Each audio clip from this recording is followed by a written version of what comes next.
Secrets. Trust. Worth. The bond between souls intertwined within otherworldly intrigue. Michaela Jade brings forth the Elite Warrior series, a collection of dark fantasy romance novels set in a twisted world where power lusts in the hearts of men and devotion seduces the souls of women.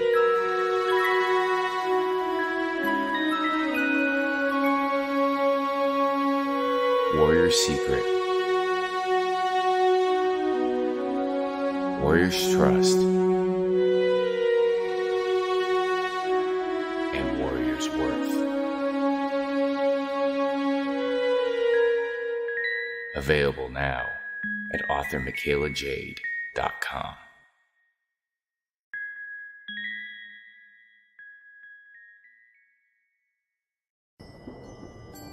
From author Brian K. Morris comes a tale of irreverent holiday horror, told with much inappropriate humor. Dr. Victor Frankenstein creates the spirit of giving himself.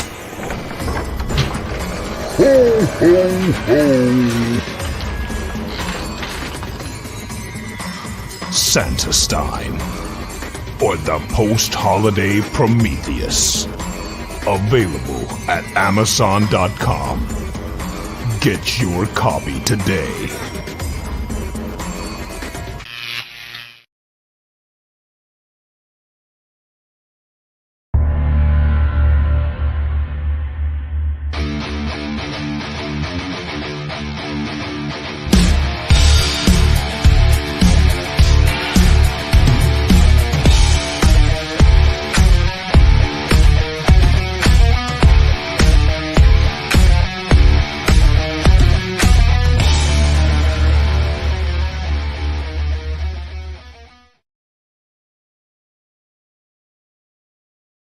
Author Cindy Kep is writing on the edge. Books include Remnant in the Stars, The Loudest Actions, Lines of Succession, Mindstorm,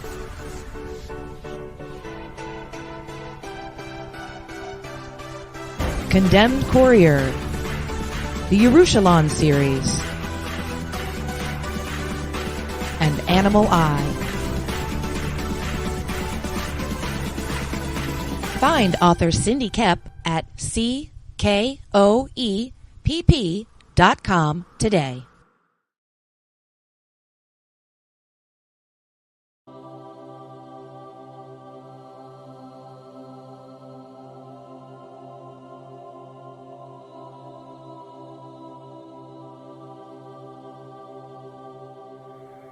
The original intention of the film was just for my personal use, but I thought, with it being such a unique thing, that I'd like to offer it to anybody who wants to see it.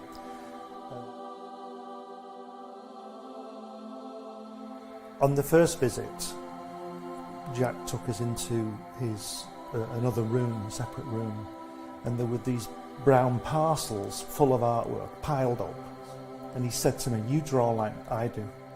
We were in the studio for 5 hours, it was fantastic. And there's this, he's got this desk, and everything he's ever drawn has come from this desk.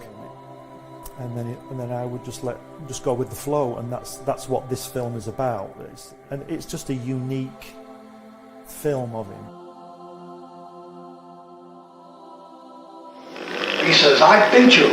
He says, "They say we came in under the dead of heat." He says, "That's not true because I beat you." And the American said, "Well," he says, "if you like to think so," he says, "but I know a real story." He says, I know I clearly won that one." See? Well, Joe is 6'3", and I was a run, from the Lower East Side. And being Joe's partner was an advantage to me because Joe was believable, they would talk to Joe, and The Goodman brothers would get to know him. Martin Goodman owned Marvel that time. He went to his mother and he says, look, Jackie got a job drawing. He says, they're paying him for it. They're paying him money for drawing. He says, suppose I go with Jackie. He says, and he said, they'll pay me money. He says, I'll draw and they'll pay me money. He said, I'll give the money to you, which we did. We gave it all to our mothers. They called me from Nassau. You know, I lived in Long Island. And they say, would you like to come down and draw these guys in training? I swear, this is not a story. And I said, yes, of course, I'd love to come down.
From author Brian K. Morris comes an epic tale of armor forged by a god, a hero forged by courage, and an ancient menace poised to re-emerge and threaten our world.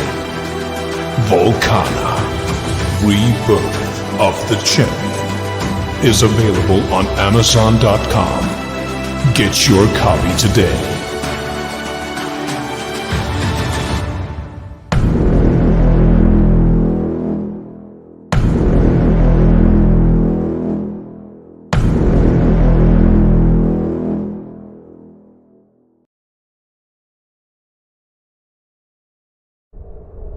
In a world ravaged by monsters, a new evil has risen, poisoning the land and threatening humanity. Now, the Monster Matador, along with the meanest and baddest kaiju killers, have joined forces to kick its ass.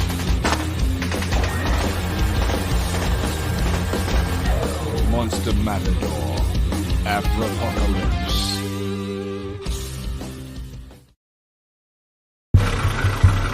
Nothing unusual about a 4 a.m. call to a back alley in downtown Kenton. A young woman lying pristine and unmarked on the cold, hard ground. I get to work quickly, but there's not much to go on here. No marks of any kind, no signs of struggle. Just a dead Vic in the middle of an alley. And then there's that.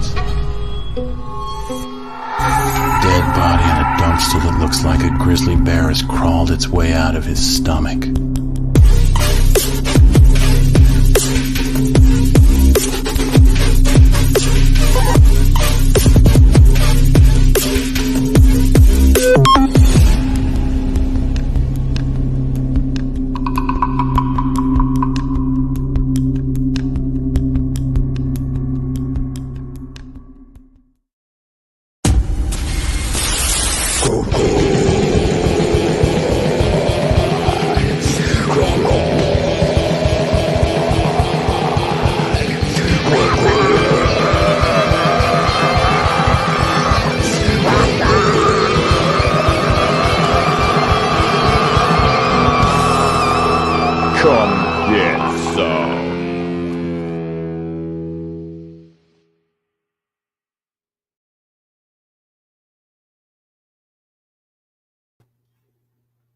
what can I say?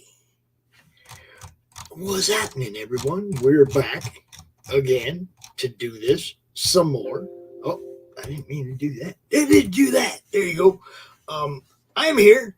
It's CRoM CoN 25, Day 1, Part 2, and our opening guest is a returning guest and good friend. You guys know him. It's Simon Pothier. What's happening, bro? What's up? How's it going, buddy? Hey, man, you know, it's another one of them weekends. Another one of those hectic weekends. No, these aren't that bad, man. They really aren't. I mean, if I look at the last month, this is the high. Sorry about my chair. So how you doing, my friend? I'm doing good. I just got home not too long ago. I stopped by Captain Quebec, a comic book shop on St. Catherine Street, and I grab a nice little thing. Want to see? Okay, I do want to see. Here's my cam. See if that works.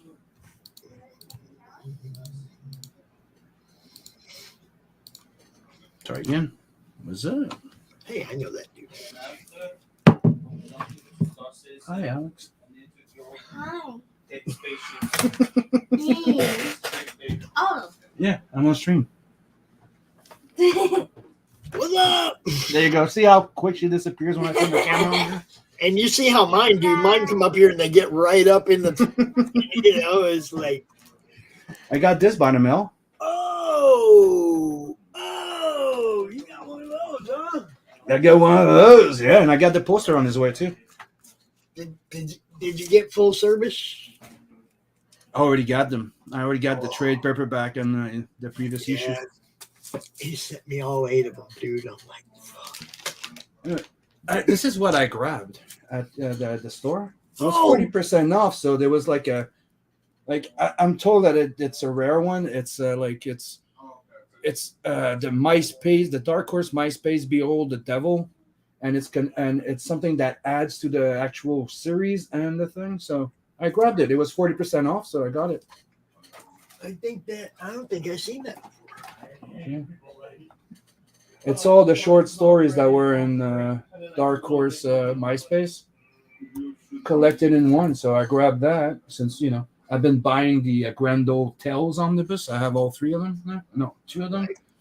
And I'm buying because right now since it's going to be a series now, they're reprinting them, the omnibus. So I bought them in pre-sale. I'm waiting for them. And I grabbed this because they told me that there's a one shot by Rob Wakefield called Kill Shot. I'm like, I'll try it. They didn't print 1 million of those, did they? No.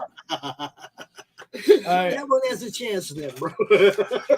He's like, hey, did you know that Rob Liefeld did a return to X-Force? It's a one shot, because the guy was surprised because he was like, oh, we got this through. Do you have the trade paperback? He goes, no. I don't want it. He's like, why? You're a trade guy? Like, you like those big books? I go, yes and no. It's also, space. Uh-huh. I have so many freaking rooms. Like, I don't have room anymore to put like floppies and boxes and shit. Not only am I do I collect books, I make books, and I have to store my books as well. That makes a huge difference, doesn't it? Yeah, because like if you can see over there all the boxes. That's just my books. You have to have that extra storage space just for your personal stock, not your collection. Mm-hmm. So that was part of the reason there was no way I was going to do fulfillment. That was part of the reason RJ was a definite that had to be before I would even consider doing a book, because 3 dogs and 4 kids. Oh yeah, your shit's gonna be destroyed before I ever get in the box. It's one of the things. Right now, I'm looking for a new place. It's why I've been not as present as much because I'm I have to look for a place, and I'm looking for a bigger place because 4 kids, my studio, and my business is growing, so I need more room and I need a place to put my 3D printers and start printing. I like the sound of that. My 3D printer. Yep. I got some resin 3D printer. So for those of you who are not familiar with our folks, We have titles from the Natverse #2, an 80-page anthology. That's a great follow-up to Yep. And right now I'm preparing a Kickstarter version of that campaign, which automatically would unlock the extra story, making the book 100-page. Good. I'm glad you're checking out Kickstarter because we're thinking about going over there and relaunching. Yeah, but advisory position. So go learn everything you can about that there platform for me. Let's just say, just building the page over there. I stick to my gun. I prefer Indiegogo. I prefer Indiegogo, but customer service, the way payment is, but payment, and everything else. The only thing I will say that Kickstarter have a head up. It takes them 1 day to answer a fucking message from customer service. Not 2 weeks. I'm sorry. That's the only thing I would say. I send them a message going look, usually I'm very happy with the service at Indiegogo. It's just you guys need to do something with those messages. It's not normal that it takes 2 weeks to get an answer. And please do the backer only update.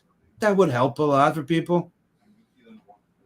Special rewards, special links, just for the people that back. Here's a secret tier for people that like if I was now on In Demand, right? And I wanted to put that extra cover, and I wanted to give people a discount for the people that already backed it, and I could create a secret tier and just make it to you guys as a special update, backer only update. But no.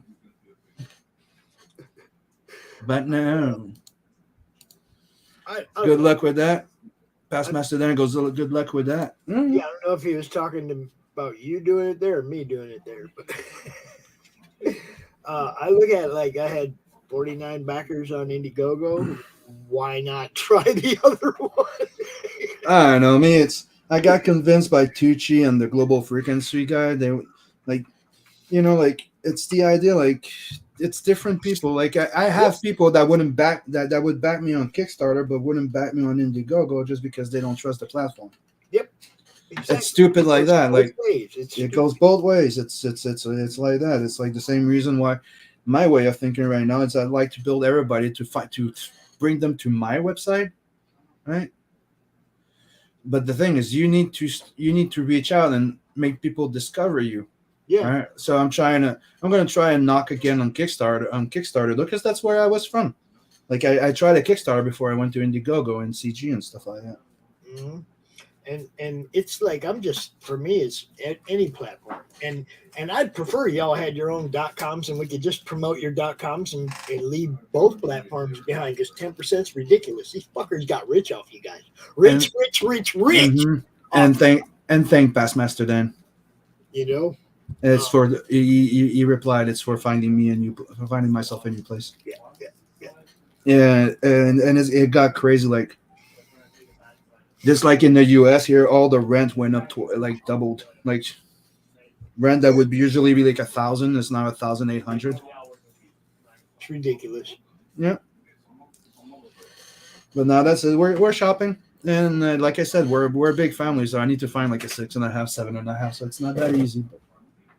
And then there's the fact that I'm a self-employed guy, so I need to prove my revenue. I need to prove this, and I'm like, yeah, dude, there's no way I cannot pay rent, especially with what you guys just went through, with COVID and everything, and some people's income was partially unemployment, which they don't look at that like you made money working, but you're unemployment because they wouldn't let you go to work. It's what the fuck, Mm-hmm. Everybody got penalized because the government panicked. But dude, look at this.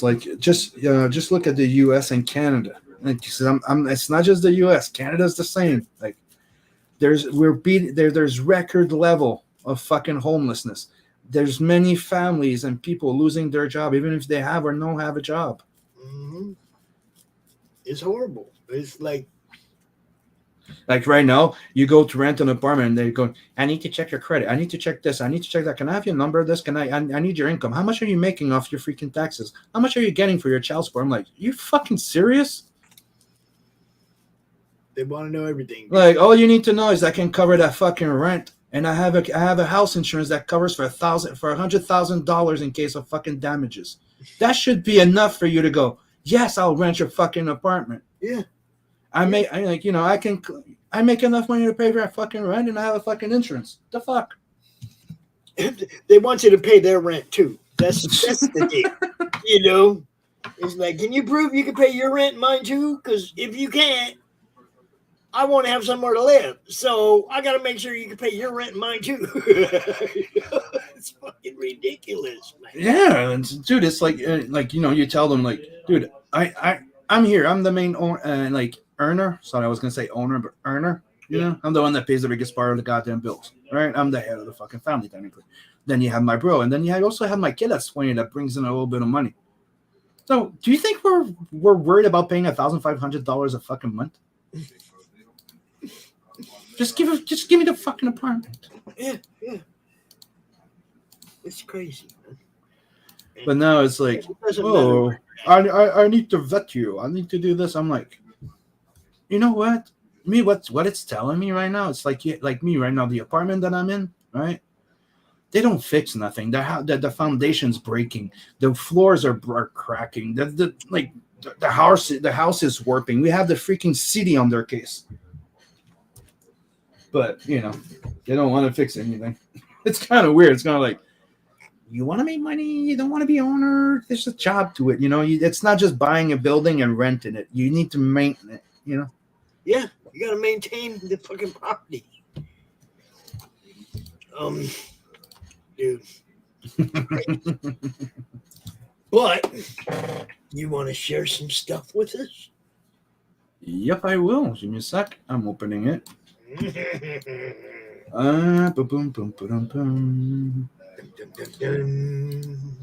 Because right now there's the campaign on Indiegogo went full in demand mode, meaning there's no more bundle, there's no more nothing. You buy the book you want, the cover you want, and then build your own as a with the add-ons, but there's no much like $69 discounts or stuff like that. That's not there anymore.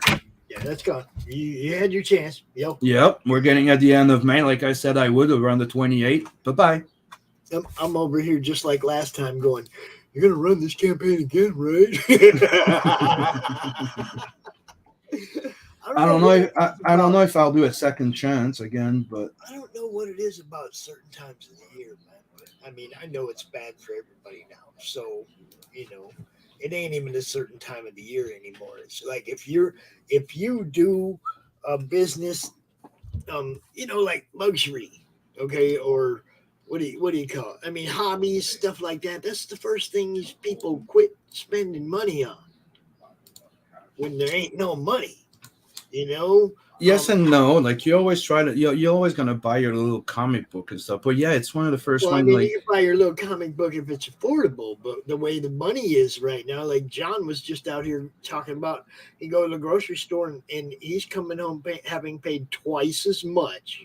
Yeah. Okay, it's not just gas. It's food. Everything. And it's comic books too, bro. Mm-hmm. I mean, comic books. Dude, we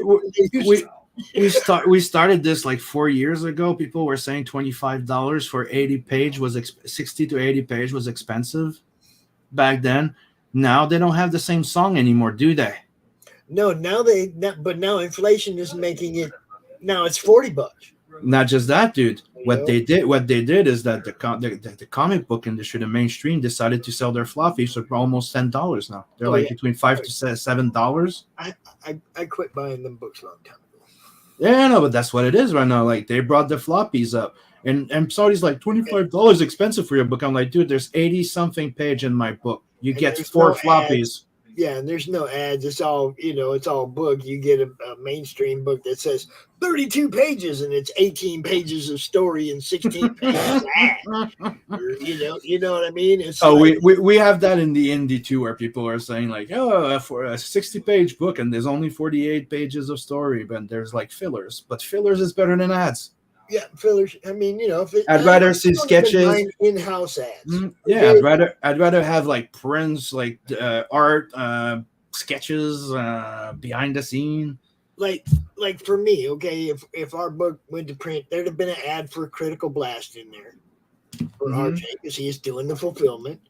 There'd have been an ad for Dark Gift Comics and his stuff because he was campaign manager.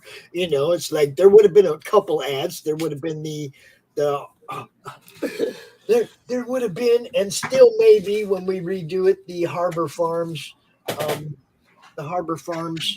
dispensary ad. Oh, it's true. Did that deal go through? Well, I mean, the book didn't fund, bro. So when I retool it, we'll make sure this is. My question was the negotiation went through. So if you do it again, we're doing that little thing we discussed. Oh yeah. If when we do it again, that's what I'm saying. I'm not tripping about anything that was planned. Is still going to happen. It's just there's a couple other things that we didn't have time for. Okay, and for people there, we're not going to give too much spoiler, but we were just going to do like a retro type 90s type of dispensary type of ad. It was just going to be funny. It's going to be great. You'll love it. For Harbor Farms in 3 Rivers, Michigan. Like they used to do for the pies, the Twinkies, or all those little freaking things. They used to do like a little like comic. What's this buzz, strip? Yeah. We're going to throw a cream pie at you. Oh. For half the amount, twice or plus the price of the grocery store for half or less of the amount. Yep. Everything's going down and the price is going up. You have to have a place to live and you have to be able to get to work and back. And those are the things they're killing us on. The 3 things you have to have. It's one of the things that I was saying. Like I just went walking around like St. Catherine Street, right? I did a few stores, right? Restaurants, stuff like that. Dude, most restaurants ran out of stuff. Like you go to Burger King, like we went there because my bro wanted to have a specific burger he had 2 days ago. He tried the like maple whiskey barbecue burger, and he's like, "Dude, I want it." So we go all the way down over there, and they're like, "We can't make it. We're out of stuff." I'm like, Cocoa Buns is out of stuff to make certain things. That everything's the same, and they're trying to act like there's nothing going on, but there's like, there's a lot going on, man. Look, it's gonna get worse, and that's the sad part. Everybody needs to get prepared for really lean times, man. And I mean, for you guys, it's the hardest. Like I said, because a lot of people, the first thing that they leave behind is their hobbies, because they got to eat, they got a place to live, they got to be able to get to work. So the more those prices go up, the less play money there is. Dude, I had one of my comic book shop a while back getting pissed at me because I called him going, I need to cancel my reserve. He goes, why? I lost my job. I'm a single dad with 2 kids, and I'm sorry, what's more important is paying bills and feeding my kids. The guy got pissed at me because I had 5 comics, and I'm like, well, guy, you can shove it up your ass. Yeah.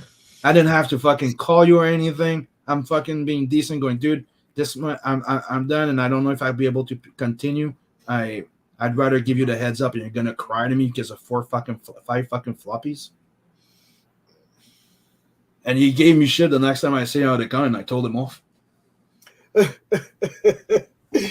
Hey, man, like you say, you can only. I even told him, and that's why when I got back on my feet, I went to another comic book shop, and they had my business for years. There you go. See, all you had to do was tell me, like, get back on your feet and see you later, and that's it. I had to mess and with that, and that was a while back when I joined the CG thing. Yeah. Which has been an interesting trip for me, no doubt. It's been interesting for everybody. The only thing I know for sure is I'm trying to have fun. Let's just say that crowdfunding comics in general would not be where it is right now without CG coming back up, because Kickstarter, the only one that was actually making money on freaking crowdfunding back then was Pulido. Yeah. I'm sorry, like before all this, it was Pulido. Like there was not many people making money or books on there. Everybody was like happy to make $2,000, $3,000. It was a hit to make $2,000, $3,000. This if it wasn't for Pulido, I wouldn't know what crowdfunding is. So Me neither. you know, I got onto this because one of the first campaigns I back is freaking what was it? Was it La Muerta or it was Lady Death? I'm not sure because back then, you know, it was just with credit. I know which one. For me, it was that one. It was the homage cover to Action Number 1. That was the first. I can't remember. Abysmal, a bit, something abyss or something like that. I can't remember. All them names are so similar but different. You know. Good So stuff. you know, like you said before, for people that don't know who I am, right? Yeah. There you go. Blood Hunt. You gotta love the jacket, yo. So this is who I am. This is where I started. This is when I came in, and I decided to tell Twilight to go fuck themselves, and decided to make vampires badass again. Yeah. And I succeeded because I delivered something that's never been seen before as a vampires comic book or a story. Period. Yeah, it's good. It's good. So, you know, you can go check it out. The campaign is still up so you can get an idea of it. But this is where I came from. This is where I started with. I came in with Blood Hunt.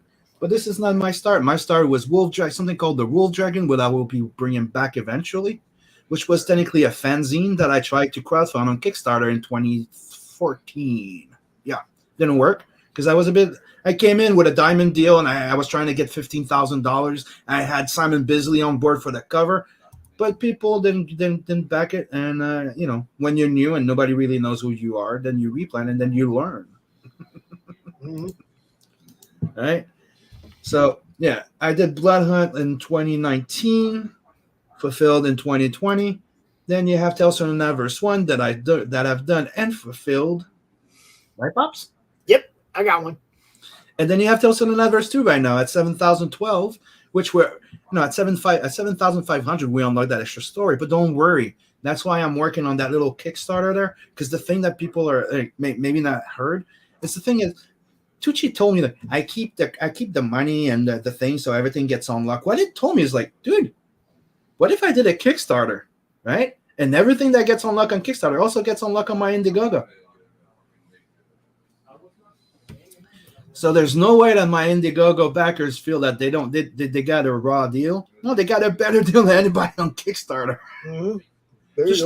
Especially if you came in through the funding, which gave you a free sketch card. Because over there, everything that everybody that joined in at $25 during crowdfunding, during the funding, got a free sketch card and a print, right? And now they're getting the second print. But for that, in Kickstarter, they have to come in at $35 to kind of catch up to you guys. Right. So as soon as we get that the Kickstarter gets funded, we unlock the new story. The book becomes 100-page for Indiegogo as well. And that means that everything that gets unlocked on Kickstarter gets unlocked for Indiegogo backers. Cool. The only thing that you won't be able to get on the Indiegogo campaign will be the Kickstarter exclusive cover.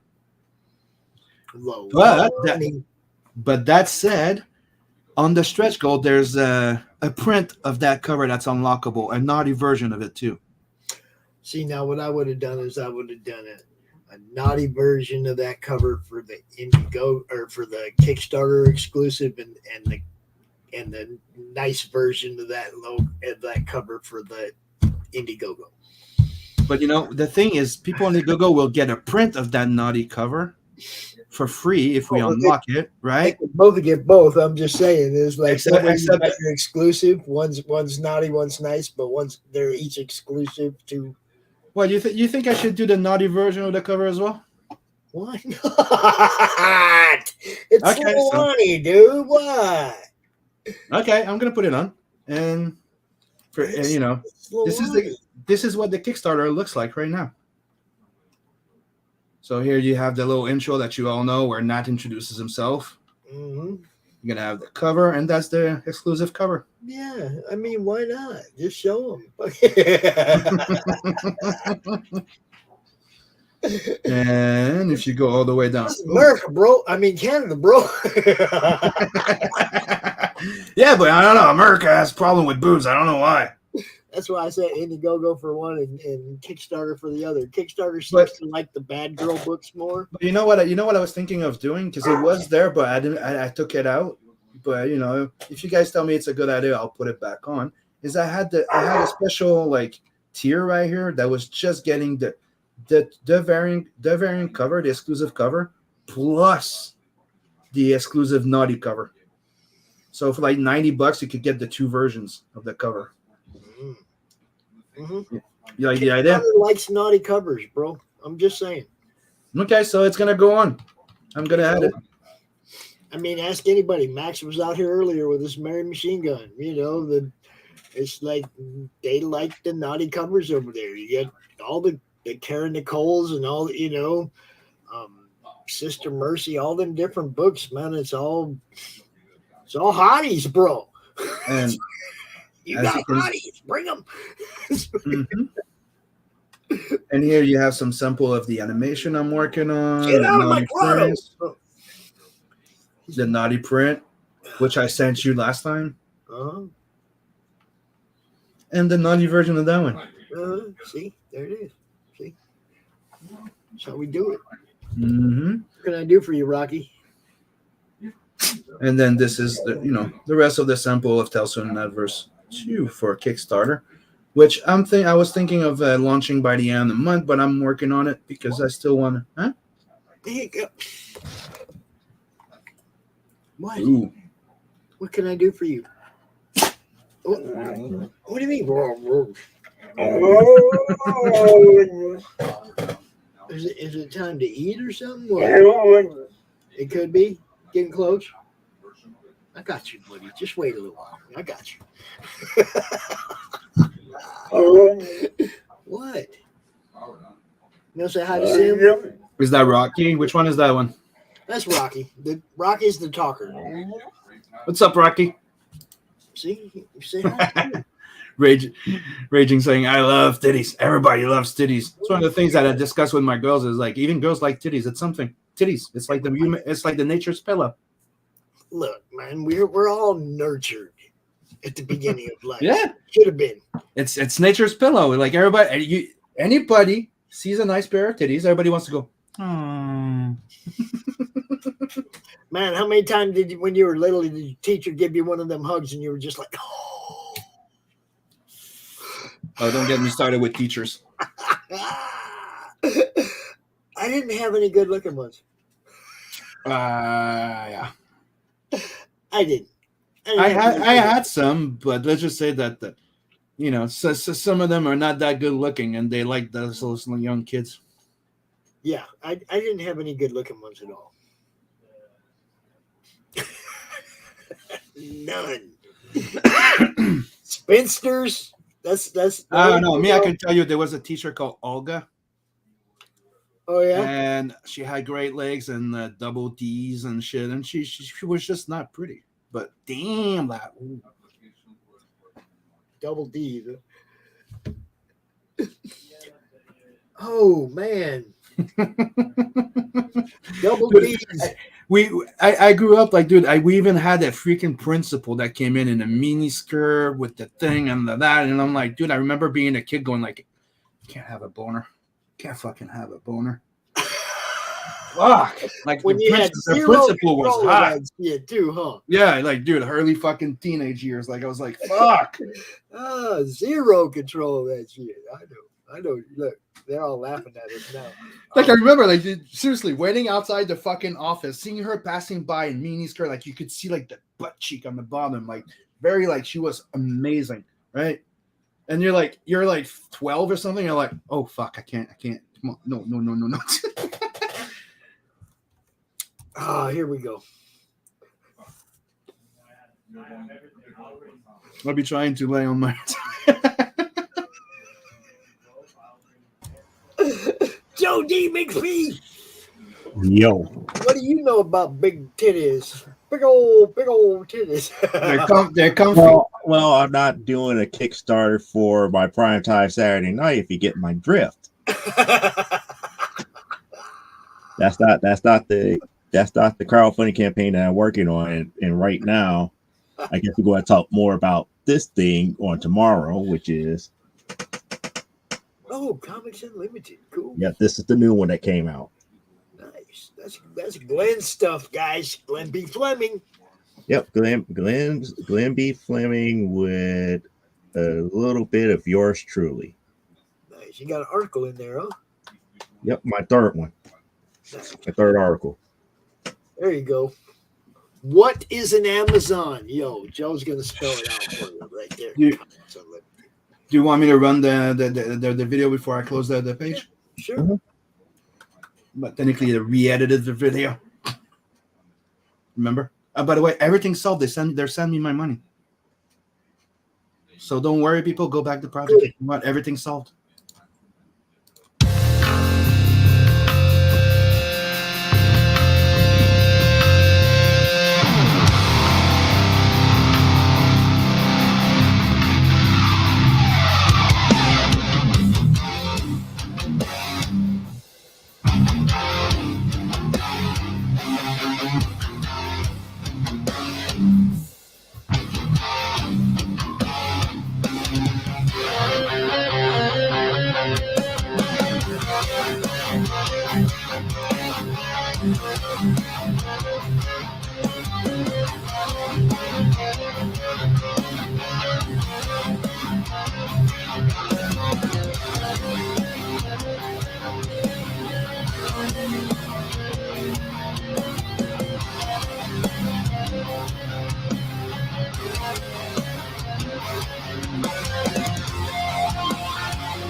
Dude was jamming.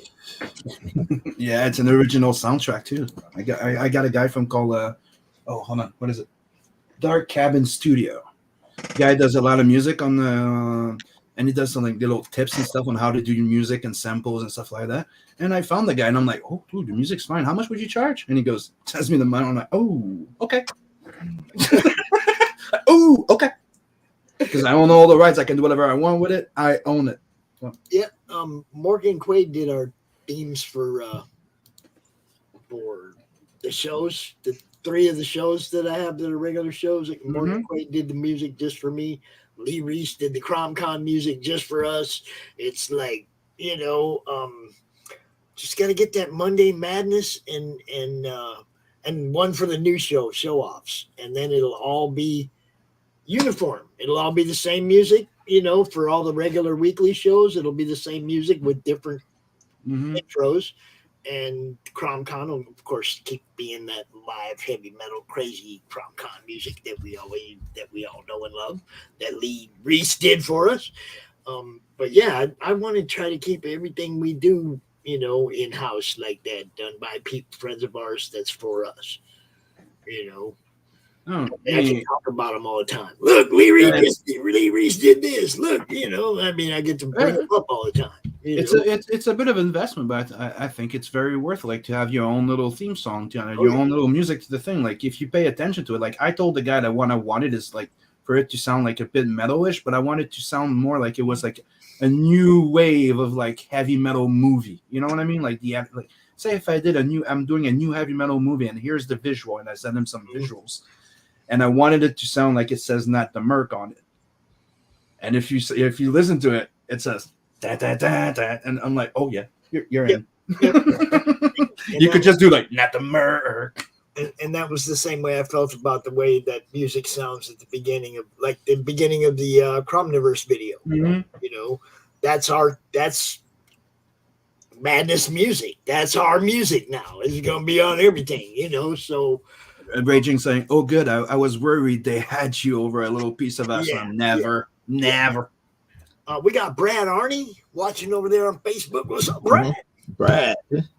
Brad is my ride and cameraman for all the local cons that I go to. He drives me.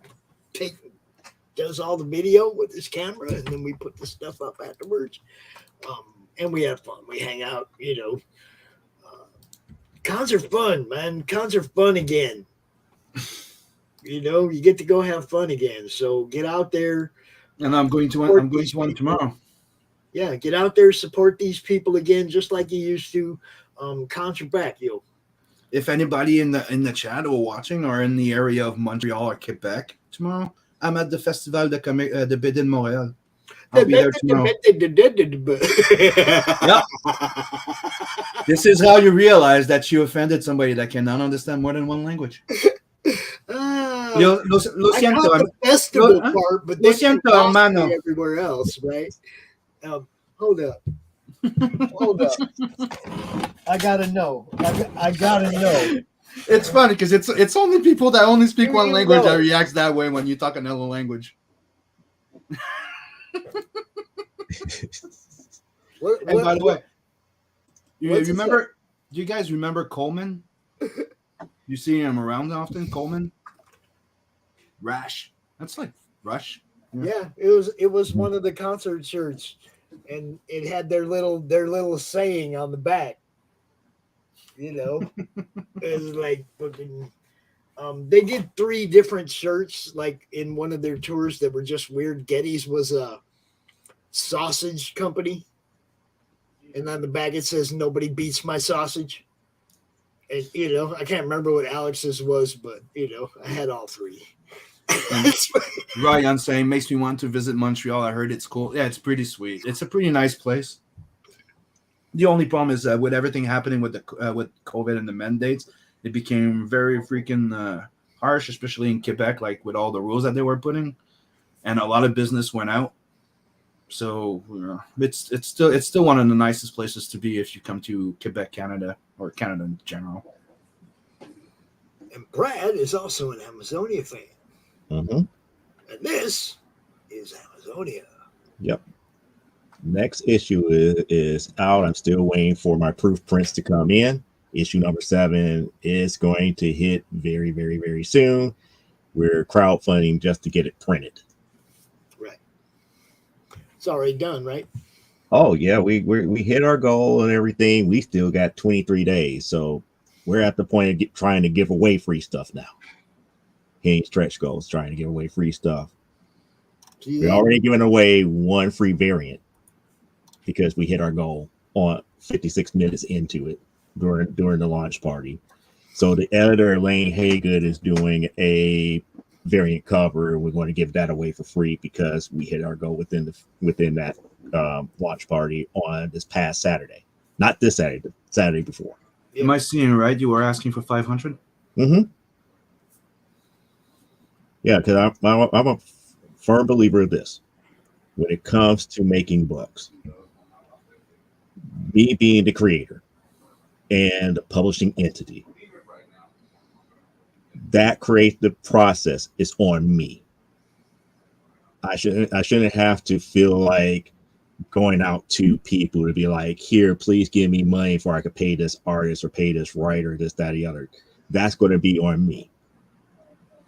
What I'm looking for a lot of times in crowdfunding is just, hey, let's make certain that it gets out to your hands.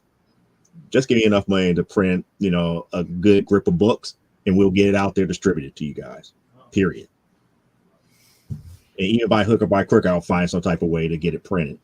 But that's my major goal each and every time I come out here to crowdfund. I don't crowdfund because it's like something needs to be done or I need to get this particular artist or this particular writer or anything like that. No.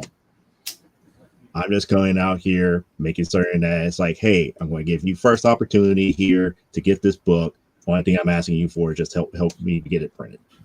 The end. Yeah. And which did you do crowdfunding on number 1? Actually, this is weird. Because originally I never did crowdfunding the way that I've been doing crowdfunding over this last, I would say, 2.5, 3 years. Normally we just bypassed this. We never did this for like the first 5 books. So when we started doing Kickstarter, we started for issue number 6. And we started crowdfunding for issues 1 through 6 because we were up here. It's like the only way for anybody to really understand the series is to, offer issue number 1 for those who just want to get in the entry level. Those who know about the series and may not have everything, we had a catch-up tier where you could get all 6 books, and it kind of worked out. Now we're doing our next issue number 7. We're pretty much following the same process. You can get all, there's tiers where you can get all 7 books where you could be up to date. You got issue number 7 by itself with all the different variants to it. And if you paid attention to the story, you could actually try it before you buy it. We actually allow you to read issue number 1 for free. So we got pretty much all the bases covered. So you launched on Brian's channel. No, we launched on my show. Brian hosted your show on your right. Right. Because we were sharing it around. We had fun. Yeah, exactly. Now, Elaine, who you mentioned earlier, said that if you got the funding, she was going to do an extra variant cover for you. Or if you got to the stretch goal, whichever. I can't remember. No, if we got funded. Okay, that's happening. Right there, handy, you have a little sample of some of her art. Why don't you show everybody what she can do? Yeah. I knew you were going to be like, let me see a little sample. That's right. I got one reason I know it because I actually got physical books here, so that's why I know we could rock and roll a little bit like this here. Yeah. This is an example of one of her variant covers. This is the Virgin variant for Amazonia number 1 10th anniversary edition here, and this is like her on a playing card and everything, and the back of the issue is like the back of the playing card with a kind of a synopsis of the actual book here. And what it is 10th anniversary edition is pretty much the reprinting of the original issue number 1 plus the current issue number 1 that was released once we got onto Comixology. So the outer print, very first Amazonia number 1 is only in 10th anniversary. You can't get the original number 1 ever again because we refuse to print that ever outside of this 10th anniversary edition. So once 10th anniversary is done, there is no more true number 1. And the other example is this one here, where she did for issue number 6 of Amazonia. Can I answer Brad in the chat? Yeah, go ahead. I did. Go ahead. No, Brad's saying, I don't think that I have any book by Mr. Inkslayer. Where can I purchase some of his stuff? So right now, I have a Camper Tales from the Universe 2 on Indiegogo. But if you go on InkSlayerEntertainment.com, where it's my web store, you can buy Bloodhunt, and the first copy of Tales from the Universe 1 is available there. And it ships in a day or two. As soon as the purchase is made, I'll ship them the next day or two. Or you can go on my campaign and you can buy Tales from the Universe 2 and Tales from the Universe 1, and I'm launching a Kickstarter in about maybe a week or 2. Sorry, Joe. Nothing about sorry. It's like, hey, we're all here in this together. Yeah, I just want to interrupt you. Oh, you're not. To me, it's not even an interruption. It's like it's a question. It's a question. It was a good question, nonetheless. Do you have some sample of the pages on the campaign? I've never seen your book before. That's what I'm asking. Of course, I do. We do have samples of the unlettered pages. The interior, yeah. Okay. Yes, and for people who don't know, I did all the pencils and inks for this book. I have a colorist, an editor, and other people drawing covers to it.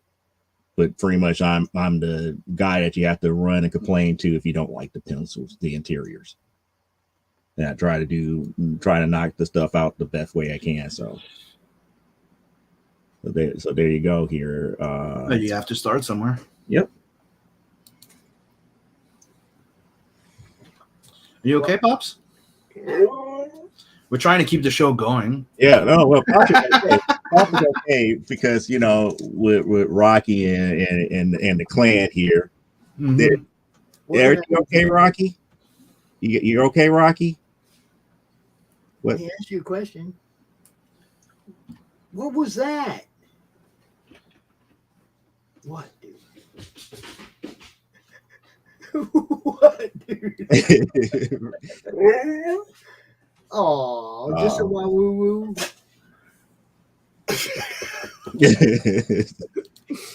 They don't want to see your butt, Rock. They don't want to see that.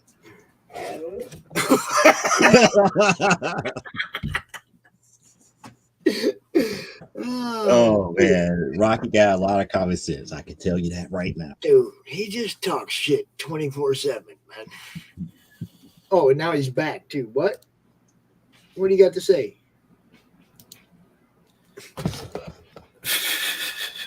What is he? You want him to back? Does it show that I hang around with Husky a lot? He just wanted to show you his butt again. That's all he wanted to do. Did you see that? Rotten dog. I grew up with Huskies. There you go. There you go. Oh, Yep. Thank you. Thank you, Brad. There it is. Really appreciate it. Just that quick here. And you will like that. It's good stories, Brad. They're really good stories, man.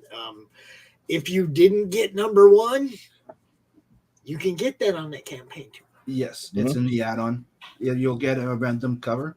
And don't worry, like I said before, if you missed it, when the Kickstarter goes out, everything that gets unlocked on the Kickstarter, you get it. Right. So it doesn't matter. It's just to get more, more eyes. Yeah. Exactly. The more eyes that see your stuff, the more chances you're going to sell some books. Exactly. It's pretty simple. We try to keep it simple anyway. But yeah, it's the first rule of business. KISS. KISS. Keep it simple, stupid. Exactly. Dude, I remember taking the first class of business, in entrepreneur school, and they're like, first rule, KISS. I'm like, what? First thing that goes to mind is that Prince song. You don't have to be beautiful. And then they're like, what the hell do you mean KISS? Keep it simple, seem stupid. I'm like, wow. That sticks to your head. Brad, I'm just gonna say you might like Blood Hunt too, bro. Mm-hmm. It's a different vampire book. Exactly. And Brad already on board for that. He's already a fan of what Joe does. So y'all gotta check all this stuff out, man. We do this show. We get to talk about a lot of cool people's stuff. For the next 4 hours after Joe's segment, Andrew Mecha Davis is doing an hour, and Roland Silverline Comics is doing an hour. They're bringing some people out, and then we got Brian Christgau coming out. I don't know if you were coming back for that or not, Sim, but I'm sure you're invited. For that. Am I? Oh yeah, dude. We're talking about I think not sure if we're closing it down or not, but we could be. So okay. Well, let me know. Send me the link, and if I'm available and I'm around. It's this link. It's this link. It'll just be at 9:00. Okay. Yeah. Okay. Yeah. No problem. And you know what to do before 9. Before 9, you go, heads up, Sim. Hey Sim. Like, Sim, you're not watching? That's what yeah, man. It's all good. It's look, so much good stuff. all day today. You had Morgan Quaid out here and geez, Thomas Doherty and Mike Barron, and it was just like one cool person after another out here talking about stuff. Sam and Max and everybody. And Mike Barron's great. Dude, anytime you get to talk to Mike, it's great. Just be ready when he's checking out. He's checking out. He ain't fucking with you. He's like, it's been cool. Pops him out. I did the other day, like I was talking with Mike, like I bought like the Nexus from him, right? The two Nexus book that I've been wanting for a while. Like he had them. I'm like, hey, can I grab them off of you? Sign? He goes, of course. I turn around and I'm like, I turn around to my room and I'm like, dude, I can't believe that I'm actually like talking like friendly. I'm friends with fucking Mike Barron. It's like we be getting a lot of that, man. My buddy that does the shoes, right? Mm-hmm. I didn't know at the time, but he's a huge Mike Barron fan, and he had done a pair of Punisher shoes for somebody, just a fan, right? Most people are, they just don't know it yet. He had done a pair of Punisher shoes for a fan, and then I'd seen them, and I was like, "Oh, those are badass! I want CRoM shoes." But we got into talking about all that, and then he made that pair for Mike, and it's like, dude. He was like, man, Mike Barron's my favorite writer, man, from way back, dude. I was such a huge Punisher fan. He's like, I can't believe I get to talk to Mike Barron. I was like, you want to talk to him? Or you want to meet him? Really? I was like, hell yeah, dude, come on out. Nick's cool as hell, man. If you don't know what I'm talking about, New Genesis Designs. You've seen the commercial at the beginning of the show. I talk about them all the time. Custom painted, wearable shoes, not some shit that you had to put in a display case. You can actually wear them around. They're made to be worn, and you can have your own IP. Your own IP on your kicks that you're wearing to the cons and shit, dude. It's man. Look, I'm just showing it to you. It is interesting. Dude, come on. Yeah. You could have some badass shoes to wear at the cons, bro. It depends how much they are and how much they cost to ship to me. Well, I mean, they're I am in Canada. Yeah, they're quality shoes. They're quality shoes, and then dude puts time in, so they ain't cheap. I think he was like, I want to say 240, but between 240 and 280 or something like that. I don't know. That was for shipped in America, so add shipping, But that would be like you could have Lawani on one side and Nat on the other, and Zek on one, and Rose on the other side. You could get all four characters represented on your shoes. And he does a good job. The CRoM shoes he's making for me are just badass. And to think he did it live, he was doing, I forgot which shoes that he did live during the Enter the CRoMiverse. That one. So, yeah. That was, I think it's the right shoe. Got the Eddie on. Oh, dude, he's Eddie and a piece of Doc art, Edwin Badillo art, the Jim O'Reilly art, and what was the Daphne Lage art. So,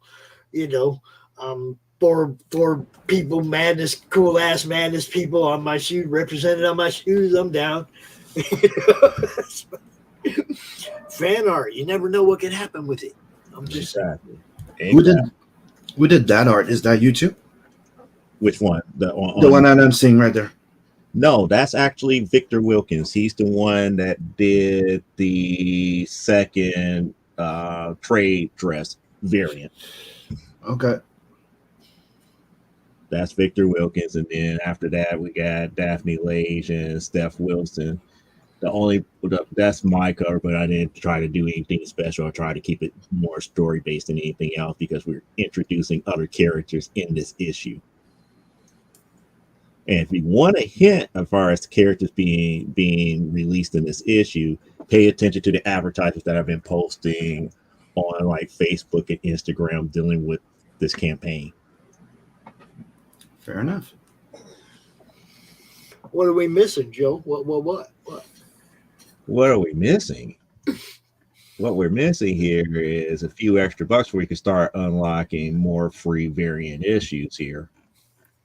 As of right now, I believe we got the stickers and the keychains and everything unlocked because we hit that $1,000 mark here. At $2,000, we get the C2E2 variant, Bombshell Comics variant. Bombshell Comics is another entity that sells our books from time to time, and they commissioned a special variant cover for issue number 1, and that was it. We're going to give that away to everybody who backs a physical tier at $2,000. At $3,000, we're going to give the Kickstarter variant of issue number 6 away to everybody for free that backs a physical tier. At $4,000, everybody gets a copy of the 10th anniversary edition. And at $5,000, like every stretch goal, he's throwing a different book at you, yo. Right. And at $5,000, you get the original homage to issue number 1. Now, some of them are reprints of number 1, like the anniversary issues, and then one of them I think is number 6. Right. One of the number 6, and another one was the C2E2 exclusive variant. So you get a couple of the different books from the series as well as the anniversary number 1s. Cool stuff. Yeah. And that's not including the variants that you can add on, because you can add on issues there. Now the ones that's in the stretch goals are completely different than the ones that are in the add-ons. Like, for example, C2E2 variant of issue number 4 that's an add-on only. That's an add-on only one. I like my issue number 4 better. Yep, I know. That's the hand. Oh, speaking of that, for $200, for $200, we have essentially what is called the All Points Bulletin, where I actually draw you a 1-of-1 sketch custom cover either on a 10th anniversary number 1 or issue number 4. And to give you an example of what that looks like. Now, I know how people are looking at the picture. It's like, yeah, that's just a picture. That doesn't look that way. Want to bet? That's the actual book, the actual sketch cover that we have pictured here. Other examples, this is off of issue number 1 where we have Lady Dharmasu, that I did with Elisa cosplay. Pops, it would help a lot if you would kind of highlight his camera while he shows stuff. Yeah, he's showing his number 4, which is framed up there. See up there? That's the custom. Number 4. That's Amazonian number 4 custom cover. Yeah. See, I just showing off his stuff. Yeah, but he was also showing stuff on the camera that I couldn't see because Yeah. So that's that picture that you just saw with the custom cover. That's the actual issue right here in my hand. Yep. That's the John Byrne tribute that I did from Sensational She-Hulk number 1. And then I did one off of 10th anniversary number 1, which is a version of Lady Dharmasu, which Elisa was cosplaying as. And I also did one of her, if you know about the 7 Deadly Sins that was on Netflix. This is Deanne the Serpent, her cosplaying as Deanne the Serpent. So that's another option. It's like I already have to do one for a backer here who wants me to do an homage to, I believe it's Uncanny X-Men 168, which is a Shadowcat cover. So I gotta start working on that this weekend. Cool.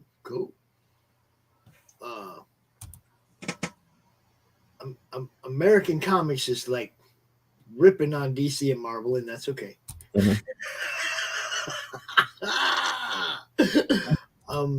Hey man, the way inflation is right now, everybody could easily price themselves out of comics.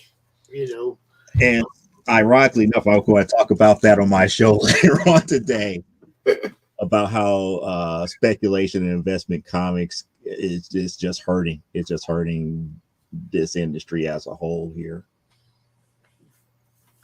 I mean, yeah. So some people were telling me I should sell like a 9,600 page more than $25. I'm like, nope. Right now, I don't think I should, and I don't think I could if I wanted to. You know what I mean? Like, let's be honest here. Like, everything's going up. Like, I'm not gonna charge. I'm not. It's like I was talking about earlier with our campaign. We're not just bringing the funding goal down, but we're going to bring you some of the tier prices down as well, because we had a whole different. And I don't think my tier prices are high at all. I mean, just the issue number 7, both physically and digitally, only charging $8. Yeah, I'm just talking about, like, we had a 100-page book, you know, and for the amount of books we were expecting to print or expecting to need, we didn't ended up needing that many, so our funding goal was way up. You know, now we have an idea what we're really talking about, so we'll lower that funding goal and probably lower the price of the book a little bit to help move it, and you know, maybe we'll do a little better. That's all. Yeah. You know. I mean, if you, like I said, I think about that type of stuff all the time here. Like, for example, if you wanted all 7, it's only $35 for all 7. And it looks like we got Andrew in the house now. Andrew, you want to take some shots at these guys real quick? No, I'm not in a mean mood today. I didn't mean shots like that. I meant, like, you know, you got any questions for them before they run? You know. No, your book looks interesting, and you know, I appreciate when people add value and try to keep things as low priced as possible. I might disagree with speculation, you know, but that's a different discussion because I'm making money in comics. But as far as it can, you know, I really appreciate when somebody says, "Hey, look, I'm trying to keep my digital packages low. I'm trying to keep my physical packages low because, you know, I'm on a fixed budget right now, so." When somebody is reasonable and they're not being a greedy pig, you know, I'm more likely to back your project. So I always appreciate that. But that's, you know, me and my way of seeing it is I came in here and I'm like, I need to make. I'm from Canada, right? And I back a lot of projects. If I'm not backing you money, like on the campaign, I often like did something for you and I took the money off because I backed your campaign. I've done that a lot, right? So I've backed like, and that's such. I've backed over 200 campaigns, right? And the thing is, just by when I do on a campaign, it's like $25 often plus $25 shipping. Or sometimes somebody will charge me $15 plus $25 shipping. And I'm like, ouch. So when I came in, I'm like, what am I getting? How can I put that in a certain spot where people have more money, like money's worth for their thing? And that's when I went, but I cannot do under 60 page. And I can value the fact that I'm selling you 3 floppies. For $25, and I'm then it turned into an 80 page book, and that's where I've been all the time. This right here shit's almost true. It's like you almost want to just like hire somebody to yeah, but I found a loophole in there, and I've been telling everybody for 3 years, and that's how, you know, that's what what's his name there is applying to there. It's quite simple. If you freaking create yourself a business account, small business account with the post office, or the you guys, it's USPS or UPS, one of the above, right? Okay. You create yourself a business account. This allows you to do bulk shipment with a discount of like 30, 40, sometimes 50%. So you can do like, so let's just say like Pops that sells, like what I do, me, okay, I'll use me as an example instead of just using like, you know, an imaginary one. Me, I sell my books. I prepare everything. I put that in a few boxes. I send it to Beacon in the United States. I use that in a bulk shipment, and it costs me a lot less than it reships. And like that, I can reduce my shipping to $15 international, but for you guys in the US. That's why if you back my book, you'll see the shipping is like $15, $17, depending if there's 1 or 2 books. It's something that people need to keep in mind, that we can do it. We're Canada and the US. Remember, we didn't used to have any fucking limit to go across our borders. So we can do that among us to save money. Yeah. So find somebody you trust. You almost want to just hire somebody to get a truck, drive around, get everybody's books, Drive them up. Almost did, dude. You guys can sell them. Pick up your books. Drive them down here. We were joking. We were joking about it. That dude, if the moment I can buy a house, I think I'll buy it on at the side of the fucking border, and like that, I could just freaking grab my truck, cross on the other side, and we can do that for like. Come drop your books. I'm in Michigan, right? I mean, what's actually going on? We're right on the other side of the border, right? Right, Andrew? This is what I was going to say is that obviously Mixum was a former sponsor of mine, and what they're trying to put in place, and I don't know how far they're along with it, but they print in Australia, the UK, Canada, and the US. Mm-hmm. And they so wanted what to do fulfillment. They're trying to do fulfillment so that if you work with Mixum, they'll ship you your book and they'll print it in Australia, and you eliminate a whole problem. But my question then becomes, when you deal with the UK and Europe, how do you deal with the VAT tax? Because if the book is technically printed in the UK, then I don't think VAT applies. And it's a whole big thing. I'm not a tax expert. I'm an expert. If it's printed in the UK, if it's printed in the UK and shipped from the UK, it doesn't apply to VAT tax. Right. So, but the thing is that the dilemma goes to the fact that usually in crowdfunding, a lot of people expect to have their book signed. Right, so there is a way to go around it. So you can go to Mixum, like the closest one to your place, and they have all the covers there, so you can sign all the covers. Right, there's a way around it if they can do it. Right, but that said, for you, when you ship something and you want to save money from the VAT tax, you want to save them from the VAT tax, you have to think two things. One, it's not a sell; it's a gift. Sorry, I was going to swear. It's a gift. You can swear. Okay, you put it as a gift because it's a reward. Nobody, it says it in the thing. It's not a purchase. It's not a sell. So it's a gift. It's a reward. So one, you put it as a gift, and you try to keep it as $25 and lower. You're putting the value that it costs you to produce the thing, not the value they paid for it. It's for you to replace it. So if it's $25 and less, they often save. They won't have to pay any VAT tax at all. And that worked for me in Germany. Mm-hmm. And that nobody has to have issues.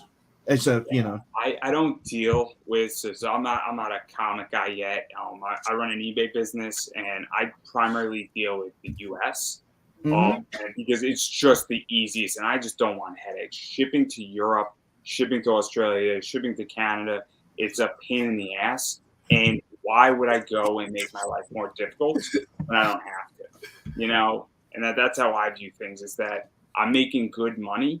So why start making it more complicated where I could lose good money? Well, I mean, if your customers want something, look, this is the same thing I tell everybody.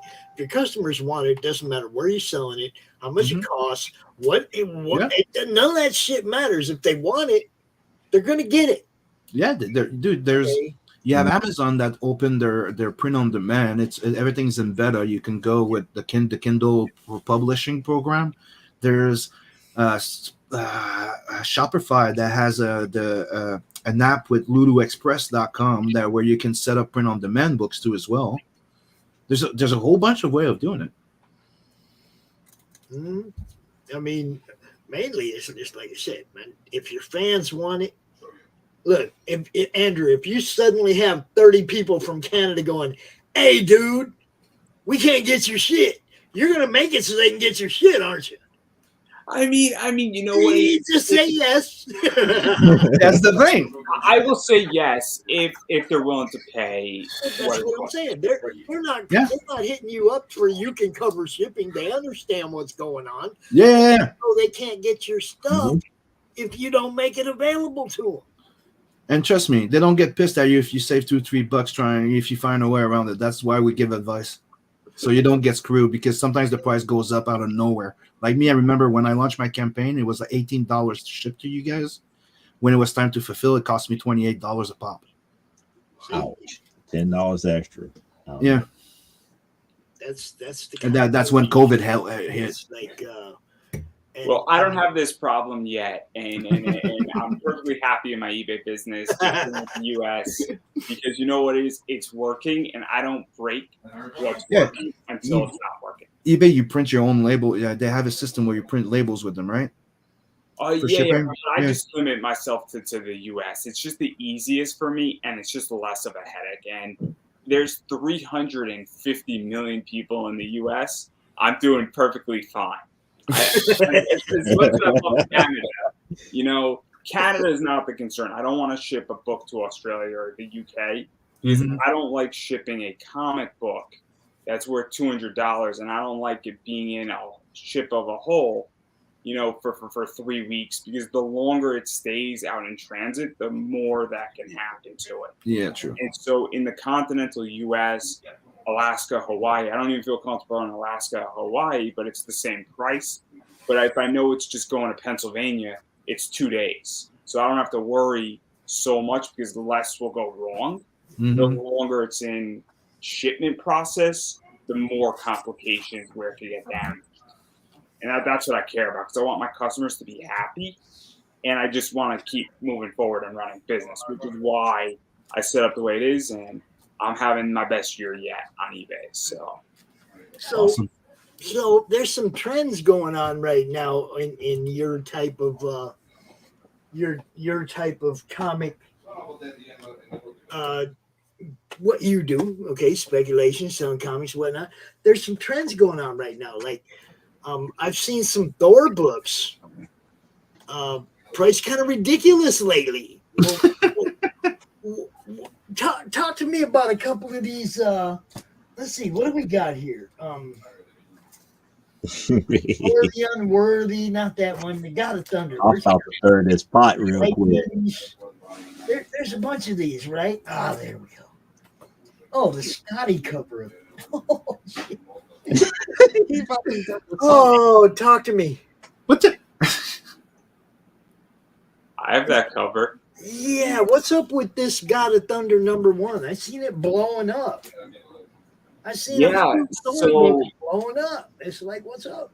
This is what happens whenever a movie starts getting, I guess, greenlit. People start saying that movie sucks. What's up? Yeah, but it's still attention to an IP. No matter what, if it's good or bad, it's still an attention to the IP. The same thing happened with Venom.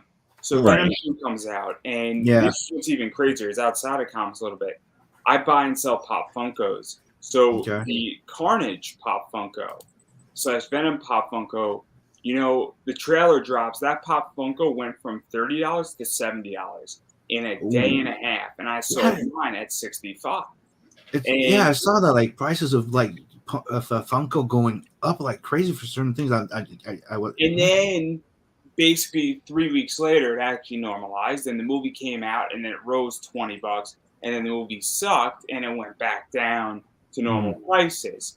And so that's what happened with a bunch of books. So anytime a movie gets thrown out there, it always spikes a book, because there's speculation saying, is this going to be the movie that pushes this character over? Is this, it's an entry point, and it fluctuates. It goes up, it goes down, it goes up, it goes down.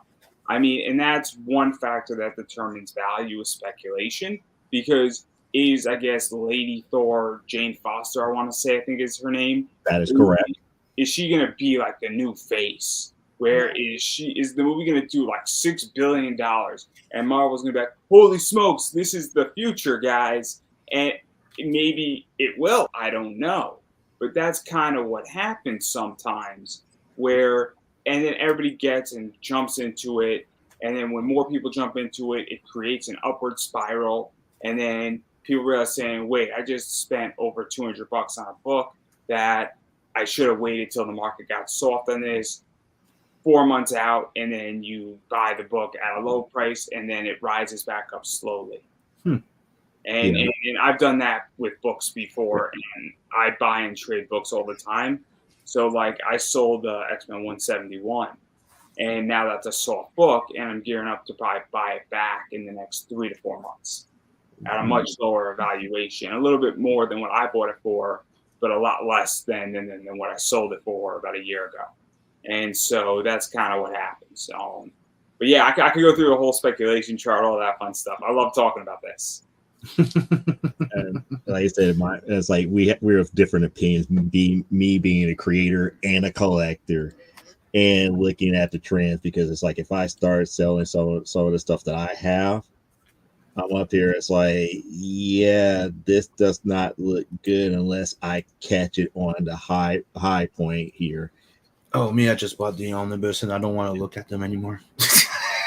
I mean, sometimes it hurts me when I go and like looking for something I want and seeing the price of them. You know, but during the COVID thing, like I found so many things on lower than I would usually, so I was able to find a whole bunch of stuff. Mm-hmm. But yeah, like Thor, yeah, by Kirby. No. I mean, don't get me wrong. I get it from a whole thing from the collector position. You know, I actually don't deal mostly with Golden Age books. I deal with a lot of Zenescope books, and so I actually deal with a lot of modern books. And I have a cycle where most books I deal with are on a 6-month position. And the reason why they go for good money is because they're limited to 250 copies. So I'll buy a book at 20 and then I'll sell it for 50 because it's sold out. So it's not completely out of somebody's price range if they really want it. And customers, they sell out. But it's also the idea that, you know, it's like 3 months later. And then obviously, you know, I'm not unreasonable. And some of these covers are really well done. And it's also more of an artist trend. Whereas people like Sun Kumanaki, Paul Green, Keith Garland. Variant covers is variant covers. My what I just said was just mainly collecting old stuff. Like there's old issues like that I've been wanted for a while. Like there's something like one of the first books of like Wild's Potato I wanted to have for a while. Every time they were like $50-$60 that I found cheaper during the COVID. That's what I meant. But variant covers, obviously, like they're limited to like $250. Yeah. Obviously the price goes up a lot, especially if who the artist is. Like that's why Jeffrey Scott Campbell mainly just does cover. I mean, it gets. I mean, the thing that bothers me mostly, especially with variant covers and second, third, fourth printings, it gets to that question about true rarity. Because again, if you're adding on to the supply for that issue, it doesn't make that issue as rare as you think it is. You're really going off of the speculation of, oh, this particular artist on this one cover is going to make this particular issue more valuable, as opposed to story. Exactly. He's proven the point right there. It's like those two covers. If what makes the rarity of that issue what it is, like it's all the issue number itself. And it gets to the point where it's like, if I say it's like, hey, I want to get an issue number 2 of, you know, some unknown comic. So and the only one that the dealer has is this rare $2,000 version of that issue number 2. I'm stuck, you know, either buying that $2,000 book or trying to find issue number 2 somewhere else. Why? Because he had a hard time getting rid of that specialty item as opposed to what was standard. So I'm going to explain why this book is actually valuable. So this book is more valuable than this book, even though they connect and they actually have the exact same print run of 375. This book has a sticker in it. This book is actually part of a program that Zenescope has stickers with a bunch of their books. So if you get all the holiday specials, you get a free comic. So that adds value this entire year with this book. And that's one of the things that adds value, where sometimes companies throw an incentive. And so somebody's willing to actually, people have offered me about $10 just for the sticker, not even for the book, because they don't necessarily care about the book so much, but they care about the sticker because the sticker allows them to get a free copy. And so they want the book too sometimes, but all of a sudden, I mean, I bought 2 of those books, and what a lot of the time this stuff does is it allows me to just further the hobby. And so that's the other thing too, is that I'll buy 2 of these books and I know that, hey, look, I'm going to be selling it for 50, and I get to further my hobby. And that's a whole another thing that collecting sometimes too. And it's the idea that I didn't set the price on what I sold that book for. That was what the market determined. It's like, if I could sell that book for $35, I mean, but the market said, hey, it's selling for 50 and all of them were selling for 50. So I'd be foolish not to also match that price. I match the shipping too. And that's the whole thing, is that at that point, I try to undercut people as much as I can, but I'm not going to go lose money on it. But that's my question that I'm going to ask later in my show. It's fair market value, because there is no set standard for fair market value for raw books anymore. Not like we used to have with like Overstreet and all these other guys from the past. Everybody using this off standard of eBay as a standard, but a lot of people are not using what things are being sold. The numbers that are being sold. Just looking at what is being set as like a buy now price, as opposed to averaging out what was being sold. I'll throw something out there. So Zenoscope throws something where they're like, oh, I think this book is going for X, and I think it's worth this.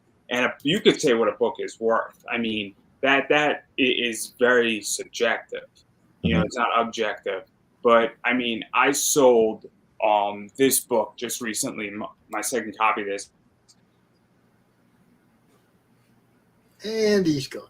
Nope, I thought it was me freezing until you moved. Come back, Andrew. Come back. No, it's slowly moving. Yeah, he's stuttering. He'll have to repeat it. There he is. There he is. There you go. Now. All right. Okay, sorry about that. So I sold this for $64. What? Am I good? Am I not good? Yeah, we're good. So far, we're good. Sorry about that. My internet's messed up. So I sold this book for $64 on my other copy of it. And so that doesn't mean that the next person will sell it for $64, or they might sell for more. But that's just a peg on what I sold. So that if Zenoscope ever asks me, I say, hey, look, I sold mine for $64, but I've sold books for more, and then they've dropped down, and then I sold them for less, and then they've gone up. And so it's only worth what the last person paid for it is. You have to keep track of the worth constantly of all your inventory, right? And it's also the idea that a 100 limited print run is going to sell for more than a 500 print run. I mean, that or it should. Now, whether it does or it doesn't, I mean, that's another thing too about fair market value, is that there's different products. And so you hope that a limited 100 print run, if it's like a special gold foil, will sell more than a limited 500 standard copy. But that's also not true, because I've gotten books that should have been priced at X, and then it was just people bidding it up and nobody was looking at it. I mean, I got a UC book signed by somebody very prominent for $20. That the book was probably, I mean, the signature on it was a $120 signature. So, but nobody was looking at it. So I think I got that book below what was put into it. And that book since then, I mean, I sold it at $250. So obviously, I mean, it's just also a matter of how do you push something out on eBay? Where is it located? It's kind of like if you put a book into a bad auction and it undersells. Or you have a rare gun, for lack of a better word, or sword for this purpose, and it sells for $10,000, but it was appraised at $40,000.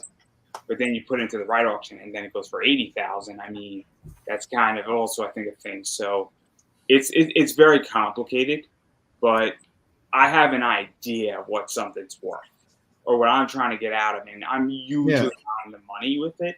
Like, this is a $50 plus book.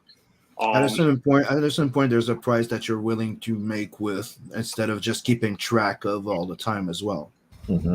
Also, I'm not greedy. I'm looking at that he actually hitting the right company. Yeah. Zenoscope, they are not known for big print runs.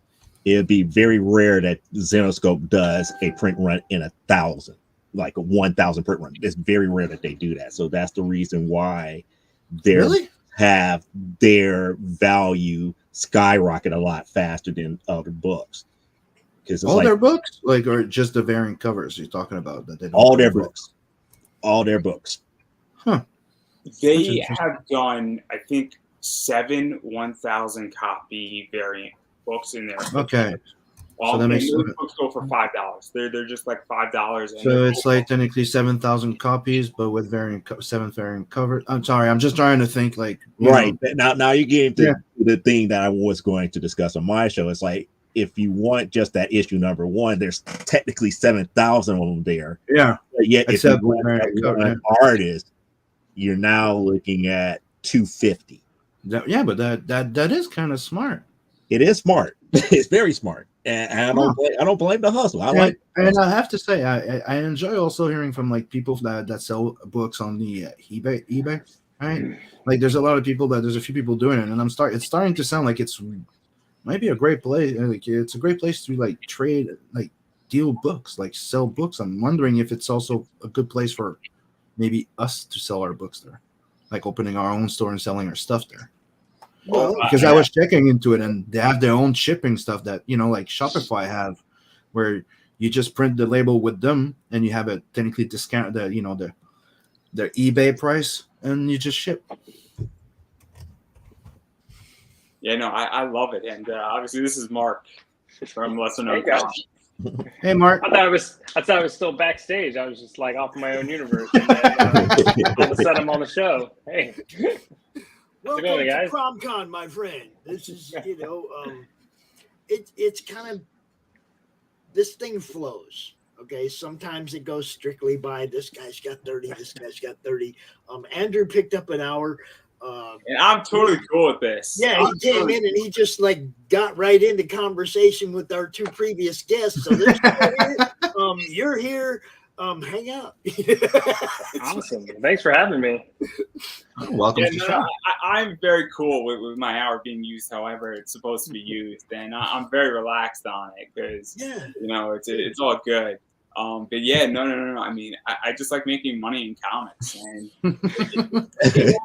I think it's something we can all agree on any side of the comic book industry.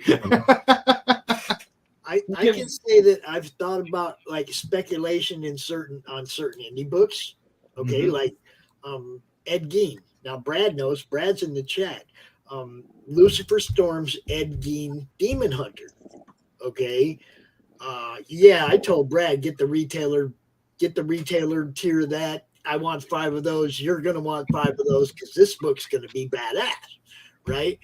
Sure enough, issue 2 come out, instantly funded, rolling right along. It's like, and Christian Rossi art, he's just killing it. This book is great. The story's great.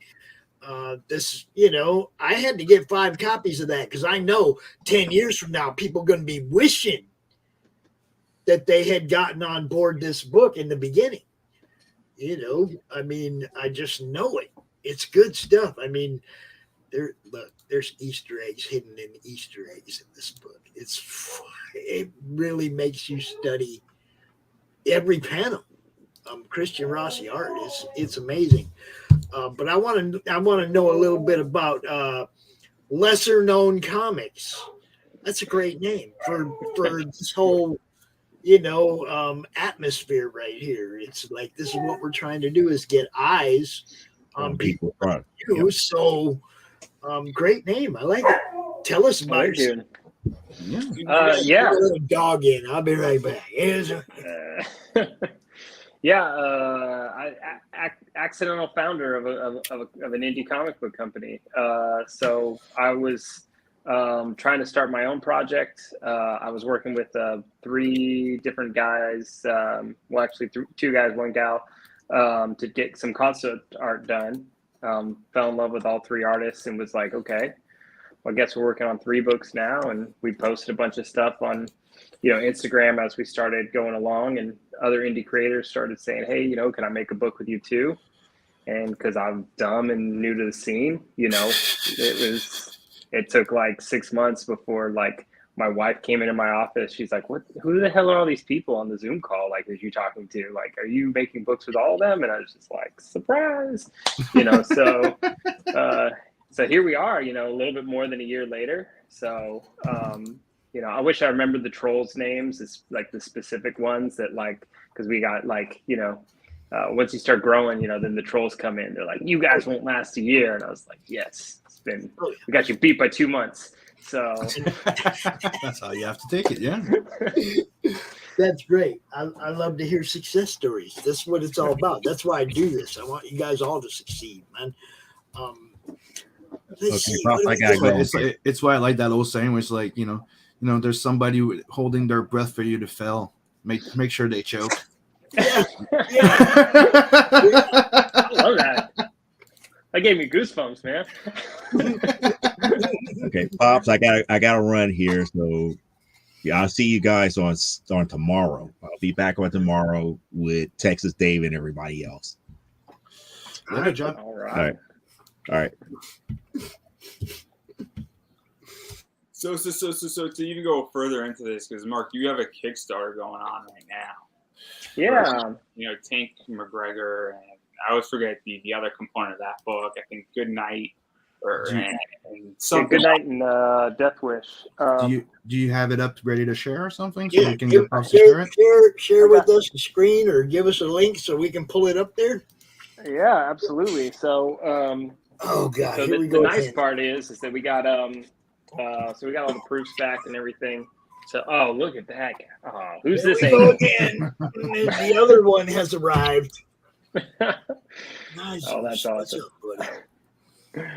But yeah, so we got Tank McGregor. So it's like our first graphic novel that we've got in on the ground floor. We've got 3 other graphic novels we have in our catalog, but that's with Digital Lizards of Doom. Can you highlight the guy, please, Pops? Say what? Can you highlight the guy, please, by Mark? I'm trying to get over the dog. Thank you. Thank you. But yeah, so Tank McGregor's the first graphic novel we got in from volume 1, so super, super excited. Ray Garza, the creator, just such an awesome dude. And the art's insane. I don't know. It's like Futurama meets Hellboy, like kind of, I don't know, so it's got that, 2 things I like. Yeah. So, and then, so, adventure, sci-fi, and, plenty of dad jokes, which, I got a 3-year-old and a 9-month-old. So the dad jokes really, got me. And then, let me have a link. Let me have a link so I can put it in the chat. So okay. People can go get it. Yeah, I'm kind of interested. That's promotion's only good if we tell people where to get it. Yeah, it sounds in my cup of tea. It's like I'm doing something called Tales from the Naniverse, Intergalactic Men of Action. So I'm like, yay. I'm on my phone, so I don't think I can type it in. I don't know if Andrew can get a buddy assist. Andrew thanks, just brother. put it there. Thanks, Andrew. Yeah, thank you. So yeah, it's a down your luck bounty hunter that gets assigned to track down a murderous pleasure bot that has become sentient. And when Ray brought that story to me, that was an easy pitch meeting. It's just like, tell me more, man. The art's great. The writing's great, and he's like 75 or maybe even more, 90 pages into the volume 2 already. So we're not too long from the second graphic novel, which I'm super stoked about. And because we're lesser known comics, it's like we got to try and get more known. Yeah, well, we try and batch everything together to grow, like use a bigger megaphone for newer creators. So there's an illustrator I worked with, Kieran Quinn. We did this mini Death Wish. This is essentially like an issue 0, but it's issue 1.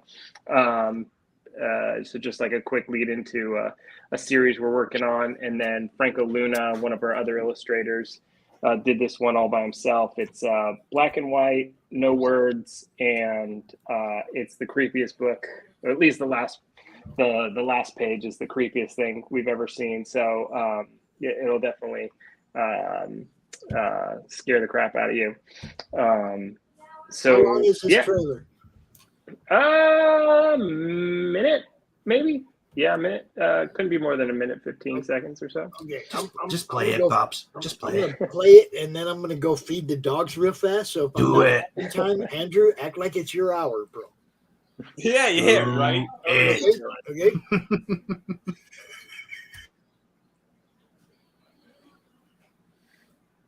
I don't know.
Yeah, there's a lot of stuff going on.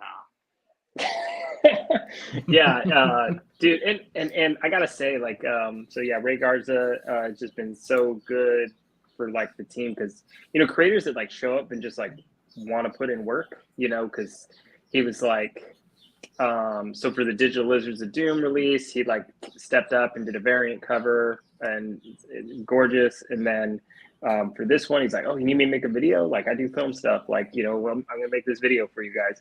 So So let's even talk about that, because this is one of the things about lesser known comics, and obviously I think Ray's been on, and guy who did Tank McGregor, he's gonna kill me. I forget his name. I keep forgetting his name. So he's gonna have to get this. What is that like? Because obviously you have built a very interesting team, and I think there's at least 10 people, if not more now. And what is that like? Because you now have the ability to put out 3 projects in one Kickstarter. And I think that's something that is very, very crucial, that a lot of people in comics need to figure out how to do, is actually build out teams and build out teams that are doing it at different positions, so you could run a lot of content, I guess, for lack of a better word. Yeah, it's we've got something unique going on in the fact that we do not just creator-owned content where people come in and bring a story that's completely within its own universe and that they own completely, and we don't have any editorial say in it. And then we also have what we call the lesser-known universe, where stories like Death Wish, those are places where illustrators can come in and use the characters and the canon that we have, built within the stories that are existing in our catalog, and the ones that are like currently in production. We're able to use, just like a lot of things like the Marvel method, where, there's a lot of restraints just lifted from the illustrators and even the other writers I work with on some of the stuff I'm working on. Just so that, I'm just a strong believer of like, the less micromanaging we can do, like these people are just going to like run with the ball.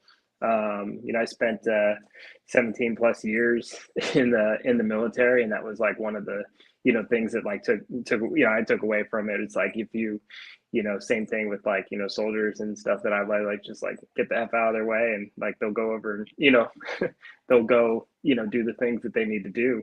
They don't need to be babysit. So and the team grew like crazy. We have 14 people that are currently making books with us, like named projects that are like have a assigned date like in a release schedule. And then there's about like 6 that are on some sort of like onboarding process, which means that they might be doing colors or letters or something with us, or maybe just like loosely working thumbnails on an idea that hasn't like completely been solidified. So that's kind of where we've grown to right now. and we have Kickstarters, I think, planned every pretty much like 7 to 8 weeks or so. I think once this closes on the 3rd of June, the next one should be, pretty, within 4 weeks after. So it's pretty exciting, time for us, just in the fact that, I just think that like we're young and we're like full of energy and we haven't like been like jaded and like chopped down by the world yet, so have me on in a year when I'm like chain smoking cigarettes and talking about how much I hate my life. And even to go further into Don't that, let them get to you. Don't let them get to you. What were you saying, Pops? I said, don't let them get to you, man. Just keep on being you. Look, I'm almost 60. I'm still trying to just have fun. Just have fun, Yeah. Serious business. How much fun was this one? Oh, this is a blast. I mean, Tank McGregor was one of the ones that stuck out to me in terms of just, just like you get caught off guard when a comic like makes you laugh like out loud, and your wife's like, "Hey, shut up, I'm trying to sleep," and Kieran Quinn, who did Death Wish, he works on some other stuff that's like gritty crime noir stuff. But I looked on his Instagram and I saw all this like goofy stuff, like mummies wearing boxer shorts and like, like just wacky zany stuff. And we were like, hey, why don't we do like this, Mad Max meets Speed Racer, no rules type of crazy story. It's just really rewarding to work on. And then, Franco Luna, the last one, he's doing a lot of like blood and guts and action stuff for us. So then when he came to me and said, hey, I got a story, it's going to be in black and white. It's not going to have any words. It's going to be weird, but I think you're really going to like it, and, just trusting that, we're like, hey, you're a very talented artist. So, I think you'll deliver. We literally have panels from that book that we use as like an internal meme that we spread around for like trying to creep each other out, like in our DM chats and stuff. So I couldn't be happier with this, with this project. As a new company, I wish I was able to create a bigger megaphone, to give these guys like a bigger soapbox to stand on. So, but that's just something that kind of comes with time, and I'm trying to keep that in my mind, like enjoy where we are at the moment and not, always be focused on where we want to grow and where we want to be next. And welcome to the stream, Nefarious. Yeah, I was gonna say that's kind of why we all do what we do. I mean, I try to get eyes on Neff and Freak. They got the Global Frequency Network. They do that. Great people. Promotes people. I'm in it for the money. I'm literally in it for the money. That's what I'm here. Yeah, Andrew, I'm just a capitalist. I don't care. Okay, Andrew, let's be honest. Are you having fun doing it? Oh, I'm having a blast. I mean, there you go. That's the whole thing, is that I'm having such a good time because I'm meeting all these people on my show who are like my childhood heroes in the voice acting world and a variety of other things. And because of that, I've also gained access to a lot of other people that I've been. You have a channel on YouTube? Yeah, I mean, all my interviews are on YouTube, all that. Can you share the link? Can you share me the link in a private chat so I can see that, please? Yeah, absolutely. But like one of the things is that's what I love, and obviously I threw something out, and I think Mark reached out to me, and then obviously you supported what I was doing, and then it basically got fun, and then I was like, hey, I got this spot, and I don't know what I'm supposed to do tonight, so I should go with it and have Mark on because I got nothing, and I saw you did something because guy who did Tank McGregor taught me that you did something on Instagram. I'm like, oh man, I should totally invite you on and see what happens. I really appreciate it. And Neff, thanks so much. Yeah, Neff and Freak Girl, those that's the one thing about the scene too, and not the one thing. There's multiple things I love about the scene, but we did a podcast a while back with Neff and Freak Girl, and then they're one of the ones I like bombard with like dumb questions every so often, right? Because hey, you know, you guys are good at stuff. Like, I'm just trying to figure this out. Like, you know, help me, help me out, you know? Yeah. Yeah. So yeah, Freak Girl is remarkably organized. So you know, that's the real like brains behind the operations. No offense there, Neff, but you know, Neff's like, I'm just gonna come up with some crazy stuff, and then like, here you go. You know, at least that's how they explained it to me. Which, you know, it's one thing to dream big, and it's another thing to actually execute it. So it's always impressive. Neff and Sim have collaborated before. Yep. A little Nadverse and Maverick crossover. You have the ladies, and then you have Nat enjoying them. And CRoM about to pull the leg out from under Nat's chair. Yep. Yeah, no. Everybody's got to be represented, right? You seem to enjoy himself a bit too much, and he wants to put an end to it. Yes. It was debuted at CRoM CoN. I don't remember which one. Jeez, when you was it when? Yeah, it was during your campaign. Now, yep. So, like I don't know, a couple weeks, 3 weeks into your campaign, I think, when you did that. And by the way, sub Andrew. Yeah, had to go back and figure out which one it was. I don't clip things. I really should learn how to clip things, so that when people make reference to it, I can go, oh yeah, I got that. Bam. What can I say? It's quite easy, Pops. It's quite easy until you have 700 videos on your fucking channel, and then it's like finding them. It's more of a chore. You see what I'm saying? It's now blaming it on being hard or the fact that you're lazy. That's two things. You have to be lazy. Everything I do outside of promotion takes away from promoting. Remember that. Fair enough. Every time I go to the golf course, I'm not promoting. Every time I'm searching through my YouTube channel for a specific video out of 150 in that playlist, yeah. I mean, I know what playlist it's in. It's in CRoM CoN, right? But you know how many videos are in the CRoM CoN playlist? Holy crap, dude. That's a lot. And 6-hour segments, every one of them. You know? Wow. Yeah. Dude, we do a lot of shows, a lot of live stuff. Yeah, you do a lot, Pops. You do way too much. I don't need to edit nothing. See, I used to edit my other show, and then, you know, COVID hit, and I was just like, yeah, I'm done with editing stuff now. I'm lazy, I'm tired, and again, it's like I would do one interview a week, and I release one, and now I'm releasing 4 to 6, and it's just more content can be released. Yeah, and, you know, I like it better. I like live anyway. I'd hate to go back and have to like edit people's stuff or feel like, oh man, I should probably edit that out for this reason or that reason. No, fuck it. It's live. We got a disclaimer. Rock on, baby. You know? For almost 2 years, I was streaming almost every freaking day. I was everywhere. And there's a point where, you know, you go like, I need to take a little break. I need to cut it down a little bit. Because, you know, you need to produce. Yeah, no.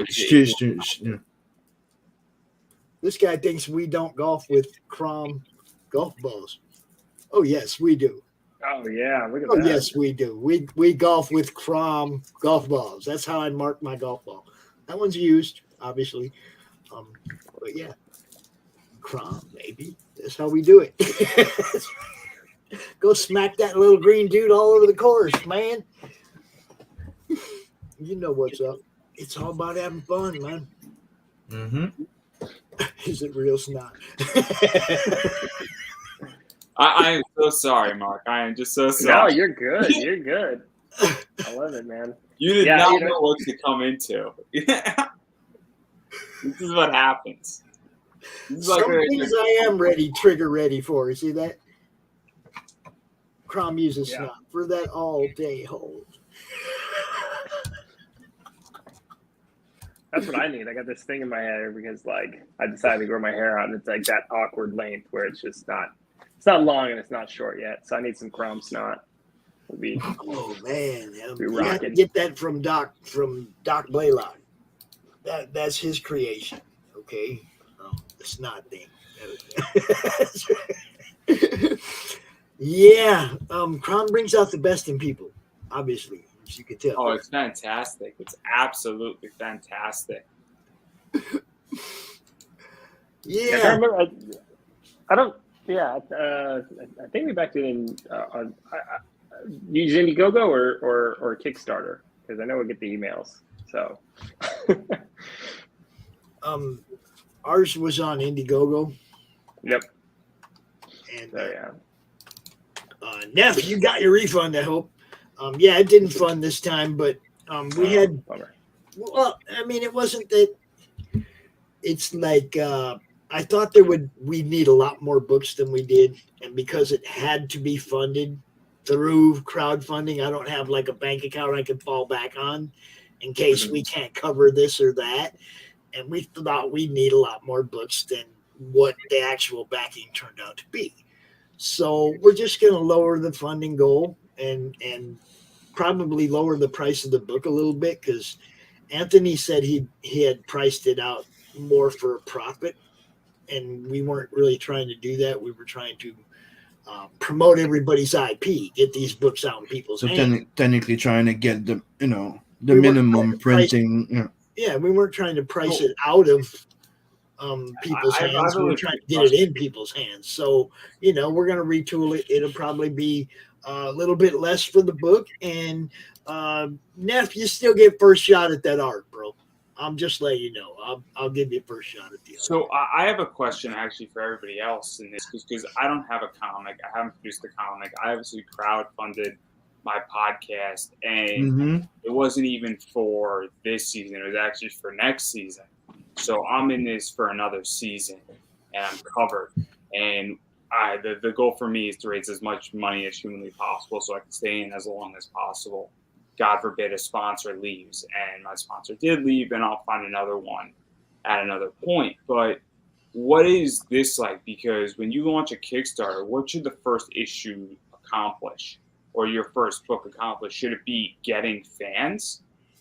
Should it get it printing? Should it, also get it printed at a little bit of, I guess, lessen your loss? Or is the idea for it to break even? Because I've heard every version of that. I've heard the idea that people say, oh, you're not going to make money till your trade. And I mean, maybe I think more in business where I'm like, if you're not going in with a battle plan, then you're going to fail. And of course, that so I'm very curious because I've never run anything for a comic. I mean, my whole Kickstarter was to get as much money so I could stay in and cover my StreamYard and other expenses that occur, which I was successful at.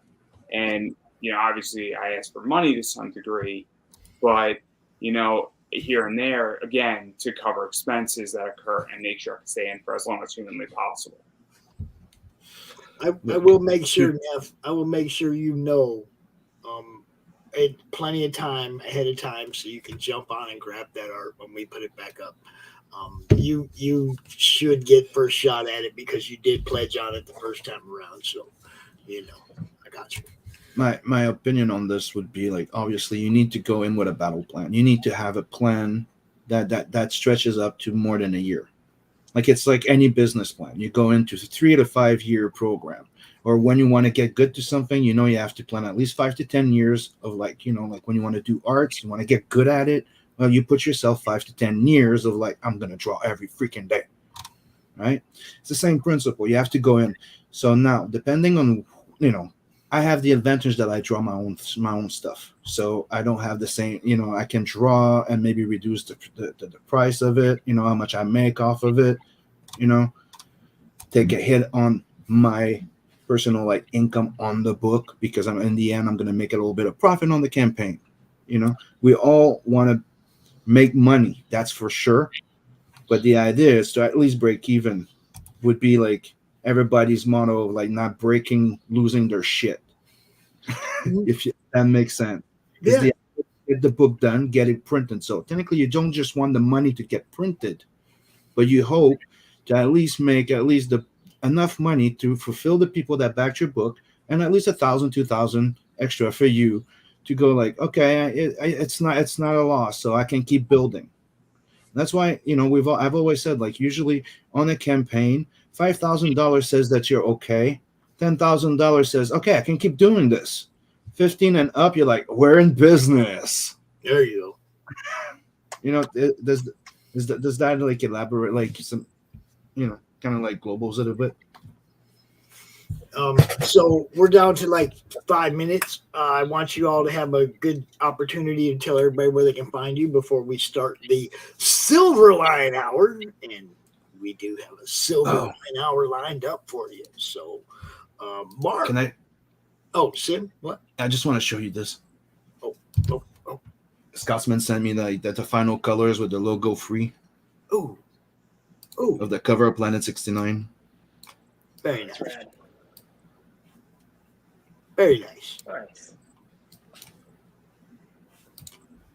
That's it.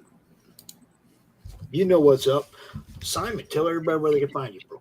You can find me anywhere under Sim Inkslayer or Simon SIM Pothier. I'm pretty much everywhere. I have shows on YouTube. I am also on the Sugar Crush channel doing the morning roast, where everybody's welcome to come promote their books there and their campaigns. And don't forget to go check out Tales from the Universe 2 on Indiegogo and coming soon on Kickstarter. Cool. Andrew. Yeah, so you can go find me, Pop Anime Comics Facebook, at Pop Anime Comics, on Twitter, at Pop Anime Comics, on Instagram. Obviously, I run a show, usually Tuesdays, Wednesdays, Thursdays, 7 to 9 p.m. You know, it's a little bit sporadic as of lately, but, you know, you could find me pretty much shooting off at least 3 days a week on something. I got a show in like an hour, so you can stop by and check me out on YouTube as well, Pop Anime Comics. And October 5th is a big day, and I'm not going to say anything else about that. And more information will be disclosed, but I'm going to become rich very soon. That's all I'm going to say. Well, I wish it. Count me in. Oh. Mark, tell everybody where they can find you, my friend. I'm just glad I made friends with Andrew. You know, he's gonna be loaded. Yeah, I like him. go get some drinks. Yeah, yeah. So Let's Know Comics. Let'sKnowComics.com is like really probably the best place to start. It'll get you linked up to the Kickstarter and whatnot. Most of our stuff goes out on Instagram because, you know, we make pictures for a living. So Instagram at Lesser Known Comics, and then on Twitter. At Lesser K Comics. That was the best we could do. Yeah, and I really appreciate, Andrew, you invited me on, and it's really cool to see just like, yeah, this ever growing circle, right? And didn't expect it for Neff and Freak Girl to be on, so I'm like starting to see like, hey, this family just keeps getting bigger. So yeah, we're all friends. Yeah, and you got Dorn Corkum also in the chat watching, and you know, I mean, there's a lot of people watching that don't say anything. They just kind of lurk, you know. But then we go look at the analytics later, and it's like, damn, there's a whole bunch of people watching. Only 5 people said something. You know? Hey, as long as we're getting eyes on what you guys do, that's all I'm trying to do. And thanks, Neff, for coming out. Make sure you hit that share button, bro. Tell everybody that we're doing this. We got the Silverline hour, and then at 9 o'clock, we got Brian Christgau and friends. And that's like, I don't know who all he's inviting. Sim, I told you you're more than welcome. But, you know, we're just going to. Yeah, my job, bye. We're just going to do a Saturday night 6-gun Goriila party, you know. If you guys aren't familiar with 6-gun Goriila, you're going to want to check that out. Yeah, great book. Right here. Sitting in a box by my feet here. Yeah, I mean, we got that last Kickstarter. Yes, good stuff. You got the trade? No, whatever the main tier was on the last Kickstarter. I'm not really. I don't think it's because it's pretty number thin. 8. Number 8. Yeah, I might have started from the beginning because I had just discovered it like this month or whenever it launched. So. Yeah, I'd have to look. That box is getting insane. I need to get through all my. I know, man. A couple weeks ago, I was like, I only got a couple books to read. And then I was like, bam, bam, bam, bam. Now I got a stack again. It's like, yeah, I know. Yeah, I have that problem too. It's a big problem. Just it's a good problem to have. Yeah, as long as you get time to I'm read. not complaining. All right, I want you guys to. I appreciate you guys coming out. Thanks, Andrew. You know what's up. Thanks for having all of us, Pops. Simon, I will talk to you later. I'm sure about 9:00. Yeah, probably. So Mark, it was great meeting you, and I hope I see you too, more. brother. We have plenty of weekly shows, open draw stream on the weekend, all kinds of stuff that we do on this channel. So sub and don't miss out, and join in when you want to. All right. That's what we're here for. All right. Thanks so much, brother. All right. Peace. Later. Nice meeting you guys. Later. Nice meeting you too. You bet. Oh man, here we go. We're gonna shift gears. I love this, the way this is working out. Hi, Barbara. Hello. How you doing? Now, I was gonna say, you can tell everybody they can come in, and we can still just cover one at a time, and you guys can all hang out together. You can do it one at a time, however you want to do it. Sure. I'll just message everybody, and but I think they're going to jump in as soon as they can anyway. Yeah. Jump on, everybody. I'd love to have y'all hanging out, talking about each other's stuff and whatnot. That's the camaraderie of it is a big part of what makes it fun. Oh yeah, absolutely. Silverline's a very, very much of a family oriented crew. We're all friends and like each other. So we're getting bigger every day. I know, man. It's like every time I turn around, there's somebody else I know that's now doing something under the Silverline banner. And I'm like, right on.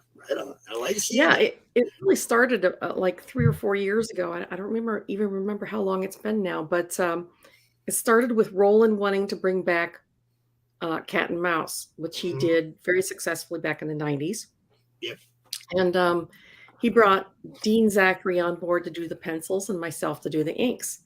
And as we're doing this, we're like, what we really should do is we should really kickstart, not Kickstarter the platform, but kick it in the ass and restart Silverline 3.0. Actually, it's already done it twice before. And there's enough old Malibu alums out there that were willing to jump on board and do their own thing that we got it started. And then it was other people besides Malibu people and newcomers and old timers. And there's a heck of a lot of people now underneath the banner. And the thing that Roland stressed though was that he says, I've tried to do this by myself before, and I can't do everything by myself. So the people who are jumping on board, they have to be willing to help out. He says, do you have any other talents besides inking? And I says, well, I spent 20 years as an accountant. Okay, you're the CFO. And and we live all over the country, and we've got our social media experts and our advertising experts, and we all just jump in and help wherever our talents can lend a hand. So it's very much of an umbrella family type thing. I know. I've been talking to Roland for, I don't know, almost 2 years now. I think I met him right after we started doing CRoM CoN. And Brian Silverbacks and John, all these people that are part of what Roland's done over the last few years. And now I get to meet more people that are under the Roland's banners that I've never met before. This is awesome. Yeah. Hello. Scott was one of the newbies that we brought on board that has been doing fantastic. Well, thank you, Barb. Yes. I'm familiar with his work prior to meeting him. Because, obviously I've been doing this for a couple of years now, and I'm getting to know people. So, seeing their work and being able to place a face of the creator to the IP or whatever, man, this is great. Brent, first time I met you. Yeah, hey. You know, this is cool. So I guess we should run around real quick. Everybody introduce yourselves so everybody knows who you are, because I think this is Barb. I think has been on the network before, but I don't think either of you two have. So, Barb, tell everybody who you are. My name is Barb Kaalberg, and I have been a comic book artist for over 30 years. Started out at Malibu, and from there I went to Innovation, Now Comics, Dark Horse, Marvel, DC, Image, Warp Graphics, and just about everybody else under the sun. I've got, I don't know, something like 6,000 pages under my belt. And now I'm solely... Is that kind of heavy, that belt? Yeah. 6,000 pages.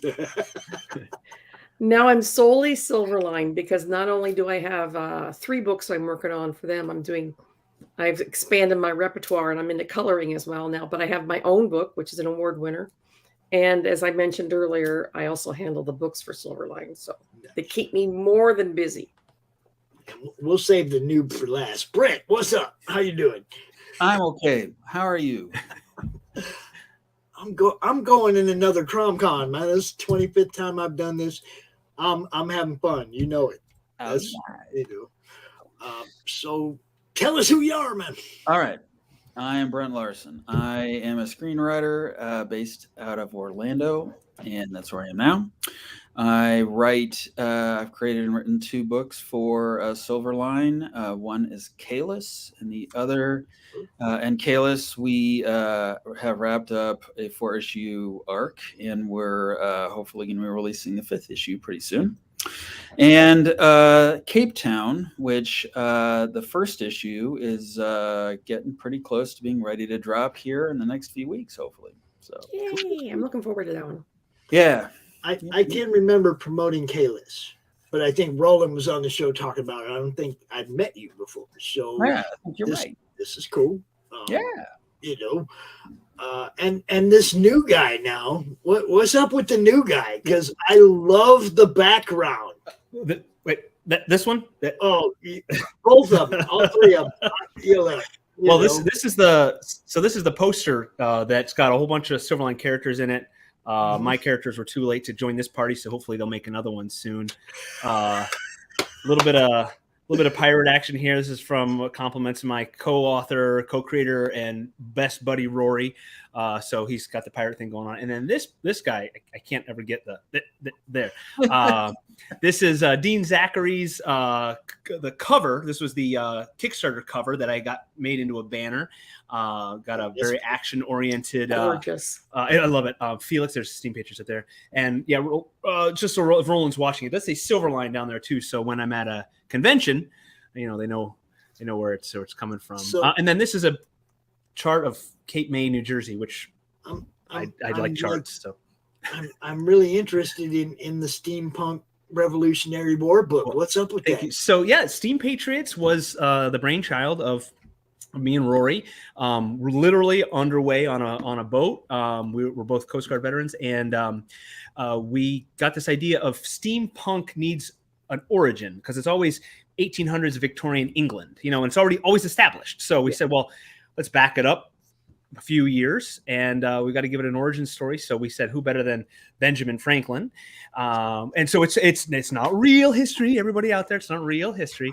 Ben Franklin did not invent any steam engines, but in our timeline, he tweaked steam technology and made it an emerging source of locomotion and you know, mills and all this sort of stuff, and engines. So there's boiler carriages out there and Franklin boilers, and that's the Steam Patriots world. And the book opens in 1776, and we try to follow real history. We don't want to detract from anyone's and real person's accomplishments, but we of course made our own history. We have a fictional protagonist, a fictional hero named Felix, and he's kind of got this photogenic mind. We can't call it photogenic in 1776, so I guess I don't know. Anyway, he can remember stuff, and he gets wrapped up in the British invasion, not the 1960s British invasion, but the literal invasion. And that's where the story opens. And the first one's out. Second one's coming very soon. And we've got a whole world. If this is successful, we want to create a whole Steam Patriots world, and that's the hope and dream of for our book. Great, that's great. All right, I want all of you to drop links in the private chat so we can get them in the chat. Or if you want to make it easy on yourself, you subscribe to the channel, say something in the YouTube channel. I'll give you a wrench, and you can drop your own links on every show I do. Anytime I'm live, you just come out and say, hey, everybody, here's my link to my book. That's why we give everybody a wrench. So you guys, self-promotion is huge. A lot of people don't get it. A lot of people get it. You know, you got to go out there and blow that horn, baby. We have links to all of their Silverline books through our website, silverlinecomics.com. It will take you to a link to Indie Planet, where you can order any of the Silverline books. Right. And our social media folks at Silverline have been knocking it out of the park with Instagram and Facebook and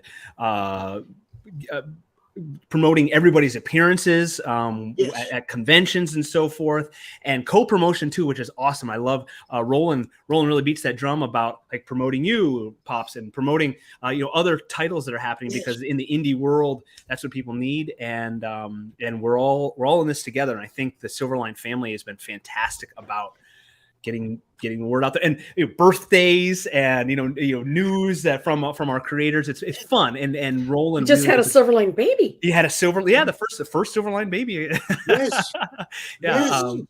And he was going to be here tonight from over in England. Yeah. But they got that baby to mind. So Roland and BJ, his wife, have been doing a great job making this like a family. And Barb kind of joked about me being the new guy to this crowd, and I love it. They've brought us all in as a family, and it's a great bunch of people making really cool stories. Well, when I said that, I'm newbie because you've never done a comic before, Steam Patriots, and then yes, it's just it really hit it out of the park on the first try. Thank you. Yeah, I really like that concept. That's I'm going to be checking that out later on this evening when this show's over for sure. But yeah, this whole thing, like I said, there's so many people that do promotion, okay?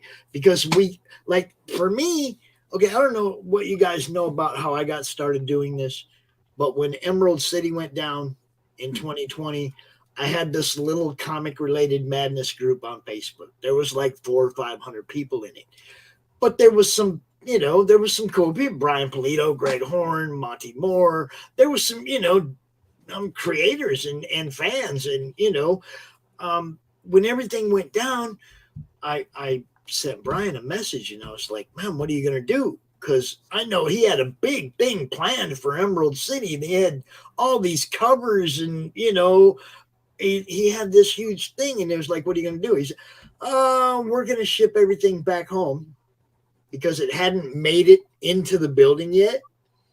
They intercepted the shipment, had everything shipped back to Phoenix, and he did a online sale that weekend, in the weekend that the con was supposed to go on. So he sold all his Emerald City exclusives and made all his money, and it recouped what he lost in shipping stuff up there and probably hotel accommodations. And who knows? Brian is a master at promoting himself and marketing. Yes. Well, and Francesca's the one that saved him, though. She's the one that got that shipment turned around and sent back to Phoenix. You see what I'm saying? So I was like, well, that's great, Brian, but what about all my other friends? What about everybody else who just had the carpet yanked out from under them? They got no cons all summer, and I could foresee it. I knew if one big one went down, it was over all summer long. It wasn't going to be nothing for nobody. I was like, so that's how I started doing this CRoM CoN this weekend, where I'd bring people out and tell everybody this is what this person's got, this is what this person's got, and give them at least somewhere to sell stuff or try to sell stuff or whatever. And it was a little tiny. I didn't have a YouTube channel. I didn't have, a platform. I had a little tiny Facebook group. But I had encouraging people like Brian, don't stop, keep doing what you're doing, Pops. You help people out. Here I am, 2 years later, still doing it. Haven't missed a month. I'm not going to stop doing this as long as people sign up to be in it. And we'll keep showing off what you guys do. Cross promotion is huge.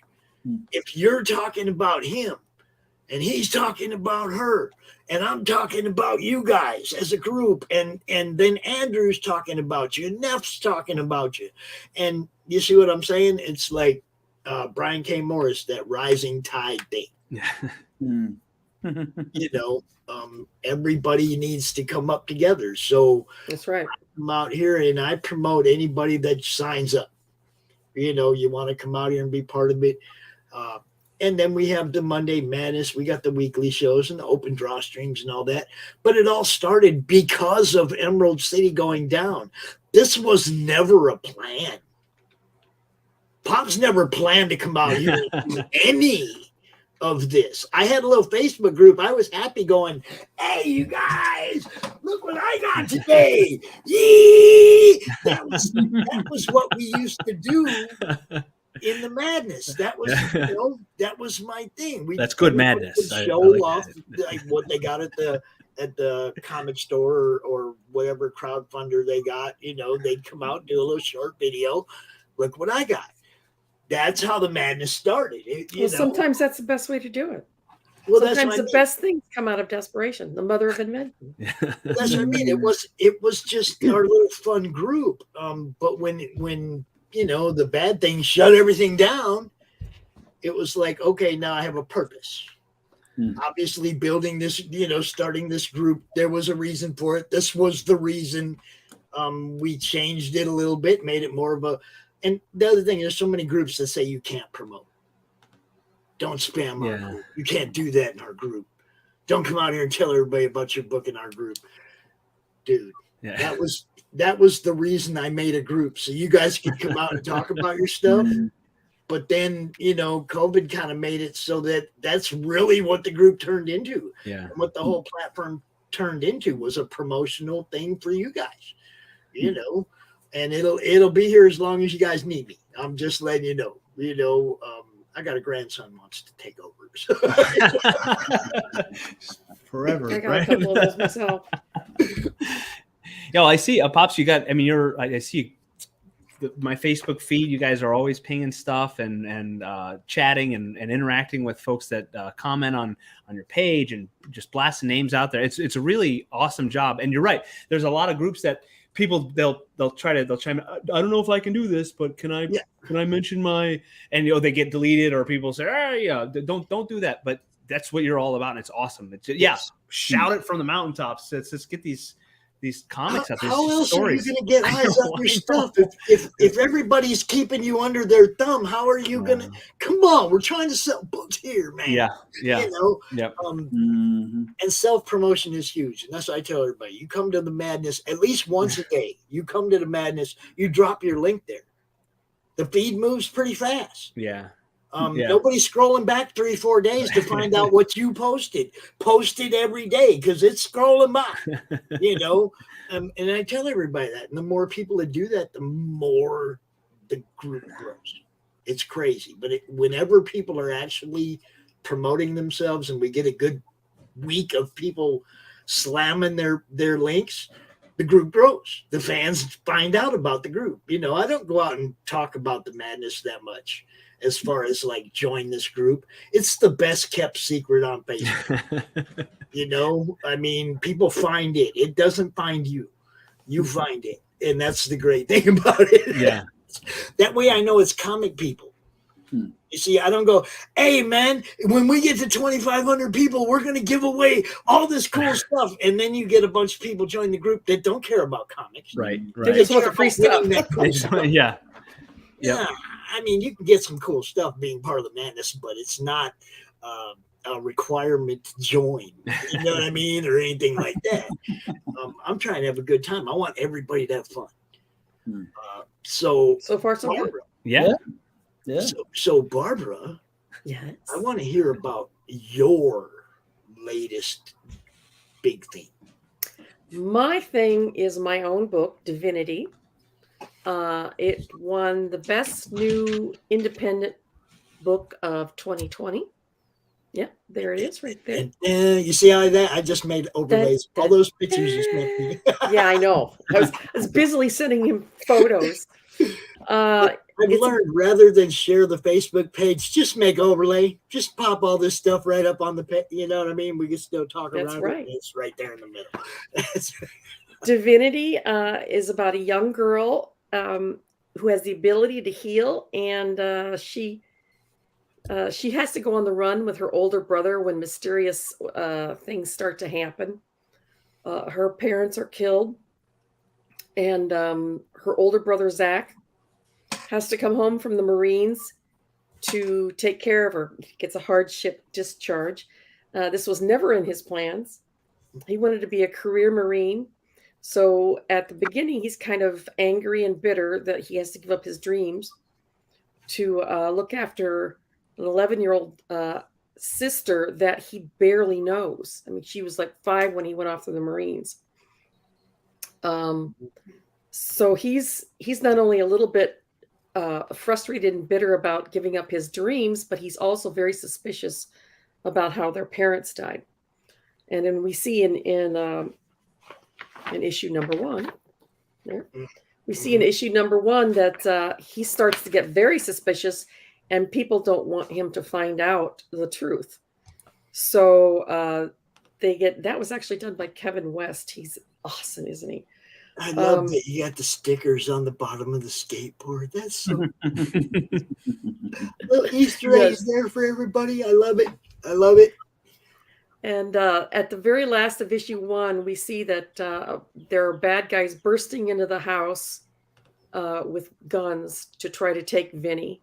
And I mean, you got to ask yourself, if you knew somebody who had the ability to heal you, and that's where they're bursting into the house.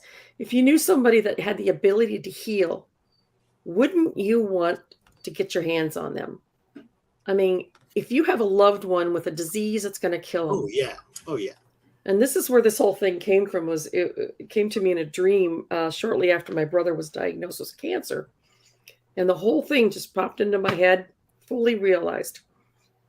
Unfortunately, Vinny doesn't exist in real life, so it didn't do me any good in the end. But my brother inspired this whole series, and they have to go on the run to keep her safe from all the evils of the world that would like to get their hands on her. And trust me, I didn't need to come up with any supervillains because there's plenty of evil in the real world, as I think, especially when you look at that concept. Yes, I mean, who would die to get their hands on her? They would buy her, they would sell her.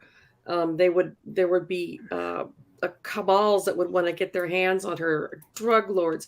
The government would want to get their hands on her. Pharmaceutical companies would want to kill her because government was the first one that came to mind for me. Yep. Well, you think?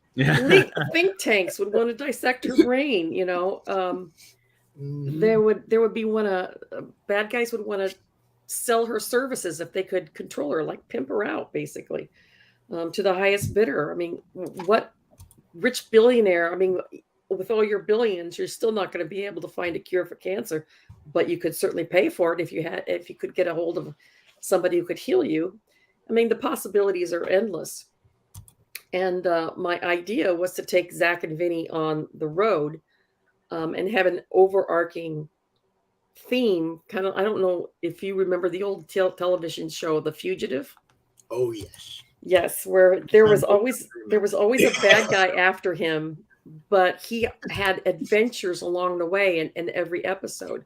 And it's kind of based on that, where we have a main bad guy or cabal that's after her. But as they move through on the run, they run into other people and other situations that present problems for them to solve and adventures for them to get into. And along the way, they also pick up Olivia Barnes, who used to be a coworker or ex-Marine with Zach. And so they have three of them now on the run. They have Olivia and Zach and Vinny. And the adventures that they get into is really the focus on it that keep them running. But we learn more about this evil cabal, and they really do have their fingers in every pie, including the government. I know, shocked, right? Shocked that rich people would have their fingers into the government, but I don't know where I came up with that idea. I don't know. I just look at salaries, and that just tells me everything I need to know. Wow, that person gets $140,000 a year, and they've been doing this for 10 years, and they're worth $85 billion. Exactly. You know what I mean? It's like, okay, you're selling something, and it ain't politics. You know, it ain't what you're there for. Yeah, I kept saying about Barb's story is it's other than that little bit of whatever Divinity's power is, it's not a stretch. And the artwork I think is fantastic because it fits. It's not a stylized art. It's not comic book proportions. It's not crazy pows and all this. It's the art and it's an action story mixed with real people, and the art is perfect. I keep saying that. I know Barb's heard me say it a billion times. The art I think is perfectly fitting because it's a classic style and it's realistic, and the expressions, the people are all fantastic without being over the top. And, that would be fitting for a different style of comic, but it's perfect for what she's got here. I think it's all around a very well done story. Nothing's jarring or nothing's, weird. Like it doesn't fit. It all fits beautifully. Now I don't pencil it and I don't letter it, but I do everything else. I write it. I co-script it with R.A. Jones, who's an old master from many, many years. I was new to the scripting of comic books. I've been in comics for 30 years, but I've not been a writer. So I needed help on scripting it. So the characters, the plots, the story, everything is mine. RA helps me co-script it. I have a penciler out of Mexico. His name is Alex Sarabia. He's absolutely fantastic. He pencils, I ink, and as of issue 2, I took over the colors as well. Something I taught myself when I hit 60 was that I wanted to push the envelope. So I'm teaching myself to write, and I taught myself to color because I wanted to expand my repertoire beyond inking. And I figured if I was ever going to do it, it better be now. So I was 56 when I started doing this. And I'm not gonna lie, this gave me a whole new life direction. All I had was golf and grandkids. Okay, this kind of gave me a second life. I'm 63 and I have comics and grandkids. I'm 58, but I'll be 50, real soon. But it was like it gave me something to do as a senior. I hate to say that word because I don't feel that way, but I don't either. I still have a 20-year-old brain. Dude, so. I go out and play golf with my son who's 30 years old, and I play from the same tee box he does, and I try to hit the ball just as freaking hard as he does, and I ain't slowing down. Age is the number. Yeah, I'm not slowing down until they hit me in the back of the head and say stop. Okay, so like a heart attack on the course or something. It's the way to go, right? Yeah. I was fortunate enough. Right. I was fortunate enough for Divinity 2 to team up with Scott in his debut of Steam Patriots, and I thought I'd broken the Silverline record for sales on Divinity #1, but Scott and we knocked it out of the park. We broke that with record. Our powers combined, Barb. That's because you. I did talk a lot. You have the magic mouth there. I can't forget Rory. Rory's here chatting, being stupid. It's good to have a good stupid friend, right? To keep you blabbing on and being an idiot. I think you have to promote though. Yeah. You got to go out and talk about what you're doing and show that you're passionate about it and act like this is the coolest thing going. Come on. You see, Brian, I don't have to tell you. Turbocharged.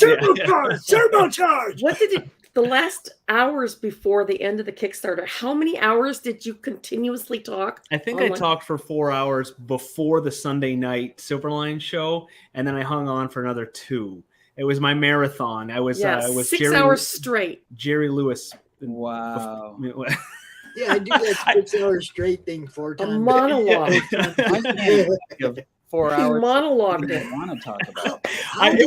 It was like a filibuster. I read Green Eggs and Ham, and Okay, so you just stayed out there. I had people chime in. I pre-staged some family, some people who love me. They chimed in, and we talked. Really and we love talked.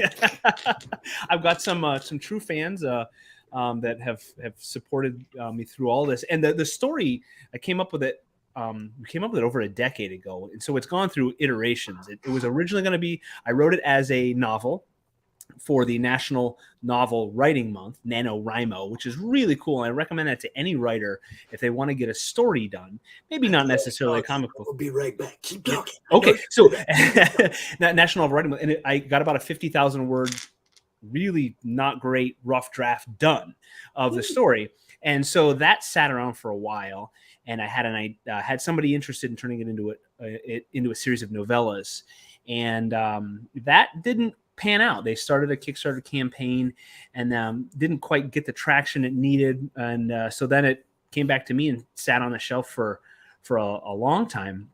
And it wasn't until I finished my degree at Full Sail, my writing degree, and that I realized while I was doing that it would be a comic book would be the perfect medium, because it was very visual and you can tell such a cool story with the visual art of a comic book. So I approached Roland with the idea, and apparently he liked it enough to run with it. So in that decade, I had my first publisher had a pretty good publicist who compiled a long list of interested people. I love the dog there. What's his or her name? Pop. Oh, you're muted there. You got a free hand. So we had a pretty good, I wouldn't say a great following, but a little bit of a following to start to roll into this. And I'm blown away by folks that are dedicated. And we have like more than a handful of Silverline, just hardcore fans. And Roland's got, everybody who jumps on our campaigns, and Roland, which is we've had 20 or more successful. I think 21. I think we just finished 20 or 20. It's either 19 or 21. We've had a lot of campaigns and a lot of titles, and there's more titles than campaigns on our website because Roland's resurrected some legacy titles, and so Silverline's offering is just amazing at silverlinecomics.com. And what's the puppy's name, Pops? That's Zeus. Zeus the moose. And a little bit of shedding, right? Just a little bit of hair. Oh, he's horrible. We've had something like 20 successful campaigns in a row. Yeah, it's awesome. And Roland has been adamant about the stories being done before we present them to Kickstarter. And because there's a lot of speculation on Kickstarter, and you frequently, I don't want to say frequently, there is a likelihood that you don't get what you pay for. It doesn't happen, and that's the chance that you take with Kickstarter, and it's clear and out there. Roland said there's no chance when it's funded, and they've all been funded, you will get your comic book. So really, it's ready to go to press. Yep, you're pre-ordering it through Kickstarter, right? And Roland and his Florida team there. I've offered to help, but I'm so far away. I just can't get there to help. So I wish I could. Wish I could box up comics and help Roland. But the whole distribution team down there, they get their it's about 3 weeks to a month turnaround, because that's Kickstarter takes its time, right? And then the print, 2 weeks, and then it's a couple weeks later you've got them in your hands, and it's been fantastic. So a week to 2 weeks before you get your funds from Kickstarter, and then about another 2 weeks before all the printing is all done, and they can start stuffing them. So it's usually about a month or a little less before we start mailing the books out, because they're ready to go to press. The only thing that we need to do is put the thank you page on the back. After the Kickstarter's done, and they're good to go. And then, to make it I mean, Roland could simplify it, but he offers so many cool options for the Kickstarter campaign to make it worth your while. We have variant covers, we do the flip books, we do bookmarks and stickers and trading cards, and we do so many cool things. Yeah, and so I mean that just adds to like those are the actual books. Let me see them. Yeah. There you go. So once it's all printed, Roland's everybody's got their rewards. They have to, if you're familiar with Kickstarter, you check your rewards, and sometimes you got to type in, there we go. That was the variant cover, the Kickstarter exclusive Kickstarter edition there, again by the venerable Dean Zachary, who did a great job. I love it. So I gave him a little bit of instruction, like I kind of want. Franklin invented this kind of thing called a Leyden jar, and that's our idea for kind of like a electricity, maybe capacitor or something like that. If for those engineers are out there, don't think about it too hard. It is a world of wonder and imagination. So I told Dean about it, and he drew this carriage.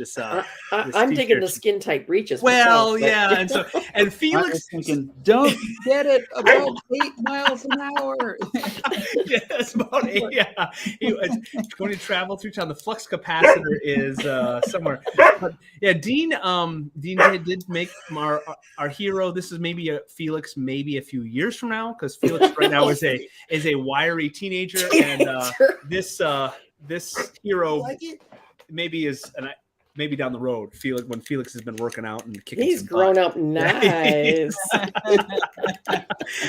And the characteristic Dean Zachary stubble. I know I've seen that in his character. So and if you check out our previous campaign, and then I know the next campaign, Dean always does variant stuff like this. He does these one-pager kind of poster arts,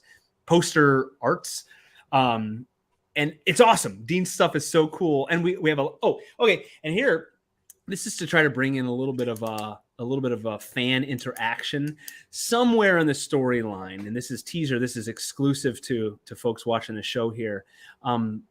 They will create a battalion, the first boiler battalion out there, and that I wanted to make a flag. And my buddy Dan, who did some editing and did the colors and stuff for issue 1, created that flag. So sooner or later, that's going to make an appearance in the story. But we made a patch for it.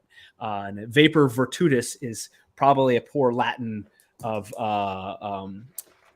like steam power through vapor. So if you're a Latin, if you know Latin, don't call me out on it. This is one of the opening pages. Actually, I sent you one of the colors. Yeah, there you go, Barb. Colors are a little off on this. This is I got one. Eventually, hold on. Yeah, you got upside down. Yeah. First boiler battalion. And we've got the 13 stars there. So it's going to make an appearance at some time in this story. A little Velcro on the back. Yep. Stick it to anything. I got a friend who put it on his hat, and my nephew, my nephew Colin, put it on his airsoft gear he wears. So I'm proud of that.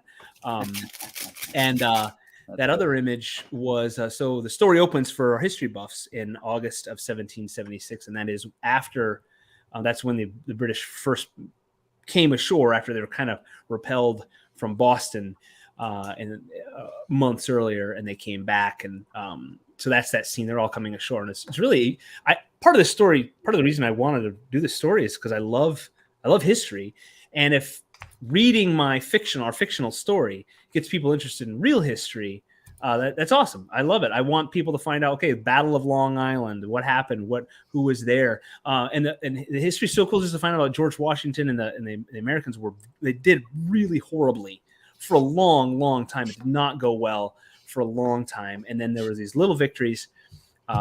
So it's just I love that. The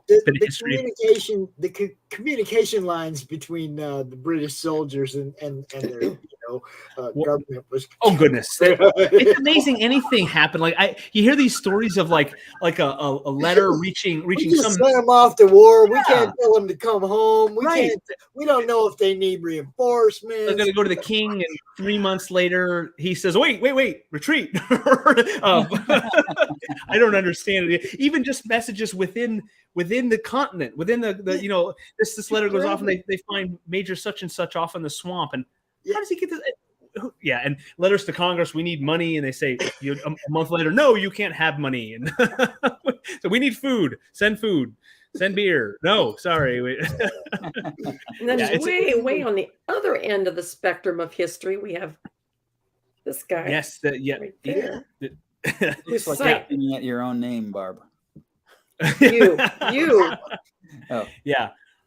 On the sci-fi end of awesome. And his story started. The story starts awesome with the opening of Kalis is so cool. I love it. Just going into the story, literally like a flaming entrance of who knows what the story of it. So sorry, Brent, go for it. What do you mean? Are you done? I was okay. Well, so the story begins. Brent, tell us about Kalis.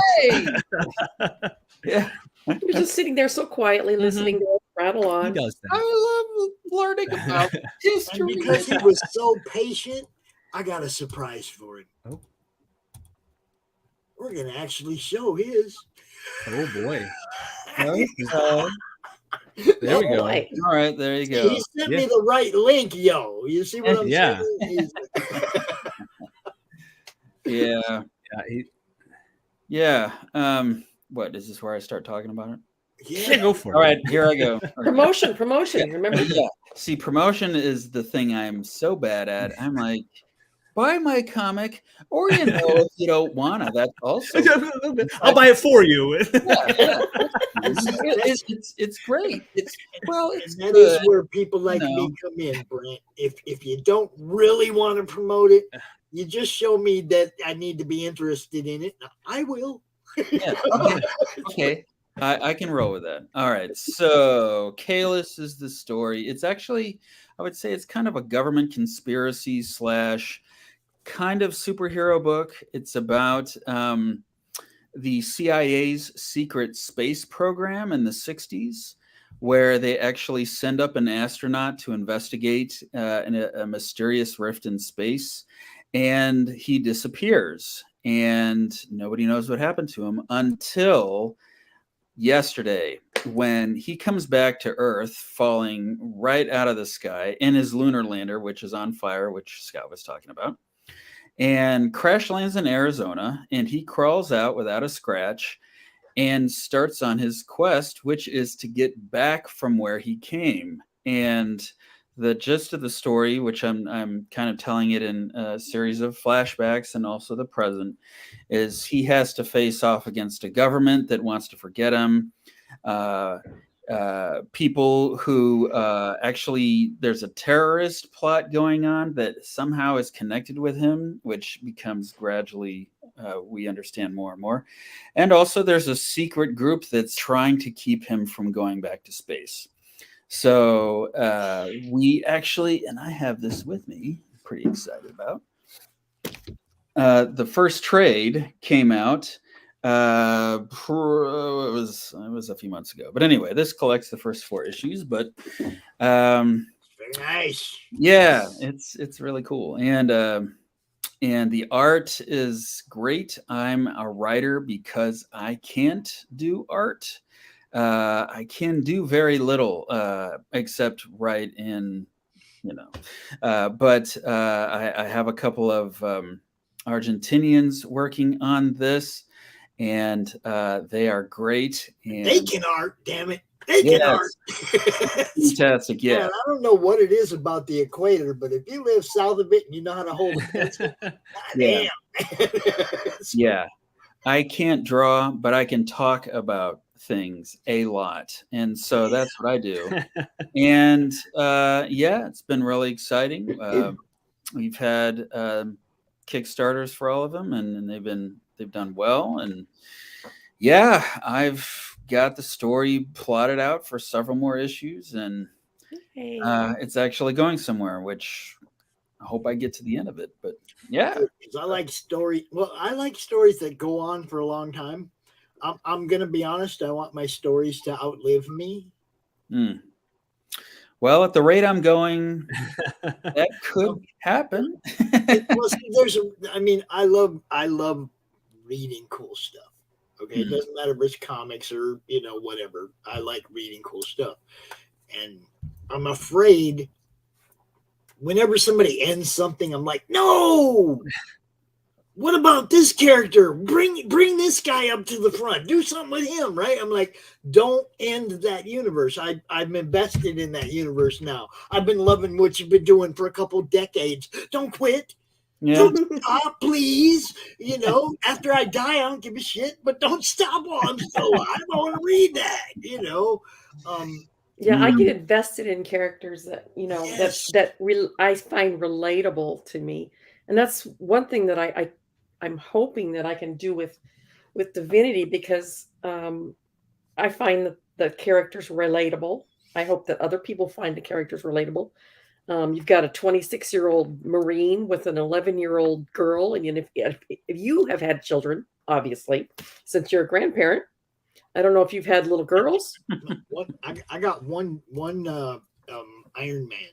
I have one Iron Man, and I say that literally. He went in the military, joined the army, went to boot camp, won the Iron Man award. I have one of those too. Okay. He's Air Force. He looks like Iron Man figure. Even today at 32, he looks like freaking Captain America. He goes to the gym all the time. He works all day. He's just. Well, I've got a 6'3" son who's a career Air Force full-time guard. And he looks like Captain America too. Yeah. Him and his wife both are bodybuilders. Yeah, that's him and his wife both, as they go to the gym all the time. They're all super health nuts and everything, and I don't know how they put up with me eating all my meals and stuff. But so you haven't had any girls? You've not no girls? We got grandchildren. Yes, we have grandbaby girls. Yes. How old are they? I didn't have a daughter. No. So you haven't gone through the preteen phase yet, have you? We're right there. We're right at the edge with the I'm so sorry for you. Emma turned 11 last week. Okay, see, my heroine is 11 years old, and she's halfway. She can't decide whether she's a child or an adult. She's angry all the time. I don't have to listen to you. I hate you. And obviously, Zach, the Marine, is completely unprepared to deal with this. He wants to say jump, and you're supposed to say how high, not I hate you. You're not my father. So I want to throw that kind of humanness into my stories where people can say, yeah, I can relate to that. It's not going to be all adventure constantly. It's going to be what happens when she gets her first period. What's he going to do? He's going to panic. Are you going to put that in an upcoming issue? It's going to be mentioned. It's when Olivia talks herself into coming along. He goes, "I don't want to get you involved." And she's going to say, "What happens when she gets her first period?" And he gets panicked. He goes, "Okay, you can come." Okay. Yeah, I totally agree. I mean, adventure is cool, but if you don't care about who's in it, then it had better be an incredible adventure. And even then, you're like, how incredible can it be if it's with people that you don't care about? So it's one of my biggest gripes with. I think he wants to go out with his brother. So I'll I'm gonna let him out. Any story where you don't care about the heroes, and that is a problem with stories that have almost superheroes. You have to make them relatable. That's why I think often you have to have somebody else that they're protecting. You have to care about their lives that could be ruined. Or like in the James Bond, why do we care about him? We have to care a little, be a little worried. And I think as the stories progressed in the last 100 years of storytelling, like in the comic book world and the action world, they've made them more relatable. They've gone from bulletproof and just pure action and punching, which is great. Punching and action is always a lot of fun. Explosions, and then you can throw in airplanes and tanks, and then you got mindless entertainment. yeah.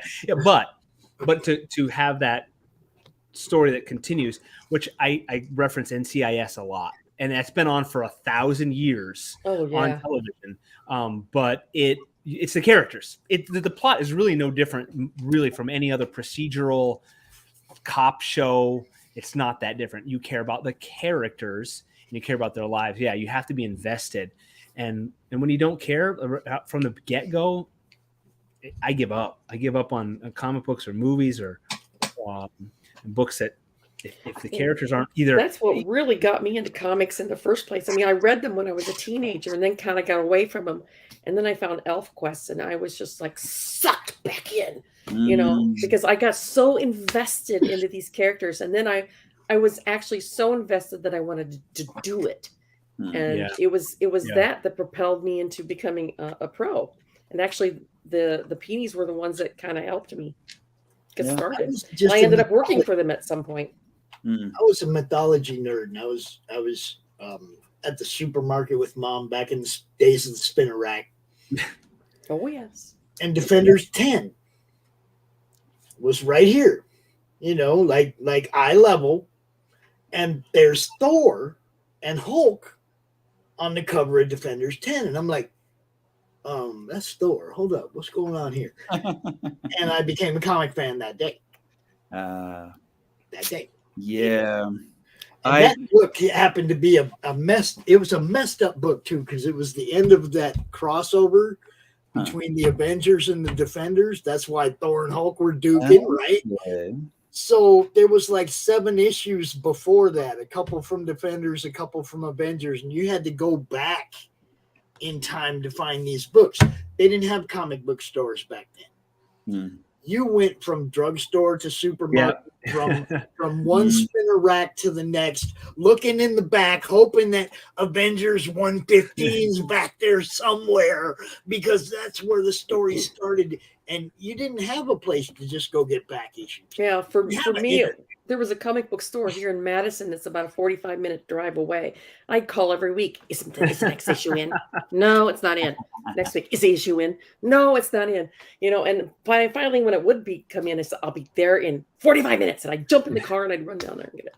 We had a drugstore, Jim's. So it was Jim's Deli, and it was also a little kind of drugstore off to the side on the corner in Attica, New York. It's around the corner from me. Yeah, and I would make my mom take me from school because they had the only spinner rack I knew of that had comic books. Occasionally, one of the grocery stores would have them, but I would go and scour for Avengers or Iron Man. And I'm an Iron Man gal.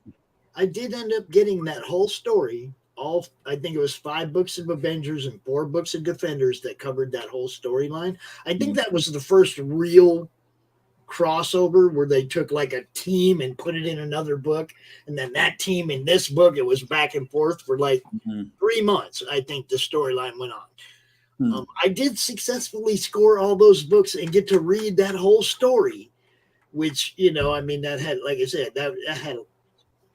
I was lost in. I'm a fan now. I loved Vision. I loved Namor. You know, I mean, of course, I was already a fan of Thor because I was a mythology nerd. So, you know, Doctor Strange, all these characters that they threw at me at one time back in the 70s. You know, not the movie versions, the comic book versions, right? Dude, those characters were so believable. Even though you knew this was all bullshit. I mean, it's created, right? But it was so believable. The interactions, everything. Swordsman and Mantis were a couple then. Okay, they were part of that series, that storyline. You know, I mean, you got introduced to a whole bunch of characters that some of them never went anywhere after that, really. Then all of a sudden, Guardians of the Galaxy and Mantis is back on the big screen. And now everybody knows who she is. Yeah, I love it. So many characters that were in that series. So I got exposed to a whole bunch of the Marvel universe, right? You know, my gateway was G.I. Joe. And what's funny is I was buying the figures, and you know, they had on the back, you know, Snake Eyes, you know, intelligence officer, and he had a horrible burn, and you know, he knows how he carries an Uzi, and that's like, oh cool. And so you have him running around and doing stuff. But then I saw him in a comic book and I'm like, wait a minute, what's he doing? And doing stuff that I could never with my action figure. And like he's pretending to stop his heartbeat so that people think he's dead. I'm like, oh my god, my doll doesn't do that. And like gung ho, you know, he's the Marine. He the figure had him in a vest with a kick ass, you know, big old Marine tattoo on his chest, and he carries a grenade launcher, and oh, it's so cool. And so I have him running around doing his little thing. But in the comic book, he's talking and he has this really cool Cajun accent, and I'm like, wait, what is happening? He's talking. Yeah, Joe got me in trouble. Another language, and yeah, suddenly I'm like, these guys aren't action figures; they're like real people. Real. I had an older sister. Within months, yeah, I was kind of out of the I had an older sister. I never left G.I. Joe behind, not for years. I was like, these guys are real people, you know. See, G.I. Joe got me in trouble though, big trouble all the time, because my sister, I had an older sister that had the Barbie and the Ken and the big dollhouse and all that they lived in, and the Corvette and everything, and I would get in trouble because I'd go and I'd take her Ken doll and I'd give him a black eye. Yeah. I'd lay him on the porch and I'd put Barbie and G.I. Joe's Jeep in my room. I thought you were going to say I'd take Barbie and G.I. Joe and Barbie. Well, yeah, G.I. Joe and Barbie. And Mom would tan my ass and stop me from doing it. By the time I got done, Ken had a pretty much perpetual black eye from all the time they tried to wash the ink off, and it's like now it's kind of just like he always looks like he had a black eye. I was fortunate enough in the 70s. I graduated high school in 77, so for 75 and 76 to 77, I worked at a Rexall drugstore. Oh, they had a spinner rack. And one of my jobs was to take off the unsold comic books, rip off the cover. My boss would send the covers back to get credit from the... And then I was supposed to throw away the rest of the book. And do you know how many really good books that were worth a whole bunch of money got destroyed that way? Oh, that hurts so bad to hear that. Those interiors never made it to the trash, I'm afraid. They made it right into my car. Nice. I'm telling you what, at least one with a cover on it would have made it into my car every time, too. Yeah. Oh man, no! I know they used to do that. They used to like tear the covers in half or whatever. It was. They got so many cents on the dollar for their purchase in credit for the next order. Yeah, and I'm just like, no idea. But I read a hell of a lot of comic books. I have a long box full of coverless books. And you know right now, comics are at another. I don't know if it's a peak, but I feel like the price of comics right now.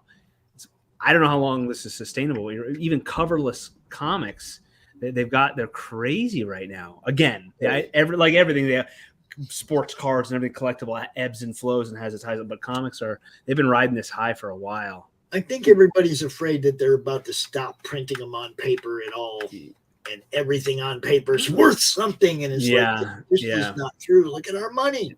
Yeah. Well, I know for a fact that our printer, who happens to be a member of Silverline, they've been complaining about supply chain issues and getting their paper. So adapt and adjust. Yep. You know, if we have to go to a different type of paper that is easier to get, or whatever. I mean, I'll go down and cut out the tree in my backyard. No. They really have to develop some kind of hemp paper. They really do. Yeah. There you go. That's they can grow hemp so quick and provide so much. It's just, I think the issue is what a friend of mine told me, who's like been trying to develop something like that, is the hemp paper doesn't hold the ink like wood paper does, or pulp paper. Well, somebody will figure it out. Yeah, that's what I'm saying. It's like eventually we got to get this figured out, guys, because hemp paper would be so cheap and so easy to renew so quick. I mean, you can, how many years does it take to grow an acre of trees before you chop it down and use it? Bamboo's also another fast growing. Yep. Yeah, and how many times can you use that acre to grow hemp crop after hemp crop after hemp crop after hemp crop and be making paper that whole 50 years? instead of waiting 50 years for that tree to be big enough to do, or more, for the tree to be big enough to take down and do something with. Hemp and bamboo are extremely renewable. Both of them. I mean, they're making everything out of hemp now. Concrete, bricks. There's an airplane in Canada made out. Do you remember Up in Smoke? They made the band out of wheat? Yeah. Well, there's an airplane in Canada made out of hemp product. Wasn't soy? Henry Ford was a big proponent of making soy products, soy-based paint, and I feel like the fabric in the Model T had some sort of soy something in it, and as a fiber. Anyways, but I just now I'm picturing the plane that's made out of hemp. Crashed and actually burned. white, and it just looks like a plane. And everyone for 10 square miles felt complain about it. And in other news, who cares? Okay.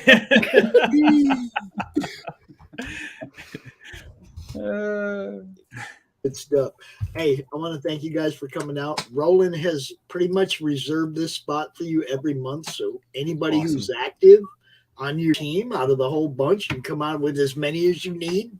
If you need more time, just have Roland let me know ahead of time so we can make sure you get booked for more time. And, we take care of you guys, man. I love what you guys do and appreciate that you come out here and give us some of your time.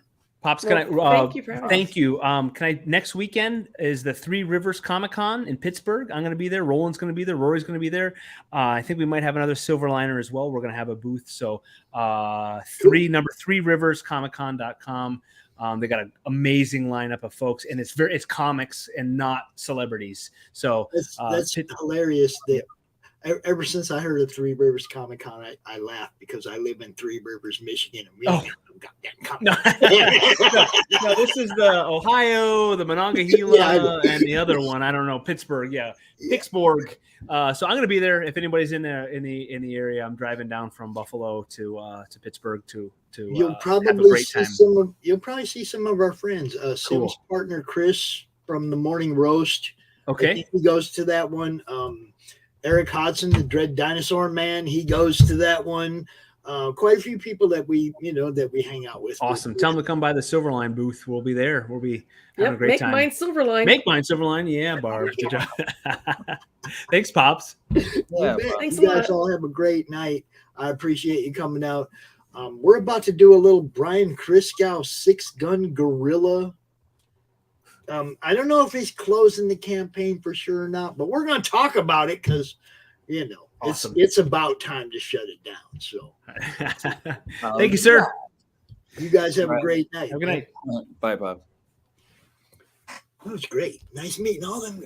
I knew Barb before, but nice meeting Brent. Nice meeting Scott. Those guys. I like that stuff. Dude, come on. Steam Patriots, yo. I'm gonna be liking that. Where's my Matt Knowles? What do you know about that one Scream Punk? So, Mr. Christgau, it's party time, brother. Sim, you guys know what's up. It's time to come out and talk about the 6-gun Goriila. I got all these books, and they all say the same thing on them. 6-gun Goriila. All right. So while we're waiting for Mr. Christgau, we'll do a little recap of some of the stuff we got earlier today that we opened up from Thomas. Y'all know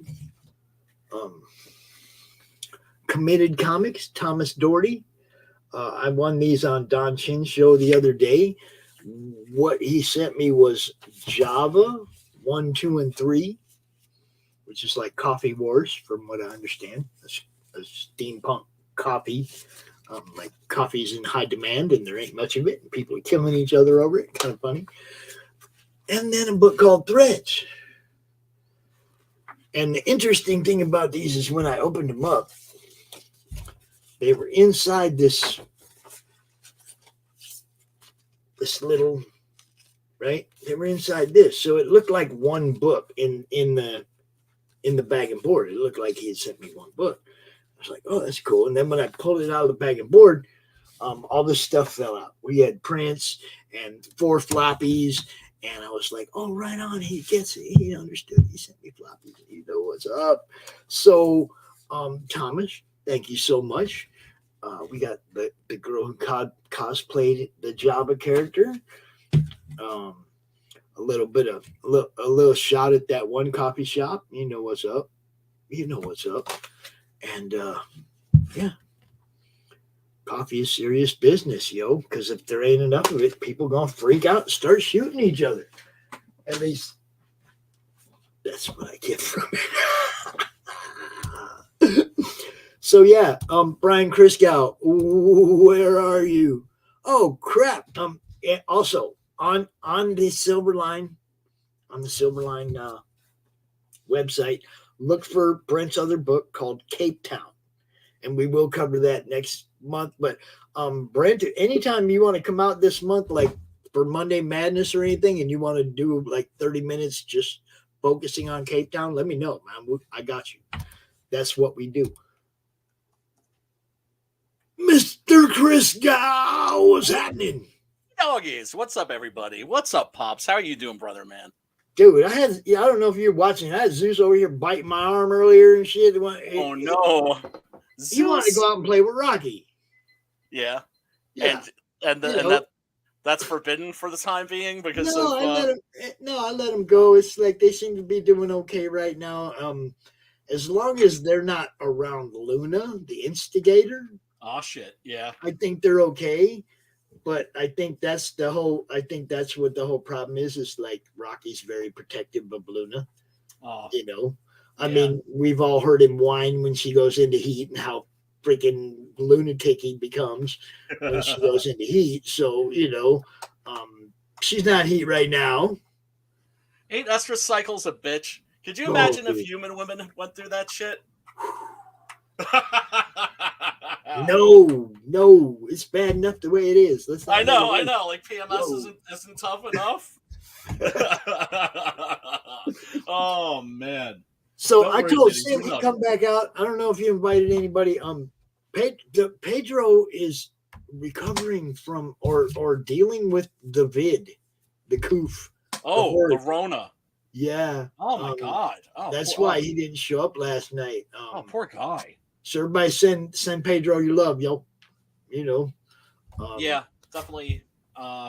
Fingers and toes crossed. I mean, I'm sure he's going to be okay, but I'm sure he's it sucks right now to be in him. Yeah, without a doubt. Yeah, we love Pedro. Dude, love the fact, man, that that this scene is so broad and it encompasses people from all over the world. Dude. And like he's from Panama. So I've had Panama, England, the Netherlands, Australia, and America all represented at one time on the show. That's amazing. You know, we had Brianna from the Netherlands and Glenn and Rich from England. You know, we got Portugal. We got Roberto. He's from Portugal. My favorite moment is still when See, that's Luna. The boys are outside. That's Luna, and she's on the couch looking out the window, and she's mad because they're playing and she ain't. Oh no! I know that, Barb. So she's yeah.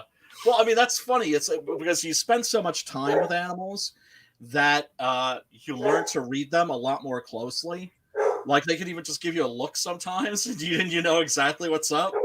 Well, yeah. I mean, I went and kept Rocky down here earlier and shut the gate just because of the way he was looking at Zeus, and I was like, "No, we ain't doing that again, dude. Nope." No. You know. That was brutal, man. That was brutal. Poor Pooch, man. Poor Pooch was in sad and sorry shape, dude. So was I. I know. You know that shit had. Of course, that shit's gonna jack you up too. You know, dude, every time. One time, Zeus going after Rocky. Okay, they got in a fight at the top of the stairs, and I got Rocky down the stairs, right? Yeah. And Zeus at the top of the stairs, and I'm like 4 or 5 steps down in between them. Right. Zeus decides to go for it. Oh shit. So he lunges down the stairs, which basically means he's in flight right now. Right. My dumbass reaches out to try and catch him and stop him. Guess where I landed? Oh no. At the bottom of the fucking stairs, hip, knee, ankle, shoulder, everything fucked up for like days, dude. Just trying to stop one from getting the other, you know. Oh my god. Oh, you took one for the team, man. You took one for the team there. It's always because of Luna. It's always the instigator, damn it. Oh my god. Oh man. But yeah. I mean, you bum out when they're bumming out. I mean, dude, you can't let them go at each other because one of them's gonna end up dead. You got to get in the middle of them every time. You know, if Travis is home, it's really easy. He grabs one, I grab the other, we pull him back. It's fine. Right. But if there's only one person pulling, the other dog's still coming forward, man. Right. Yeah, man. Oh Christ! I remember like my last cat, Figaro, aka Mr. Figs, aka Handsome, aka Mr. Handsome, aka Sexy, aka Mr. Sexy, aka Sexecutioner. I had like a million names for this dude. Right? Yeah, people don't understand. Cats get different names as they age. Yeah, they do. They do. I had one named Motorhead. That started out Mo. Yeah. Because she was just a quiet little thing, and then she developed a purr. Oh. She would lay at the end of the bed and wake your ass up with her purr. And it was like, so we started calling her Motorhead. Because now she's got this. Right. But she's just a little tiny thing, man, too. But she could wake you up out of dead sleep purring. That's super duper cute. Yeah. Figs got out one night, and when he came back, he looked like his entire forehead was fucked up. I mean, he looked like New Jack. I don't know if anybody knows the wrestler New Jack, right? Or Abdullah the Butcher. You know, these dudes that like wrestlers that like bladed like crazy. Like that was what his forehead looked like. Oh, he was toe up, man. He was toe up. Dude, but I mean, that's why I'm glad he was that dude took so many razor blades to his forehead, he didn't have a forehead anymore. He had scar tissue. Abdullah the Butcher bladed so much that supposedly he could take like a poker chip and or a quarter and just like stick it in like one of like the furrows in his forehead and it would just hang out there. It was like a party trick he would do. Blading, one of those things in wrestling that's like horrible, barbaric, awful. They shouldn't be doing it, but oh my god, I loved it. Too much fun. Too much fun, man. Oh my god, dude. So how's CRoM CoN been going so far? I mean, I popped in before for a little bit, but not that long. Oh, we have, it's been an all day thing, bro. It's been a good day. Katie couldn't make it, so we got to make sure we throw Katie a little extra representation, get her out here on Monday Madness or something, and make that up. She had family issues. Mackenzie from Silverline was putting out a flyer right before the show. And who is this? Mackenzie? Mackenzie from Silverline Comics. Oh my god. Yeah, they had a small fire, and she got a little bit burned, and oh my god. I said, we'll get you back out sometime soon. Don't worry about it, handle your business. Wow. So yeah, and she's not like a fire woman. No. It's like a small fire. I think she said at her parents' house, and she got burned helping put it out. Oh my god! Oh, that's scary. You don't let mom's house burn down waiting for the fire department to get there. No, screw that. You fight the fucking fire. Yeah. It's your mom's house, yo. You fight the fire. Yeah. I mean, I remember once I had a nightmare about like the house burning down, and like the next day I went out, I got like fire extinguishers for every room. Oh yeah, every room. Yeah. They got even the little ones, like the little aerosol can style that you can just like stick, like have a hanging, just about anywhere, always within reach. Yes. Just in case. Not only that, but a couple of heavy blankets just laying around in all kinds of different places, right? You got a couple on the couch upstairs, a couple down here, just big heavy blankets, the kind that don't just catch right on fire. Right. The kind that smother fires. Yes. Well, you see, I mean, I'm not that way with the blankets. I'm that way with the swords. And I'm in the process of now that it looks like I'm going to be able to stay here. The house isn't going to get foreclosed on. I'm getting into really decorating the place. Display, yes. Yeah, and I'm going to have a sword in every single room. I want to basically be able to whatever I'm doing. If I'm in the bathroom dropping a deuce and the zombies come, I'm good to go. I'm ready. I got the only problem with that is you got to watch out for the weirdos that you let in your bathroom. You don't want somebody coming out the bathroom. Yeah, but then if I'm in the living room, there's swords in the living room. I can strap myself. I'm just saying, don't arm your enemies. And I know how to use one too. That's the thing. Yes. It's if tomorrow suddenly gunpowder didn't work anymore, I'd be okay. Yeah. And I'm that way too, because I'm proficient with size and I'm okay with a sword, and I own some of both. And even if we can't get reloads, we have some boxes of ammo. We're not out right away. Oh yeah. Yeah, I mean, yeah, and then people were just like that's not proper house protection. I was like, oh no, I got cats too. You know what I mean? That's get past the Huskies, the pit bull, and me, and then you still got my son to deal with. Right. And look.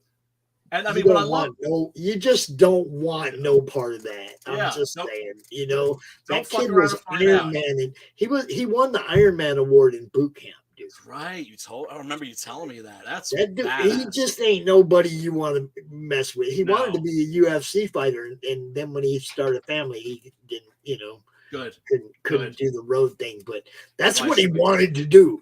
Right. Okay, was go out and kick people's asses. So yeah he just scope motherfuckers out. Oh my god. I mean, yeah, man. Yeah.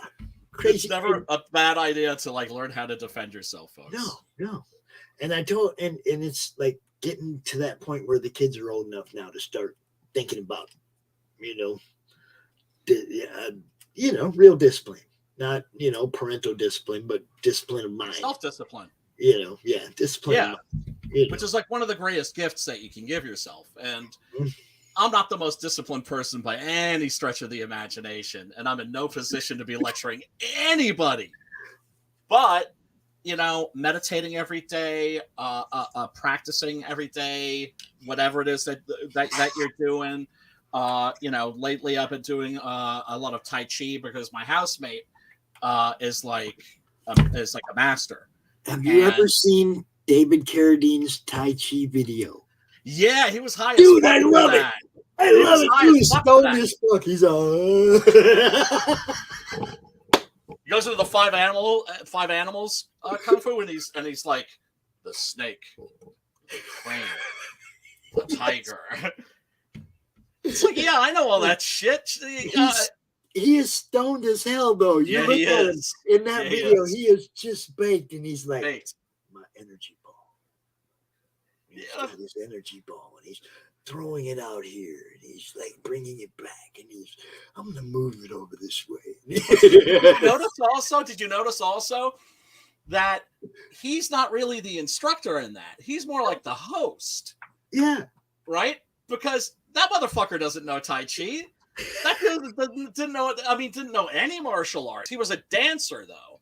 And that's the thing about dancers. If you take a dancer and you put them in an action movie, right? It's all fight choreography is very similar to dance choreography. Mm-hmm. Somebody like fucking Swayze.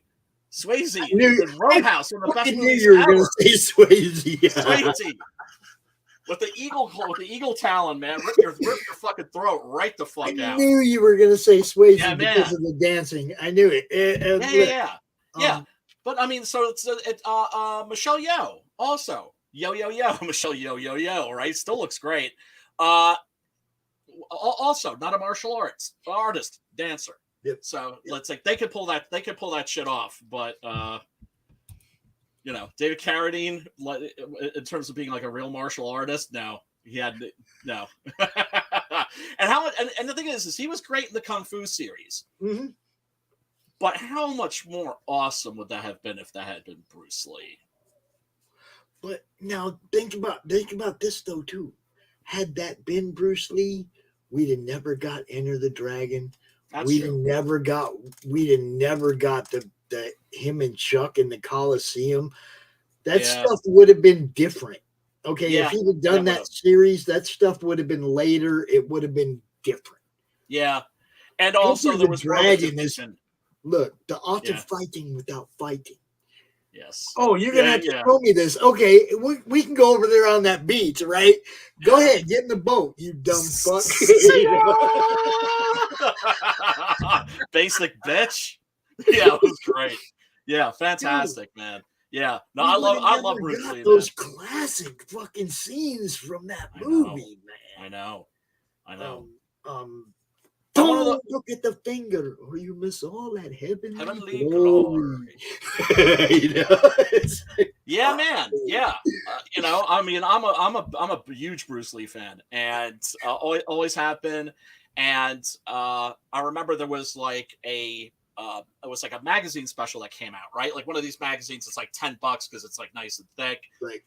And really, like the very first words from the author that wrote the thing, I can't remember who it was, really said it perfectly, right? He said, "Bruce Lee will always be cool," which is a fact. Yep. Which is a fact, right? That guy's never going to be out of fucking style, out of fucking fashion. He will always be awesome. Not just a great martial artist, not just a great, film presence, right? Yeah, guy had charisma out the ass. Oh yeah, he was like James Dean like that. You couldn't take your eyes off him when he was on the camera, when he was on the screen, right? And you will watch ambassador for the martial arts. Watch the whole of Enter the Dragon and have no idea Jackie Chan's in it. Even knowing Jackie Chan's in it. And Sammo Hung too. Yeah, because you're just watching Bruce do his fucking thing, dude. Yeah, man. And Jackie Chan told a really funny story about that too. How like Bruce Lee, tagged him, I think maybe with the staff, and he wasn't really hurt, but he really played it up because Bruce was like, "Oh, dude, are you okay? You okay? You're right. And he was like, "Oh yeah." And then afterwards, we'd be like, "Jackie, right?" You're like, "Oh yeah." Are you okay, brother? You're all right. I'm so sorry about that. Dude. Like, oh, it's okay. I'll live. Yeah, there's a lot of people are like, man, that was Bruce's role. He should have got that role. And it's like, yeah, maybe so, but look at what we wouldn't have got if he'd have got that role. Yeah, I mean, he might have still done those movies, but they wouldn't have been the same. The impact wouldn't have been the same. The impact could have been even. The impact would have already happened because the impact would have already happened. He'd have been on Kung Fu, which doesn't hold a candle to those movies. That's what even if Bruce was doing those series shows for Kung Fu, they don't hold those stories don't hold a candle to those movies that Bruce Wayne did. Well, I mean, there isn't much. Yeah, I mean, you look at something like Enter the Dragon.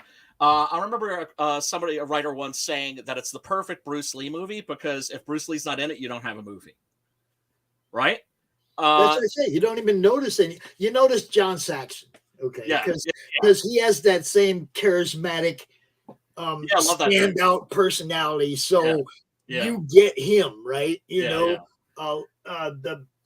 What's his name? Lawrence. Lawrence? You think of Jim Kelly, maybe? The tall black dude that was in Jim Kelly. Okay. Yeah, man. That man, dude, you are right out of a comic book. Dude, that dude, yeah. I love that dude. Yeah, he never had the career that he should have had. He made actually made a movie with Robert Klaus, the guy who directed Enter the Dragon, called Black Belt Jones. That's definitely worth seeing. But there should have been a Black Belt Jones 2, Black Belt Jones 3. Right. You know what I'm saying? That should have been a like a franchise or something. But that was the thing too, was the martial arts craze of the 70s was just that. It was a craze. That's to say it was very finite. This was when my favorite martial arts comic of all time was coming out, Deadly Hands of Kung Fu. And what I loved about Deadly Hands of Kung Fu was that it had like articles that were actually about like real martial arts. Right. Yeah, and of course every issue had to have some kind of an article about Bruce Lee. Mm-hmm. But then being that it was in the magazine format, they could get away with shit that they couldn't get away with in the Comics Code Authority comics.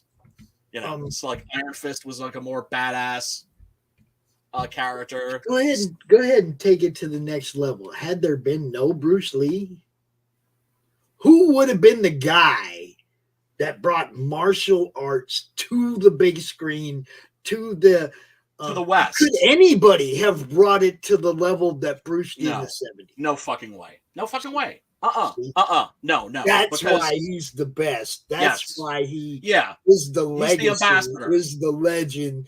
Because nobody, I don't care what name you put up there, nobody could have done for martial arts in America. No way. What Bruce Lee did. No fucking way. No fucking way. And that was a thing that he caught a lot of flack for too. Yeah. People in the Chinese martial arts community were like, "Dude, what the hell are you doing? Like you're teaching them gaijin our shit, right?" And he understood, being wise for his age. He understood. He's like, "No, you don't understand. I want to show them the beauty of our culture." Ooh, and that's exactly what he did. Exactly. It's like, look, we want to expand our art. We want people to see our art, to know our art. This is for everybody. How badass it is. Yeah. If we don't show it to them, how the fuck they gonna know? The guy who brought Tai Chi to the United States,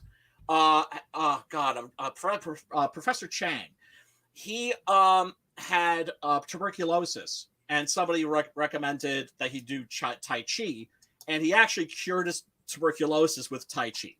That's what he said. And as an old man, he just kind of like felt like, I need to go to the West. I need to go to America. And he moved to New York, couldn't speak like a word of English, and established a martial arts school because he felt like, you know what, this is something that needs to be shared with the world. And that it's something that doesn't belong just to Chinese people. The same way that, you get these assholes, they're talking about cultural appropriation. Bullshit, man. You look at hip hop, you look at rap music and how global that is, right? It's like, guess what? That doesn't belong to American black people anymore. This kid's in Japan beatboxing. This kid's in Germany breakdancing. That's fucking awesome. Everywhere. Yeah. That's the shit, man. Man. Come out and hang out with Brian, and we are going to get to 6-gun Goriila. Count on it. We will. As soon as I don't know. Somebody said something about Tai Chi, and then I was like, there be Carradine's Tai Chi, and then we got all off on a tangent, but it was all good, man. Because talking about Bruce Lee is always good. Always, man, always. And isn't there like a new Bruce Lee comic coming out? Well, I mean, I got 1 through 6 of the old Malibu Bruce Lee comic. The ones that Mike wrote, right? Yeah. I have those. Yeah. I have those before I knew Mike Barron. Yeah. See, that was one of them things when I was meeting him for the first time. Yeah. And I went to look and see how much Mike Barron stuff I had in my collection. And I was like, holy fuck.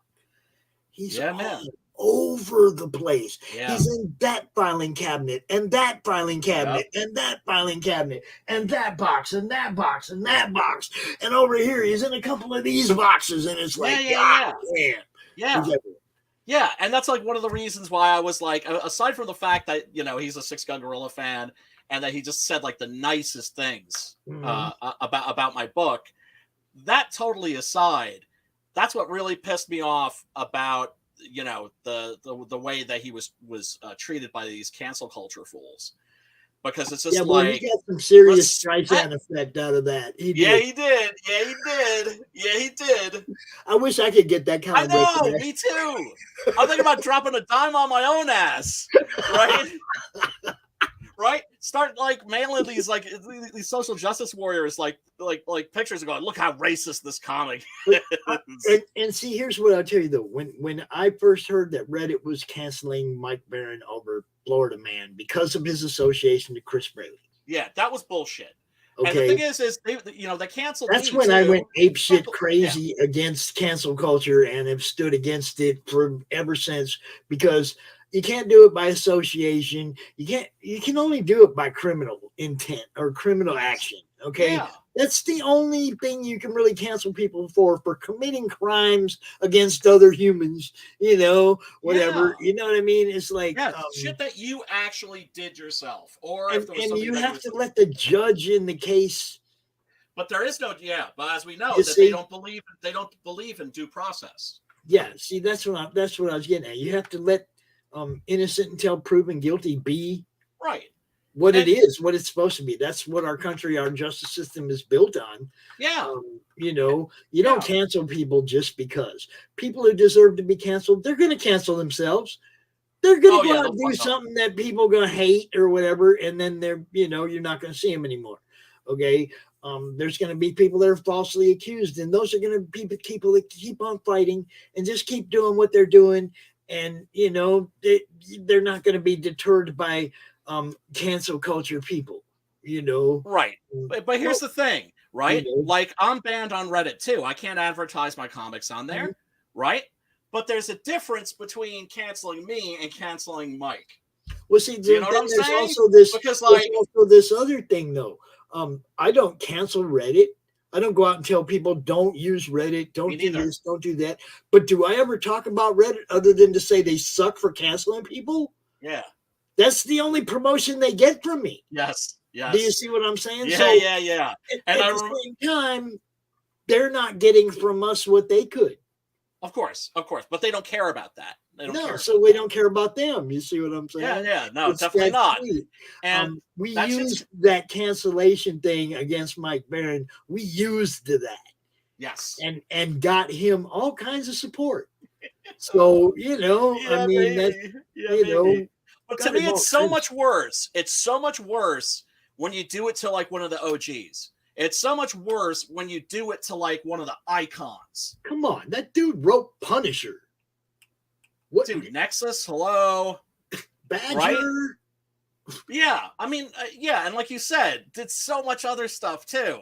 It's a lack of respect. But as we know, they have no respect for the OGs. They don't have any respect for the old characters. They don't have any respect for anything. They're not. It's like the people that are running Marvel and DC. They're not there to build these characters up. They're there to tear everything down. Oh yeah, and boy, they've done a good job of it, haven't they? But that's okay, because you know what? In 2-3 years, I've heard a lot of people saying like, all your heroes are dead. Batman's gone, Superman's gone, et cetera, et cetera, et cetera. No, they'll be back. And these fools will be long friggin' gone, and they will be a footnote in the history of American comic books. This is the whole thing, though. They can start writing great stories again about Superman and Batman right now. Yeah. But we know who they are and what they really think about Superman and Batman now. Yeah, but they can't. That's just until the rosters change. Until the rosters change. Of course. They're not going to get our support. No. Of course, the rosters have to change, but that's the thing. Once somebody is like, looking at, and you're seeing this now. You're seeing purges at places like Netflix, where they're getting rid of all those cancel culture fools. I really thought that was going to happen. You're not cool if they commence to step it. When Gabe left DC, I really thought that was like the floodgates about to open.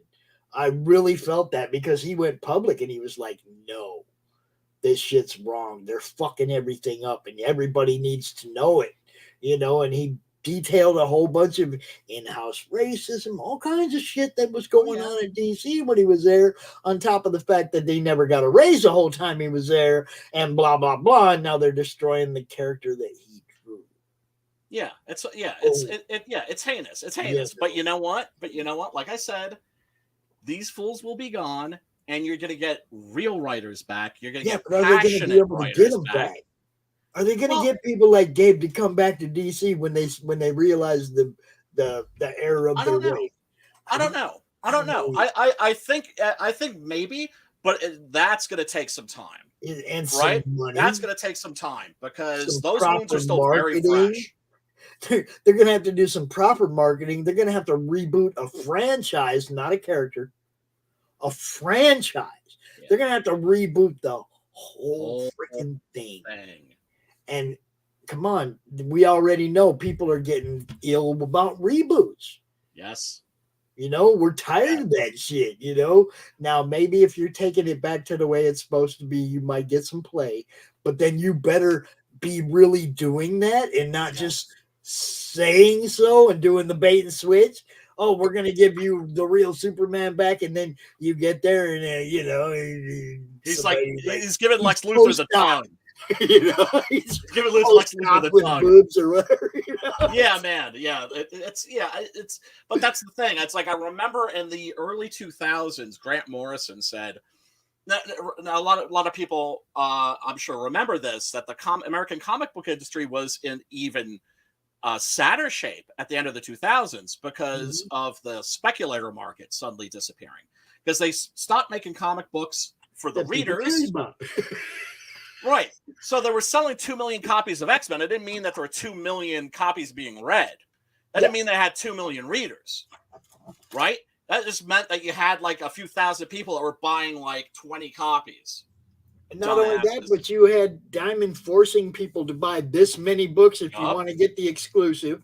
Yep. Like the stores, you got to buy 300 copies of this if you want one of these chase copies or, whatever. Okay, now you're forcing them to buy them books, but that's not saying they sold all 300 of them. No, not even but close. You're saying you sold them as a corporation, which is bullshit because unless they got to an actual consumer's hands, not a retailer, a consumer, that's not sales.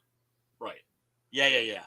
So, and then the whole market folded because suddenly all of the comic book speculators were like, ooh, action figures. And boom! And DC at one point in the early 2000s, they flew in Grant Morrison and had like a big meeting and they were like, what do we do? What do we do? What do we do? And he had the most simple answer for them. They didn't have to fly his ass in, for first class, I hope. He just told them very simply, like, your heroes, make them heroes again. That's simple. Make your heroes heroes again. Because right now, these basic bitches that are writing these characters, they don't know how to write a hero. They don't believe in heroes. For one thing, they don't believe in heroes. They don't even believe in evil. Nope. Right? They don't even believe that evil exists. So they're very sociopathic, and this is why they're when they try to write a hero, they come off as like sociopaths. Because if they themselves, like, gee, what would I do if I had superpowers? I would use them to hurt people, to hurt those people over there, those people that I hate, right? Now, mind you, I would have done the same thing when I was like 15, right? But these are grown-ass men and women that should know better and that really don't have an excuse. And their time is almost up, and you can feel it in the air. And, you can just hear them screaming, no, because it's like, if Elon Musk gets Twitter, bye-bye, bitches. Like, you've lost your battle axe. You've lost your weapon. Because as much as they're basic bitches, the one thing you have to give them credit for was how they weaponized Twitter.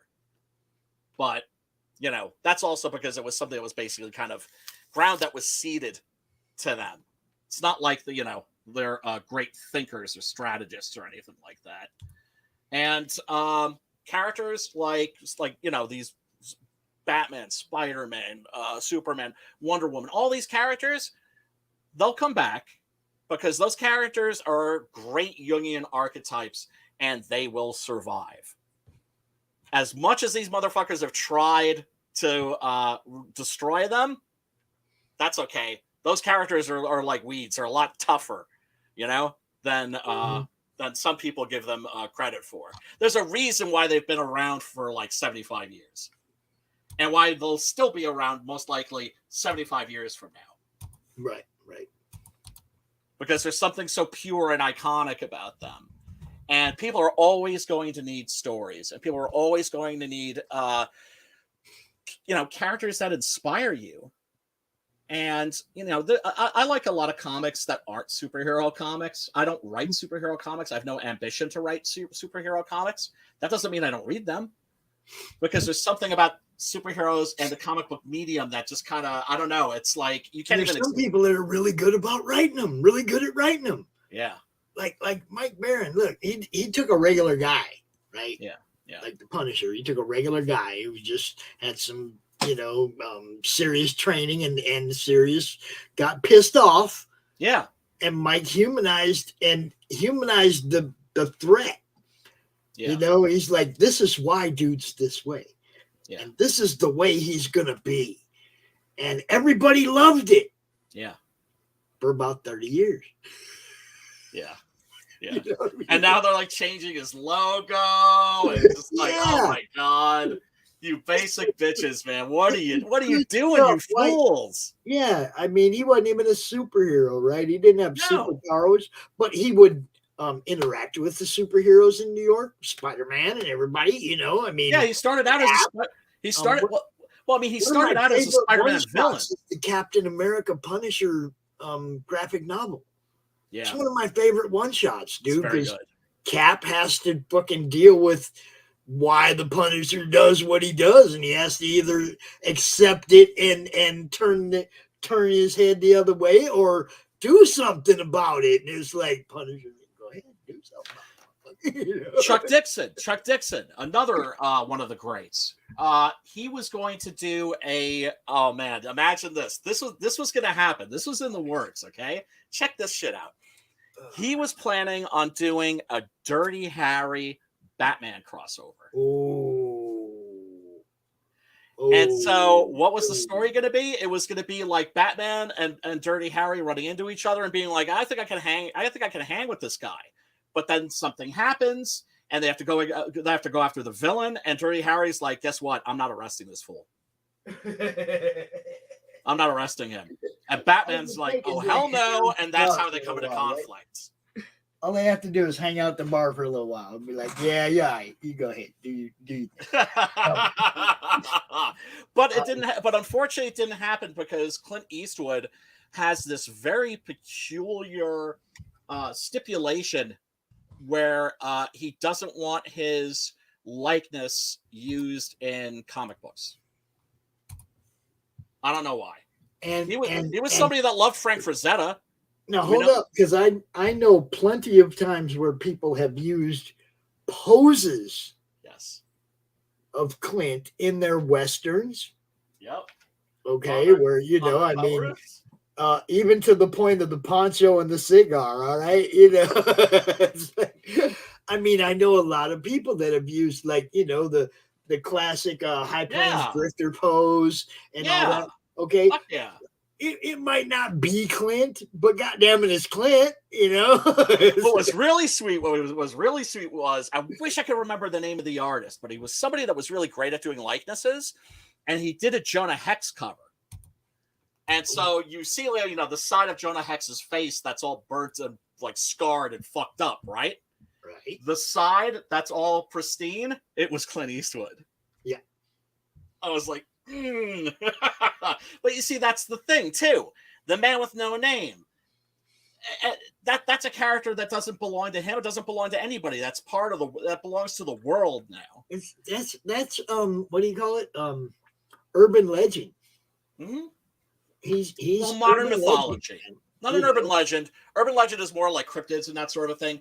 It's modern mythology. Well, I mean, I'm going to give him urban legend though, because Clint's got legend status, and those movies. Yes. Those movies. If you can't say Western without somebody saying Clint. Yep. But also, then you have to give credit where credit's due to Sergio Leone, because it's Sergio Leone that made Clint Eastwood a star. Oh yeah. And it's and when you stop and think, holy shit, Clint Eastwood was like number 7 on the list, right? It was like Henry Fonda, Charles Bronson, a bunch of other dudes. Yep. And this guy from, like, I think, was it Death Valley days? What was the Western that he was on? The Western TV show. Was it black and white?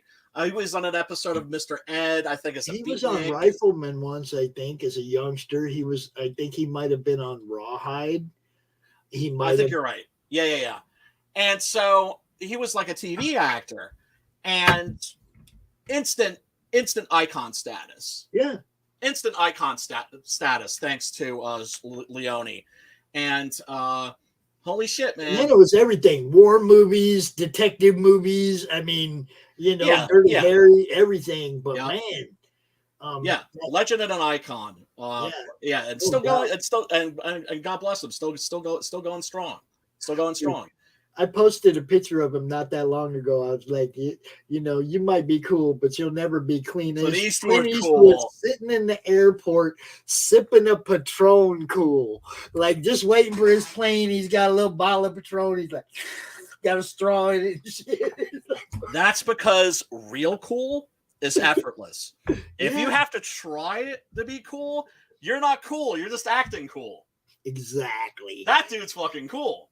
And one of those dudes, right? And it's like, and then you get into, not to get into hate to get into the cancel culture thing again, but a guy who politically is on the other end of the spectrum for me. Oh yeah.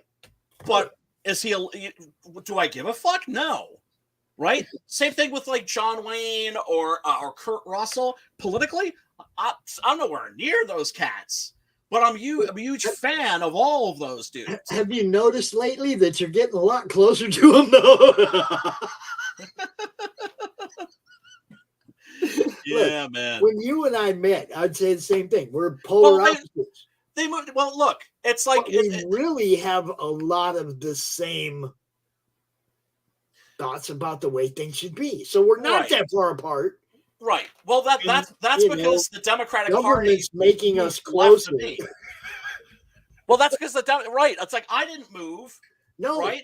And all my Democrat friends, they're like, if you turn into a Republican, you're a Nazi and all this other crap. I'm just like, no, I stayed exactly where I was. It's you motherfuckers. You guys dragged a Republican over here to me.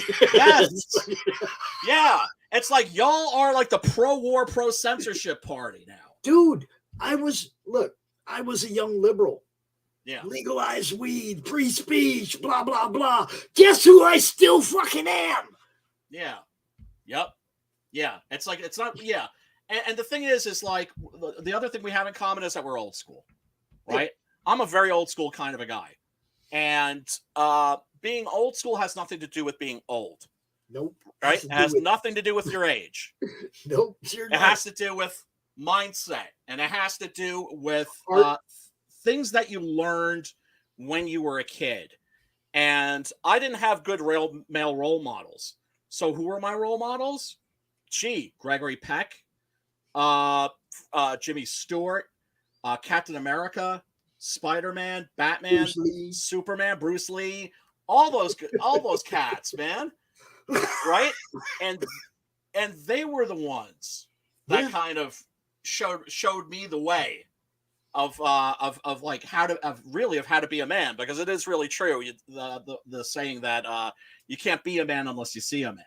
Mm-hmm. And thank God I didn't have them at home, but I had them on the screen and I had them in my comic books. Thank God.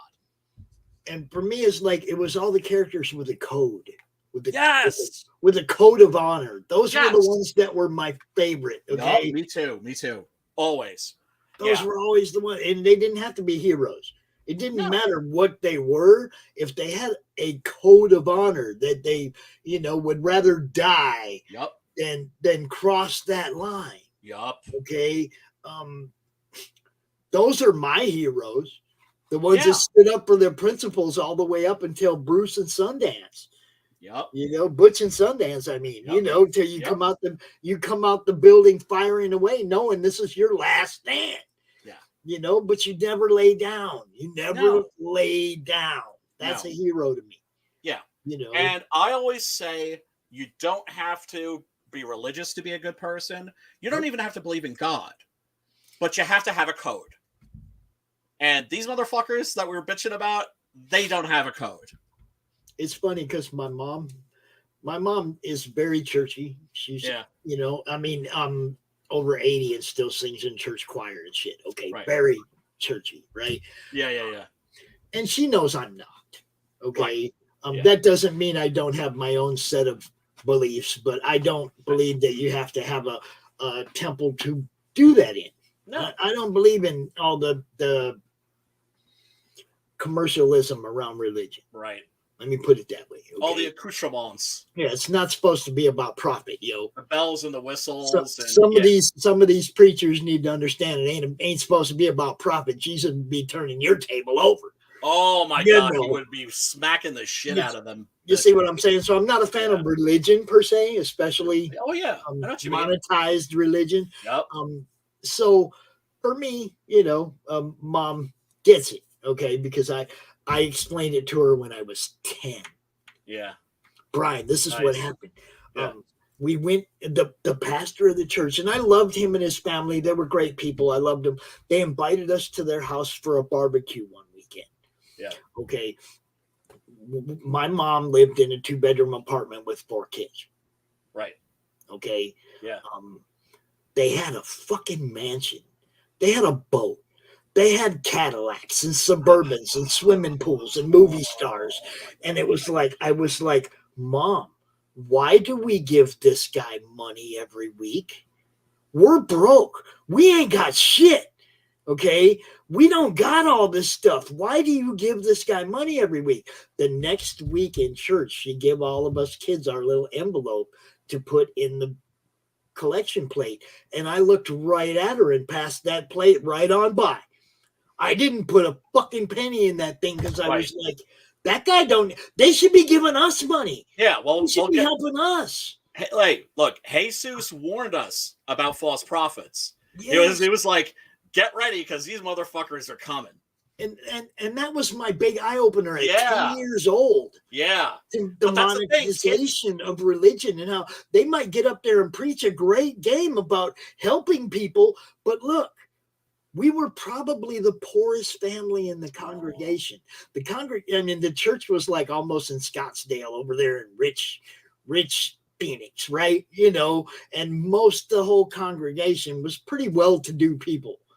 And there's my mom with bringing in her 4 kids with secondhand clothes and driving an old beat up Chevy station wagon and shit.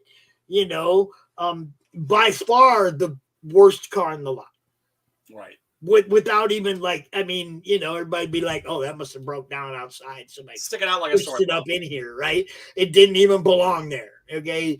And okay, I could get it, dude. Looks like being nice and taking the poor family and bringing them out to his house. But no, help us with a fucking car payment or something, dude. Right. Yeah, seriously. Look, man. I didn't need his barbecue. Yeah. You see, I didn't need his swimming pool and his barbecue. I needed my mom to know that her bills were paid this month. That's what I need. Right. You see, as a little kid, I understood there was something that wasn't right there. Right. And as much as I loved the people and as nice as they were, they didn't get it. Yeah. And this is a reason why. That's a lot of churches are that way. They don't. Of course they are. No, they don't. They don't. I have a friend that I met through my support group, right? He was a guy, one of those dudes who came in toe up, right? Had like a real nasty divorce, custody battle, all that shit. And he was from Ireland, an immigrant, right? and also very old school. And he went to a local church, to one of the local churches, and was like, "Hey, I'm a carpenter, and what do you got for me?" Right? Like in terms of like volunteer opportunities, like who needs their porch rebuilt? Right. And they just looked at him like he was crazy. They were just like, "Yeah, we don't do that." Oh. And he was like, "In Ireland, it's not like that, right? That the church is also a community center, and that it's about community and it's about people watching out for each other, right? This is why also for said support group, which I help run, we pass the can at every meeting, right? But we always tell people, give what you can or don't give it all. It's okay. You just contribute just by being here. And we always make sure to really stress that. Like, don't worry. If you don't put anything in the can, nobody's looking and nobody's going to be like giving you any side eye. Right? That's important to let people know. It's just like, and also it's like, we're all volunteers, so we don't get paid. We just have to pay for like slip and fall insurance. That's it. You know? So we don't need to be like juicing people for money. You know, every now and then somebody throws in a buck, that takes care of it. Yep, I hear you. This, I really hope that things progress for everybody. You know, it's hard to put your faith in something and then have it dashed. Yeah. You know, right. But that's why you don't ever put your faith in human beings. Well, see, that's the whole thing, though. It's like a lot of us in our generation, religion was kind of, you know, you had to go to church with your mom, you had to go to Sunday school, you had to do all that. Right. And for the rest of my brothers and sisters, it was great, right? Right. Okay, and you know, I don't know if they still are as churchy as they used to be, but the funniest thing about this whole thing is my mom says that I'm her most Christian child. There you go. And I'm the one you can't get in a church. There it is. There it is. Look, some of the most Christian people I've ever known in my life have been atheists. Right? And this is before like the whole atheism chic that happened like a few years ago. Remember that with Richard Dawkins and Sam Harris and those douchebags? Right? People that are like intellectual lightweights. But anyway, I just remember that my mother had a friend who was an atheist and her husband was an atheist. And homeboy was like big dude, like 7 feet tall, right? He comes home soaking wet from work and crying. And she wants to know, like, what the fuck, right? Like, what happened? And he was like, well, I stopped by Kentucky Fried Chicken and there was a guy there and all he had on him was change. He was trying to figure out what he could get, how much food he could get with like the change that he had. And so he bought this guy a meal, stuck some money in his pocket, literally gave him the coat off of his back because he didn't have one. And it was fucking, you know, a mess outside. That dude is an atheist. That's some Christian shit right there. Right? It's as simple as the old rule, right? You will know them by their fruit. In other words, don't listen to what these bitches say. Watch what they do. Always watch what they fucking do. And usually the people that talk the most about doing good are the ones who do the least, or actually are even doing harm. And just, man, I don't know how people fucking sleep at night taking poor people's money like that. I can only just assume that they're sociopaths, right? That they don't feel guilty because they're like incapable of guilt. Well, like I said, shit, man. You would think they would be wanting to help the less fortunate people in their congregation. Yes, especially since most of them lived in pretty well-to-do Phoenix, okay, East Phoenix, Scottsdale, right? My friends that went to the church, they lived on like an acre in Scottsdale, had horses and all kind of shit, you know. We had a beat up Chevy wagon, dude, and a Pikachu. And the pastor of that church very easily could have said, hey, everybody, some of us are less fortunate, without even naming names, but everybody knows who we're talking about, right? Mm-hmm. And if we all just pass the hat and you just give just a little bit, Brian, that should be coming your hat way every fucking week, and none of it ever came our way. Yes. Year after year after year, and that when like if they'd have never invited me to their house, if I'd have never seen how they lived, yeah, I'd still been a little church going happy kid. You see what I'm saying? I was like 10 years old, dude. But that totally opened my eyes. Yeah. It was like, wait a minute. Yeah, I don't want your charity at the fucking barbecue grill. Put some food in my mom's fucking fridge, yo. Yeah. So we don't have to come to your house for barbecue. Right. Dude, it burned me. It really did. And in a good way. And that burn, that's the feeling of injustice. Yeah. That's exactly what that is. And it was but that guy does it for real, knowing what he's doing. That's even worse. Yeah, it is. Yeah, that dude's a sociopath. Yeah. It's like, hey, everybody, Jesus came to make us all rich. Wait a second. The guy who said it's easier for a camel to pass through the eye of a needle than it is for a rich man to get into heaven. Now, that doesn't mean that it's sinful to be rich. It's just sinful to kind of hoard resources. It don't matter. If I have a sandwich and you have no sandwich, I will give you half of my fucking give me sandwich. some sandwich. Yes. Don't like candy coat my fucking stress or right. It was like he belittled our situation. Like, you're okay. Y'all doing all right. Come on out and have some barbecue. Oh, that's horrible, dude.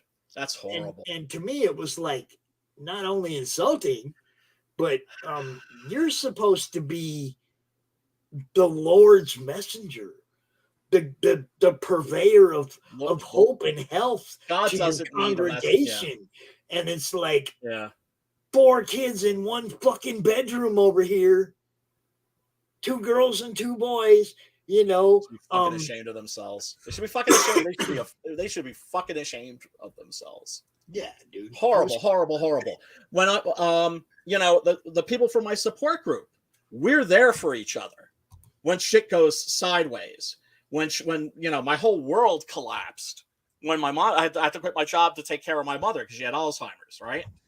And when it got so bad that there was no very little food left in the refrigerator, I had never experienced that in my life. I mean, maybe when I was living alone, but it's it didn't mean that I couldn't still go down the street and get a slice of pizza or something. It was a bad situation because I had to quit my job. We had no money coming in, tons and tons of fucking bills, right? That mom hadn't been paying for a while. And because of the Alzheimer's, and I just found out about it. Who came and put food in my fucking refrigerator? It was people from that group, man. It's people from that group. See, sometimes you got to really study who you're putting your faith in. But I have to. Don't ever put your faith in people, because people are always going to disappoint you. Even the cool ones at some point are going to disappoint you, and you know what? That's okay. Because we all, at some point, I'm sure, disappoint people too. And I don't know, just need to be more forgiving. What up, Sim? This guy. I'm going to go let dogs in. I'll be right back. You got it. Oh, man, we got into this deep discussion. I tried to come in before on the other link, but it didn't work. But the one on Facebook worked, so here I am. Awesome. Oh, well, the one early, the one and the other one might have been from segment 1. I don't know. That was the small. Yeah, the one on Twitter didn't work, so. Yeah. So, I might have got it wrong. So the idea was let the dogs in, and then we will start actually talking about this campaign. Maybe we've been out here for an hour, and we haven't even mentioned this shit. Am I complaining? No, because shill streams are fucking boring. That's why, and it's okay to shill, But we've been all over the place. We've been from David Carradine through Bruce Lee to religion, and holy crap, Sim, save us, bro. Yeah. Give us a little lecture on quantum physics. So how's it going, Brian? It's going, brother. This was supposed to be like a countdown stream where we were going to close the campaign. Mm-hmm.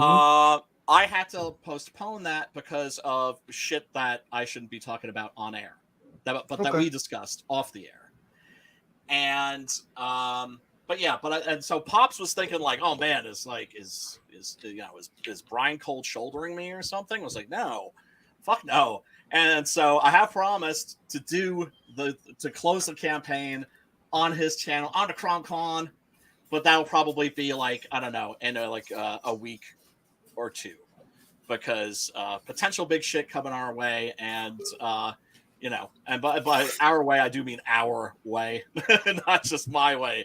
So I hate having to talk about shit on stream that people have no idea what the fuck I'm talking about because I'm being deliberately obtuse. How are you doing, man? I'm doing great. Still looking for a place. Congratulations on winning that legal battle. Oh, yeah, we won one of them. Just still another one to go. Yeah, well, you're gonna but win technically, that one too. 3 of them. Wow. Yeah. God damn, man. So do you have another? Wait, no, you don't have another place picked out. So Nope, we're still looking. Okay, but you're gonna be able to find something. Eventually, I hope so. Like, the idea is that hopefully I'll find a place big enough. Right. Because other than that, it's just like usual, just looking around, and just takes a lot of my fucking time looking for a fucking apartment. No, I can imagine, and it's not easy being self-employed. No, definitely not. Can you prove your income? Like, what do you want? Right. You want to see how much I have in my account? I can do that. You want to see my credit score? I can do that. Right. But I need to know where you work. I work at home. Yeah, they don't understand the idea of freelancers. Nope. So you even explain it to them, and they'll just give you this dumb look. They can go check my credit score, right? On my credit score, it even says that I also worked for like the university of a university and a college. I'm like, come on, just give me the fucking apartment. Fuck you. Yeah, well, I mean that sucks. That so you found that's been like you being a freelancer that's been an impediment towards finding a new place. Yeah. Dude. They want you to prove your income, and that's a fucking impediment about it. Yeah? Wow. It's I'm not the only one who it's happening. That sucks. But at least you're good for the time being. Yeah. Here's how much I have in my account. Yeah. Right. Does this tell you anything? Do I come off as a mafia loan shark enforcer or something? Like I'm in no way rich. Like I'm not like I have a fucking family to feed and shit like that, right? So I'm not rich, but I've been self-employed for like over 3 years since. Come on, guy, like you rent to people that have welfare easier than fucking renting to me. Right. Yeah, it's very unfair. That's my point about the entire thing. Is like I'm self-employed, dude. I make way more money than fucking welfare. Right, or somebody working like minimum wage. Or minimum wage. So I can actually pay my rent. Right. And, but immediately they probably can't wrap their head around the idea of a freelance artist because you guys are pretty rare in terms of not that much. Most freaking artists are freelancers, dude. Look, right, the idea of freelancer. Yeah, but dude, just the idea that you go work for concept art at EA, then after that you go work for another job at freaking Ubisoft, and then you're a freelancer. You work by contract. You're a contractor. That's what a freelancer is you're a contractor. Right. which is so that I go work at a college for a few months teaching people how to draw something, and then that I go do my fucking comic, and then I go do work for you, or I'm still a freelancer.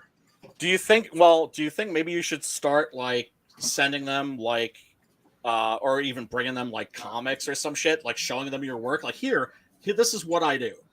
Oh, because dude, what do you think I have to do?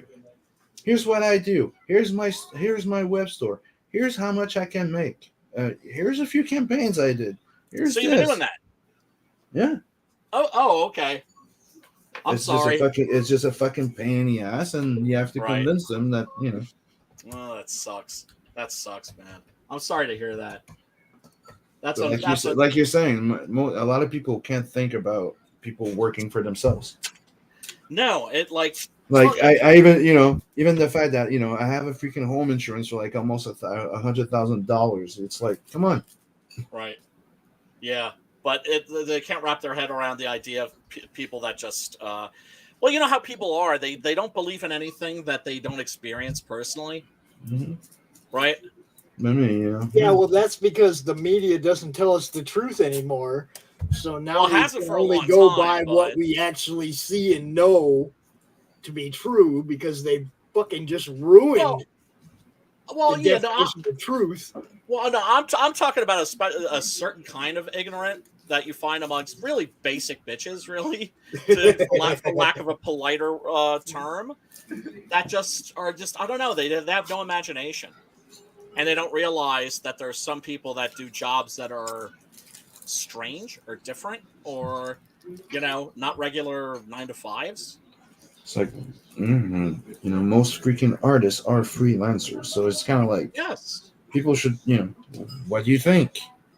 I'm guessing if you lived someplace that had like a big artist community, like Portland, for instance, they would then it probably wouldn't be as much of a problem. But you live in Montreal, don't you? Yep. So there's got to be, or is it, or do you think it's like neighborhood specific? I just think it's just people. Do you know what I mean? How there's like neighborhoods for artists, and rich people come in, drive the rents up, and the artists have to move someplace else, and it's like whack-a-mole. I don't know. I really don't know anymore, dude. I hear you, dude. I hear you. I just think it's fucking weird that, you know, it's easier for somebody on welfare to freaking get a job than somebody that's self-employed. Well, that's because the people on welfare are getting paid by the government. They know their checks for it. Right. Touche, Pops. Yeah, man. Yeah, nobody's job is safe anymore. No matter how long you've been at your job, they still looking at you like, they're gonna fire you next week. You know. Well, dude. That's why, I mean, like, that's why we're not closing the campaign tonight. I was explaining to Sim about like the whole thing, right? Which we can't really talk about on air. So I'm, you know, trying to not talk about it too much. It'll just be fucking boring. But you know, I have a possibility of like tripling my money, right? And then also, you know, keeping that door opening a door for a lot of us. You know, possibly opening a door for a lot of us. Yeah, because that's the other thing too. I envy people like Sim. I envy people like Preston. I envy the people in this scene who are artists, because they can really give back in a substantial way, right? Like, if your campaign is in trouble, looks like it's not going to make it, right? And it's like inching. It needs that extra push. You're getting something from Sim. You're getting something from Preston. It's just going to happen. If we can, yeah. Yeah. And what can I do? Write you some sentences? That's the thing that, you know, so, yeah, I'm just, you know, I just, you know, want to be able to contribute the way that, and support the, you know, the people that are coming in behind us the way that you guys do. Because, oh my God, I think of like all the books I've gotten where it's like I didn't like, it's like, wait, Sim drew this, right? Or just like, oh, Preston did a picture for this, where I actually get surprised sometimes seeing y'all stuff. We're everywhere. Yeah, that's what I'm saying, man. Oh, it's super freaking cool. Oh, Jesus, man. So, right now, Tales from the Naviverse. Are you closing that anytime soon? Are you keeping it open? Oh wait, you're gonna do the Kickstarter, right? Mm-hmm. So right now, what it is, it's right now the Indiegogo is in demand mode. So no more specials, no more bundles and stuff like that. You make your own, mix and match by add-ons and stuff like that. Yeah. But I will be launching a Kickstarter soon with its own little exclusive cover or ERS, depending if I do the naughty cover. You got to. And you censored it for the campaign on the campaign page, but that also adds. But it's the naughty version. The naughty version is already an unlockable print on the campaign. Right. But some people are telling me I should do the cover version of it, and I'm thinking of doing a one bundle where you get the exclusive cover, the exclusive naughty cover, plus all the prints that I ever had, like the sexy prints, from the previous campaigns, all in one bundle. Call it the exclusive naughty. Hell yeah. And you know what's sad? What's actually really pathetic is that's considered naughty. Yeah, I know, right? Right? Just showing boobs and ass. But just showing the human body. That's naughty. But another thing I want to add on, it's everything in the stretch goal that's going to be unlocked on Kickstarter is also going to be coming for the Indiegogo people. So Indiegogo don't have to go on Kickstarter unless you want that exclusive cover. Other than that, you're getting everything that's unlocking over there, and there's going to be a nat patch. I'm going to be working on a Natverse Bible. And a few little things that's going to be fun. And that's all going to be like, if it gets unlocked on Kickstarter, Indiegogo gets it. I'm sorry. That's how it works. And I know a certain gentleman who might be working on said Bible and is very looking forward to the experience. Yeah, that guy that'll probably be promoting it. Hell yeah. Well, no, I mean, that's going to be great because that way anybody... It's like having... It's going to be like having a safety net of me put it together, like my Bible, but having to be able to put together a Bible version for everybody and one for the writers that would want to come in and write a short story, because that's one of the things Brian wanted to do, write a short story. And I'm like, well, I need a type of writer's Bible. Yeah. So I asked him to help me put it together. Yeah. Yeah. What can I do for you? And he's also going to be my safety net to put mine together. Sim and Brian. Hell yeah, man. Yeah, I am very looking forward to that. What we got there, Pops? Is that? That's Rocky. It's Rocky. That's Rocky. Yep. They're talking to you, dude. Hi, Rocky. They're talking to you, dude. Hi, Rock. Oh, now you gotta be up here in my lap. He doesn't usually get in my lap. Zeus is usually the one that gets in my lap. Aww. Rocky's looking for love right now. Aww. You looking for love, buddy? So you still love me, even though I fucked up my bro? Are you looking for some love? Yeah. And he's telling me, don't you fucking remind him, bro. I know. Chatty. I said my foot still hurts. Y'all gave me more love. Told you, dude. I'm the original Wolverine. Yeah. Yep. I'm joking, but no. Dude, I grew up with a freaking husky. I love them. They're freaking awesome. What was that? Don't puke in my room, dude. Don't puke in my room. On the carpet. Yeah, I always loved huskies. Like, I've never had a dog. It's weird. It's like the husky has. It's like they're. Yeah, you want to go puke How can outside? I say? Like the best way of saying it without being mean. It's like they're more there than other dogs. More present. Yeah. More involved. More like attuned to you. More like interested in what you're doing. More character. It's weird. Oh, I see. I yeah. see. By presence, you're talking about like, I thought he was gonna puke in my lap, man. You know, like that spark. Yeah. That would have been fun. Like you can actually talk with your freaking husky. Yeah. I used to have conversations with my last cat, with Mr. Figs. You know, he was a chatty cat, smart as hell too. The cat I got now is the first time I got a cat like that one. Like, we called him Gizmo, right? Yeah. And he just walks around the place and he's like, like, I'm like, what the fuck?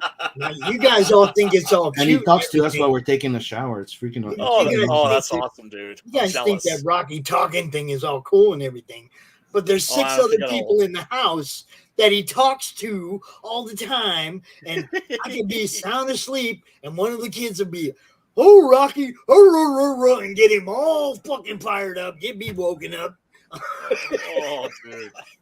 Well, that's when you need to come. Everybody in the family all freaking day. Well, that's when you have to like come correct with the axe handle. Go all Buford Pusser on the ass. No. Them kids will gang up on me, man. I ain't Just swarm your ass, dude. Pee in my lemonade or something, you know. I ain't man. That ruthless, huh? Like ruthless. Never leave yourself open to grandkids, bro. Never, ever. It's how to fuck with grandpa. They're all gonna have a grudge at some point. Never give them the open. Never give them the open. Oh man. But have you ever had one of them maybe like try to sneak up on you and like cut off your ponytail or something like that? No, but the littlest guy loves to like sneak attack and kidney punch you. I mean, he's at that height. Bam! That's right where he's going to hit you. And he, you go up the stairs, you trip off into the kitchen, and bam! It's like, oh, you know. How old Come is on, he? Grandpa, let's fight. How old is he? He's 6. Right. So, I know what that feels like. Yeah. He's right there at waist height, and he's dropping the whole forearm, elbow, not just punching you, It's like he watches too much AEW and shit, Yeah. Oh, and oh man, and it's terrible. It's terrible for me because like little kids, like they find out really fast they can get away with murder with me. Well, like, for because me, I can't say fucking no to the little motherfucker. I'm a big balance person. Okay. Yeah. Okay, and I'll exploit the fact that they don't have good balance because they're little kids. Mm-hmm. And I'll be like pushing them down and shit. It's like, don't come at me until you can stand up, but push them down. Don't be coming at me until you can stand up, push them down. And now it's like they all lean into that push. They've learned to keep their balance. Now it's a different game. Yeah. Well, play fighting is something that animals do. Well, I mean, all the time. Before any other type of anything they're going to learn from me or their dad, they're going to be able to stay on their feet. Right. That makes sense. That's first. Yeah. You got to be able to stay on your feet or nothing else matters. If you're not in a good center of gravity, no punches are going to matter. No kicks are going to matter. Yep. None of this is going to matter. I can't teach you anything until I know you can stand on your 2 feet. It's one of the first things you learn in martial arts, really, is how to stand. Dude, that's when my son was little. He wanted me to teach him some stuff or have him taught by the guy who was showing me stuff. And it was like, no. I said, and I gave him the balance thing. I kept knocking him down. I said, when you gain balance, then we'll worry about teaching you to maybe punch and kick and defend yourself. But right now, people just knock you down. You ain't even a challenge, He came back the next summer, right? Come back out to Phoenix to spend the summer with Dad. And as soon as we get to the house, he's like, come on, Dad, into the backyard. And I had a tree stump back there that he could stand on. Yeah. On 1 foot. Badass. There wasn't room for 2 feet, for both of his feet on it, really. Right. And he goes out there and he climbs up on this tree stump and he pulls out his little styrofoam or foam nunchucks. Right? He pulls out his little foam nunchucks and he starts wailing on 1 foot on this fucking tree stump. And I'm like, God damn it. The kid went amazing, dude. That's amazing. Yeah, I mean, obviously some other people had been teaching him shit. Yeah. Here in Michigan that winter before he came back, because he wasn't he wasn't all that good with the nunchucks and shit when he left. So he was obviously but he had took what I told Kids him. learn that shit fast, dude. Dude, They if learn that you shit can't really stand fast. up, you can't do none of that stuff. Yeah, So, you can't be effective if you can't keep your feet under you. And that's no matter if you're being struck or pushed or somebody's trying to trip you or throw you or whatever. You have to be able to keep your balance. You know? Not to be a dick or anything, but I remember being, I'm like, not to boast. I'm like, no, fuck it, to boast, right? I was on a train, New York City subway train with some friends, right? We were coming back from a show. All of us were feeling no pain, right? And if you've ever been on the New York City subway, it kind of rocks around. You want to be hanging on to something. And, we knew that this was like, a train to Brooklyn. The tracks are a little more wobbly or whatever. The ride is always a little bit rougher, right? And my friends are all hanging on to shit, and I just go, boom. I just hit a basic, like, sword stance, and I'm just like, rocking it. You know what I mean? Like I'm skateboarding or something. And they're just like, how the fuck are you doing that? I'm just like, I can teach you in like 5 minutes. Just stand like this. But yeah, no, I was just doing it to be a dick. Yeah. And I really didn't think my son was going to. I really didn't think he was going to run home and start practicing balance right away. Okay. I thought that would be the end of it, for a couple more years at least, but as soon as he come back, it was like, that was the first thing he wanted to show me, is that he had mastered some kind of balance in his life. And I was like, oh shit, here we go. So, you did your job. You're a good grandpa. No, that's my son. That was when he was your son. Yeah. Oh, okay. The Iron Man, the one, that dude. Yeah, we created a monster. I had a friend that was a hockey coach. Yeah. And, it's like none of my friends were overly rough on Travis, but none of us cut him any slack. Okay. He was, he had to fend for himself. He didn't have, when he came out to Phoenix, he didn't have his brothers and sisters. Okay. Because none of them were mine. Okay. So he'd be out here and he had to make his own friends and make his own way. So we made sure to instill in him that he was the guy. You're the guy. Wherever you're at, that's where people need to be. Right? We instilled that kind of confidence in him at a very young age. We created a monster. He went to boot camp and whooped everybody's ass. And Well, you look at somebody like Jackie Chan, for instance. He was like a hyperactive child, and he was always getting into fights, and his father would whip his ass and be like, I didn't teach you kung fu so you could fight. I taught you kung fu so you don't have to fight. But they didn't know what to do with him, so they took him to the Peking Opera to check the place out. And they're like, "Would you like to live here?" He was like, "Oh hell yeah!" And so that's how we got Jackie Chan. Although the training that he got at that place, if you did that shit now, it would be considered like felony child abuse. Oh man. In his autobiography, Jackie Chan's autobiography, he talks about like the training that he and Sammo Hung and Yuan Biao got when they were at that academy, and it was just like savage. Right? Oh my god, yeah. So that they had to learn. The Peking Opera still exists, but it's not like it used to be. It's like now it's like way more civilized. But Jackie Chan also points out, he's like, yeah, and that's a good thing. But the kids that are coming out of there, they're not as good as we were. See, you got to have that real confrontation in order to be able to rise above it. Yeah, you can't water down. You can't water that shit down and expect premiere. No. Let's talk about this campaign for a minute. I did want to. I was going to say. What about the 6-gun Goriila? I did want to say that I'm always shy about my own shit. Like I was just already ready to go. Like let's go. Okay. Don't divert, Brian. Hold up. Give us the goddamn pitch. No. I want to go. I'm sorry for talking over you. Something real fast.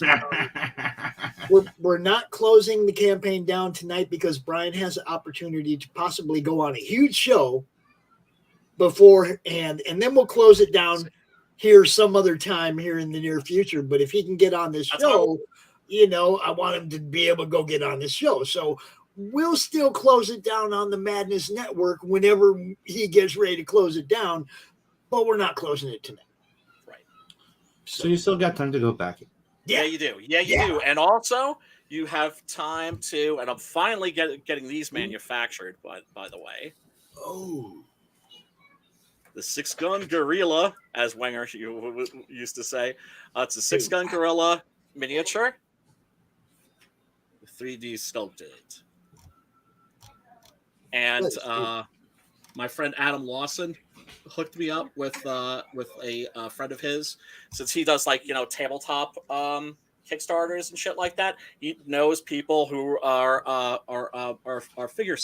figurine sculptors, and I have to say, this is beautiful. He hooked me up right, and these are $50, which I know is steep for a little hunk of plastic like this, but these will be limited to 50. That's to say, I'm making 50 of these. Edition. Yeah, so these are you're not gonna see these mass produced. I'm gonna make 50. If I have leftovers, then maybe you might see these at a convention or something. Are they made out of resin or something that will be paintable? Oh yeah, most definitely. Okay. Yeah. And as a matter of fact, I was thinking about hitting this with some primer, and to start. So it doesn't matter what it is. I said resin because maybe LC it whatever, but a plastic or something that will be paintable. Of course. Yeah. Oh man, could you imagine that? That would be a fiasco if they were paying $50 for one of these things, and then the paint would just run off. Oh man. Oh, that would be brutal. Yeah. But I know you're probably gonna test it before you do so. Oh yeah. Without a doubt, I still have to order the posters too. But everything else is here, and everything else is shipping and fulfilling now. Yeah, I got my book. Whoa! So what about that guy? Yeah, boy. Oh, dude, you could easily make a mold with those. It's made. That's pretty cool. That's going to be on the campaign when we fire it back up as an add-on. You can get a little CRoM, dude, man. That's awesome, dude. Yeah, Eric made those. They're cool as hell, man. I'm happy. See, I tried making a silicone mold of this thing, but it just I couldn't do it. It's which is why I think ultimately these are going to all be 3D printed. Is because the silicone would just get stuck in these little crevasses, and the pistol barrels wouldn't come out right, and maybe I need to talk to somebody that's better at mold making. But either way, talk I've to Dave. always fulfilled. Oh, to Dave who? My bro, Dave. Oh, your bro. That's right. Oh, duh. A million times. Casting and mold. Yeah. He only told me 500,000 times. He knows all that shit. He could help you out. Sorry. Molding and casting. He doesn't know about 3D modeling or printing yet, right? Because I said yes for printing, but he knows about molding and casting, yeah. Hell yeah. Yes. And he's also into science, so he knows all about those fucking polymers and everything. Oh, nice. Oh, that's rad, man. Yeah. So that's what he's studying in. Yeah. It's sad that I have to write this shit down, but I'm in my 50s. I have attention deficit disorder, and I probably smoke too much weed. Yeah, boy. Yeah. Everybody who orders the $100 tier gets all 8 issues of the comic book of 6-gun Goriila, Long Days of Vengeance, issues 1 through 8. At a discounted price. No, I'm sorry. It's issues 1 through 7, right? And then you can get the 8th issue as an add-on, or as a separate tier, and that way you can choose between the 2 covers that we have, because number 8 has a Adrian Sabar cover, and it also has a Preston Acevedo Iron Maiden homage variant. I need to know though. Yes. Which one did I send you? Oh, well, this is the one I ordered. Right. And you sent me all the rest of them. Okay. My question is, Yes. where's this one signed at? Check the smoke. All the rest of them are signed with the black ink. Yeah. Check the smoke. It should be on the smoke. Oh, I just don't see it. I don't see it. I'll send you another one that's signed. No, you don't have to send me another one. I would rather meet you and have you sign it in person. Oh man, that'd be great. One of these days, man. Oh geez, I can't wait until we can start doing conventions for real. Dude, the parties are going to be debased. I'm going to my first con tomorrow. Yeah.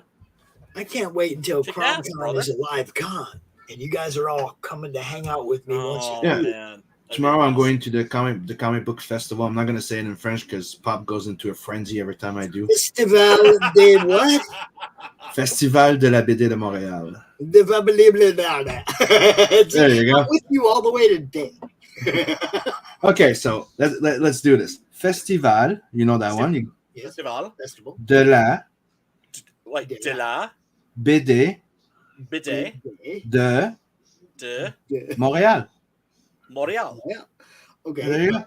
Oh, okay. Yeah, see, my French isn't that good because to me, So it's technically translated the Comic Book Festival of Montreal. The toilet of Montreal. What's a bidet? BD is bande dessinée. It's the abbreviation of bande dessinée. Technically, it's like comic book if you would call it CB. Okay. Right. Okay. But yeah, I get most of it. Just lost there in the middle. My French pronunciation is nowhere near as good as my Italian and my Spanish, but that's because I haven't watched that many French movies. You know what's funny is I'm going there with my English books. Yeah. That's awesome. No, but your English is superb, but I mean, you grew up in a bilingual household, right? Yeah, you could say that. Right. Is there a French Canadian equivalent of Spanglish? A Spanglish? We have Franglish, yeah. Yeah. You go in New Brunswick, you have it a lot. Yeah. That's awesome. But I'm sorry, you were going to say it's like going to Louisiana. It's Franglish. Right. Yeah, that's awesome. But yeah, I think if there were more French horror movies, my French pronunciation would be much better. Because holy shit, my Italian is perfect. There is, but my French pronunciation comes from listening to Rush. Oh, there you go. Plus ça chante, plus c'est la même chose. You know, it's like certain things. Everybody knows Lady Marmalade, right? Yep. I think everybody knows that French part. Yes, without a doubt. Yeah, that and Ménage à Trois. That's about. that's most Americans' grasp of. I can tell you that you guys have loved French comic books for so long. You just never knew about it. Yeah, it's called Heavy Metal Magazine. Yeah, bitches. I was a big fan of the Three Musketeers. Always, I loved that period. Count of Monte Cristo. French history. Mm-hmm. Yeah. Okay. But at the same time, bunch of pussies. Oh well, yeah. I can't say that shit anymore. Not after that convoy. Can't say that shit anymore. What convoy? No, he's talking about the French, not the French Canadians. Yeah. Right. Talking about the French over there, other side of the pond. Dude, they fought like 100 years war with fucking England. Yeah, and now, and yeah, look, and not only that, but they guillotined their leaders, and man. I mean, like they were brutal back in the day. Yeah. Look what happened. I guess they were just kind of like, hey, why they got just PC first. They got what? They got PC first. PC first. Yeah, they kind of didn't they? Yeah. Remember Je suis Charlie? Yes. Oh, yeah. That was the beginning of the decline. The moment you bend the knee. Yep. It goes all the way back then, dude. Yeah. Yep. You know what? I didn't even think about that. Then everybody got away with everything. Yeah. Yep. Yeah. Wow. It's the same thing that people brought up when the slap on the stage. People are like, "What do you think that's going to bring up?" And yeah, pretty much. It's the same thing as this with Charlene. No, you can't just fucking let things go away like that. No. Yeah. And like now, like guys are trying to knife Dave Chappelle on stage. Yep. Right. Just okay. Like this is officially cool. It's there's officially a cool. stream It's going officially on cool right to do now. this. The guy tried to knife Dave Chappelle, and people are going, "Look, they beat him up." I'm like, dude, it's like he's not fucking dead. Yeah, that's what I'm saying. Like he's lucky that he still has a pulse. Yeah. Right? They stomped his ass. They didn't kill him. Mm-hmm. Right? He tried to fucking stab the fucker. Tried to stab the guy, and so they went. That's what security's supposed to do, yo. Yes. That's what your security team is supposed to do. Take this dude down and make sure he stays down. Yes. And every time he tries to get up, you drop another elbow in the back of his fucking head. Okay. When they loaded him in that stretcher, did he look like he could hold a knife in that arm? in his hands? The art of fighting without fighting. His arm was bent in a way people don't bend.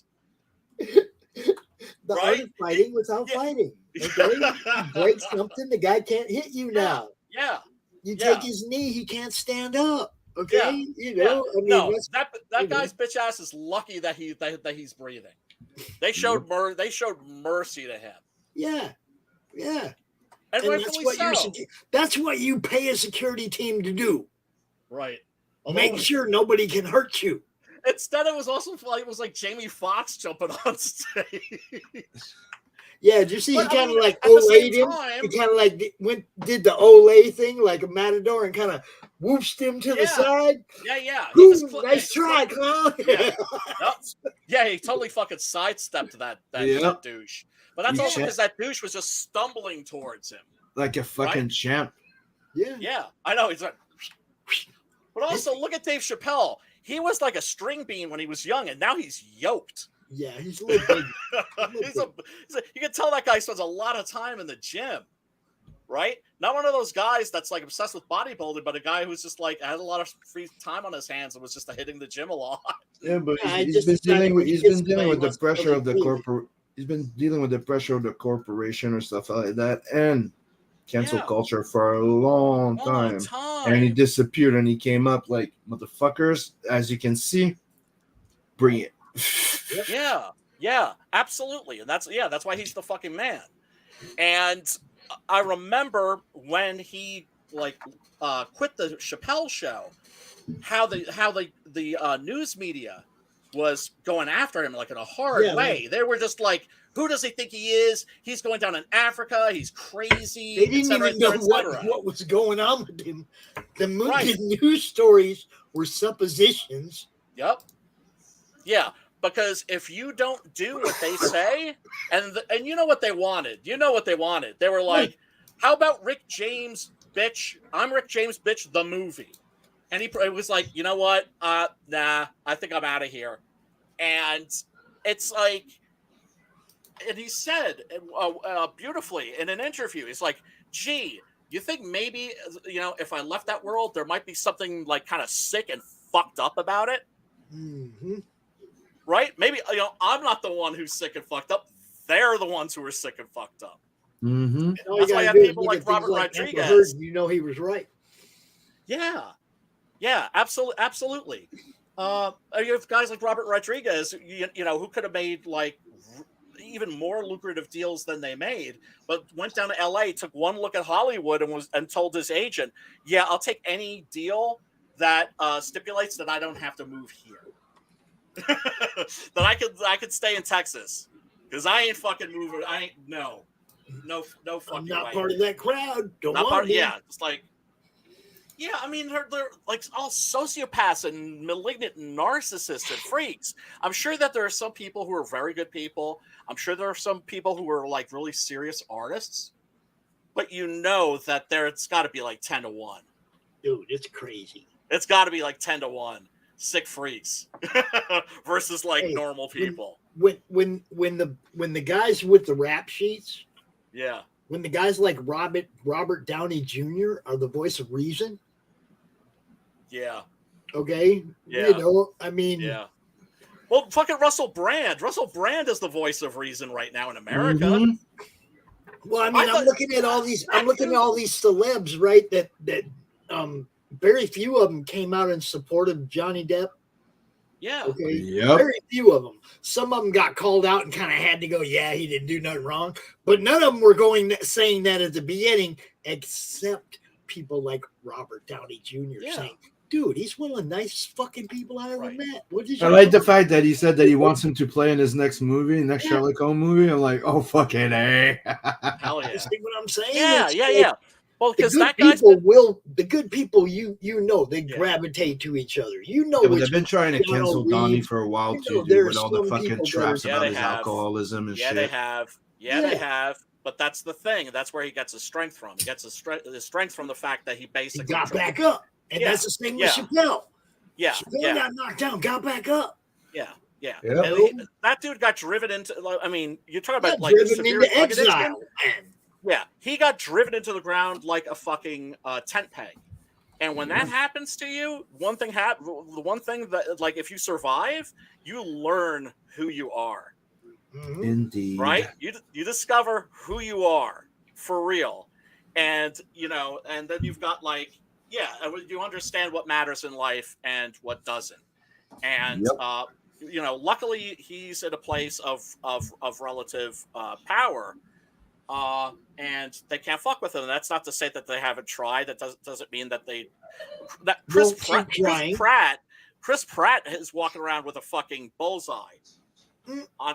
That dude's walking around. You can tell that dude probably won't even like run a stop sign. He's like, they've still got a microscope up that guy's ass. He just needs to go hang out with James Woods for a couple weeks and be seen with James Woods for a couple weeks. Dean Cain. These guys all need to be seen partying together, and everybody will leave them all alone when they realize they all have backup. Right.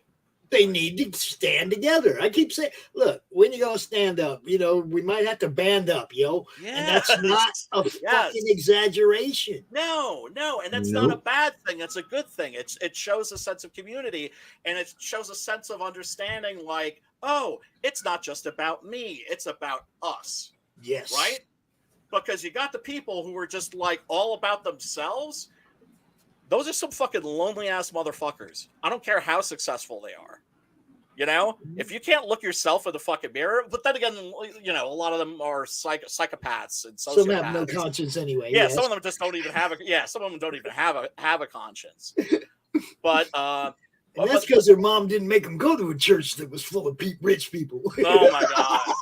You see, dude, that's the reason. Dude, that's the reason I'm religious. Is because my mother went to like the local a church when we moved here, and she was like, yeah, no, I'm not into it. So she didn't go to church, I didn't go to church, right?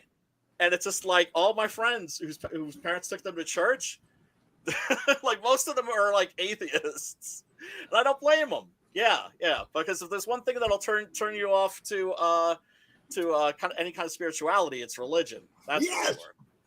Yeah, without a doubt. Yeah, I'm getting cotton mouthy. Let me go and run and get a beverage, and I shall. Okay, while you're doing that, I'm gonna play this trailer since you won't let me do it while you're here. Oh snap! I know, right? That was a good one, Pops. Hey, you know what's up. Y'all check this out. 6 Gun Goriila number 8. Dude, some serious killer art by Preston Acevedo. Mm-hmm.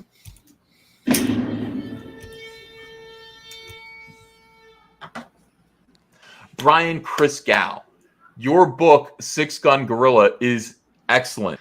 6 Gun Goriila, awesome. Awesome comic book.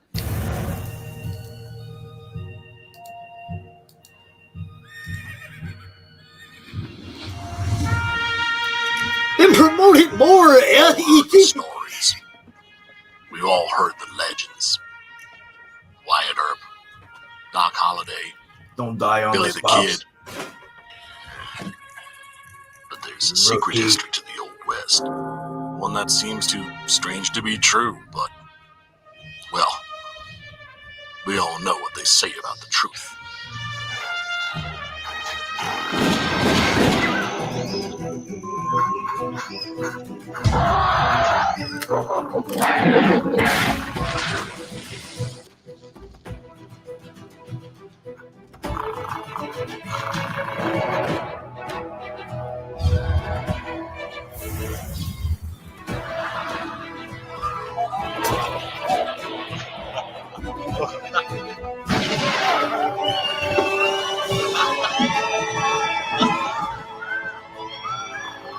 Very big ape, very big guns, throwing very big holes, very bad people. I think the world is finally ready to hear the story of the strangest, the most startling Western hero of them all.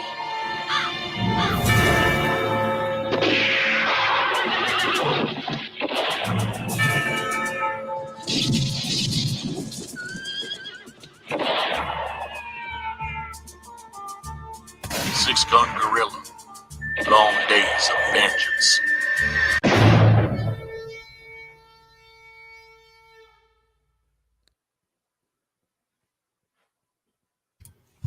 Forgot Rocky was outside.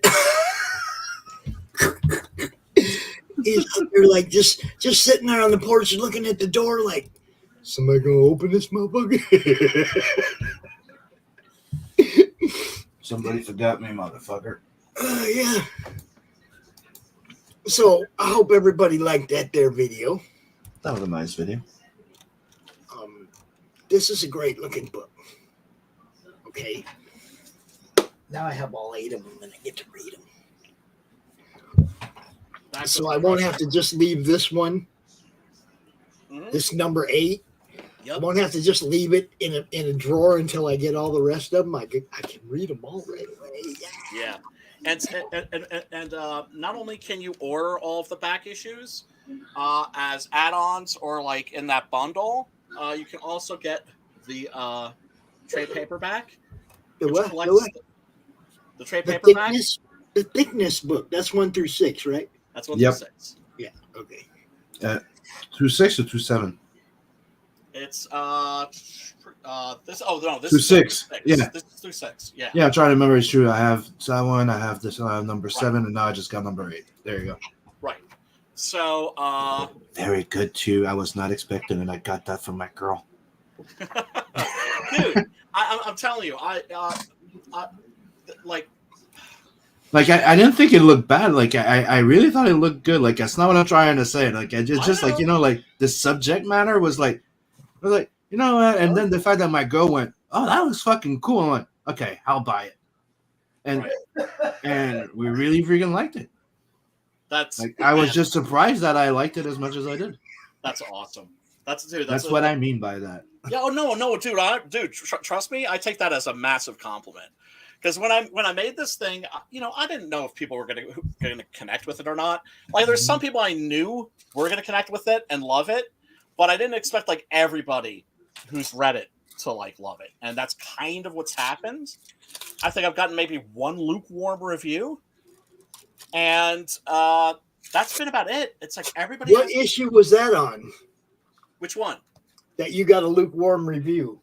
No, I mean, well, I think it was maybe, I think it was the first issue, possibly.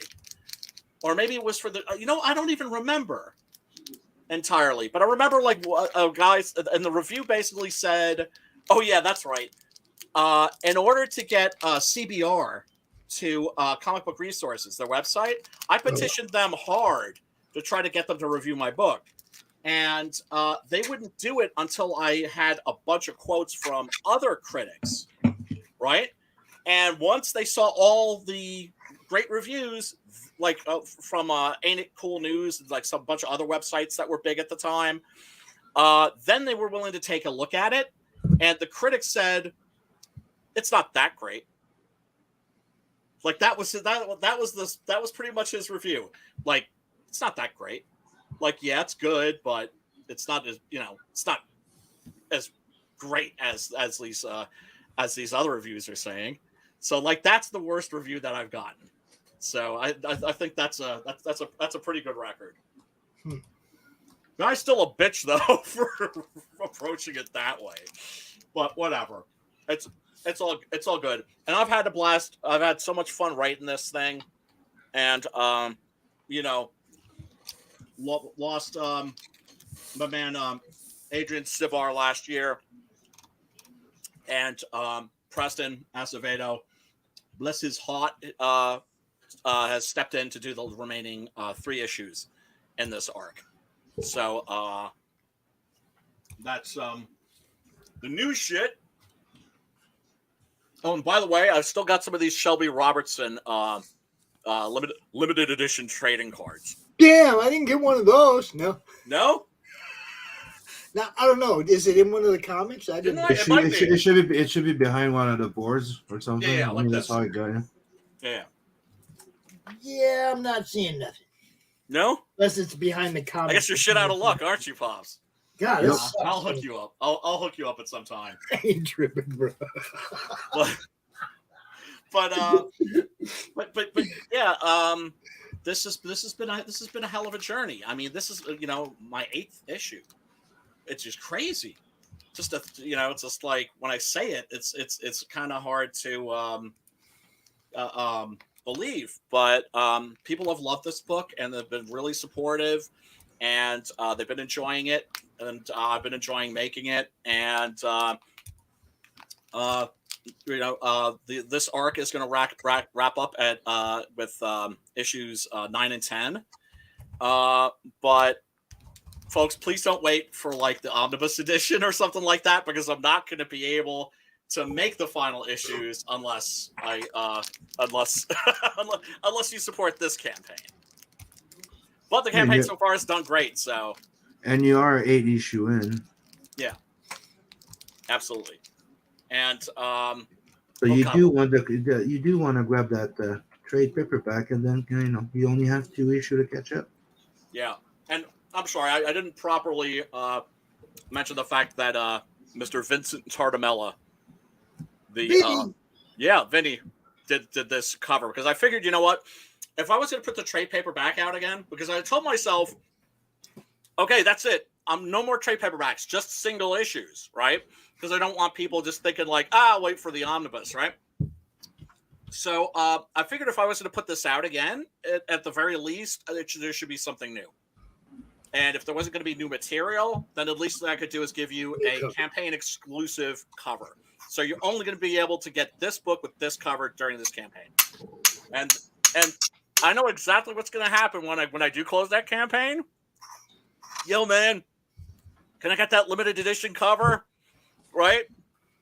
That always fucking happens. People always want shit when they know they can't have it.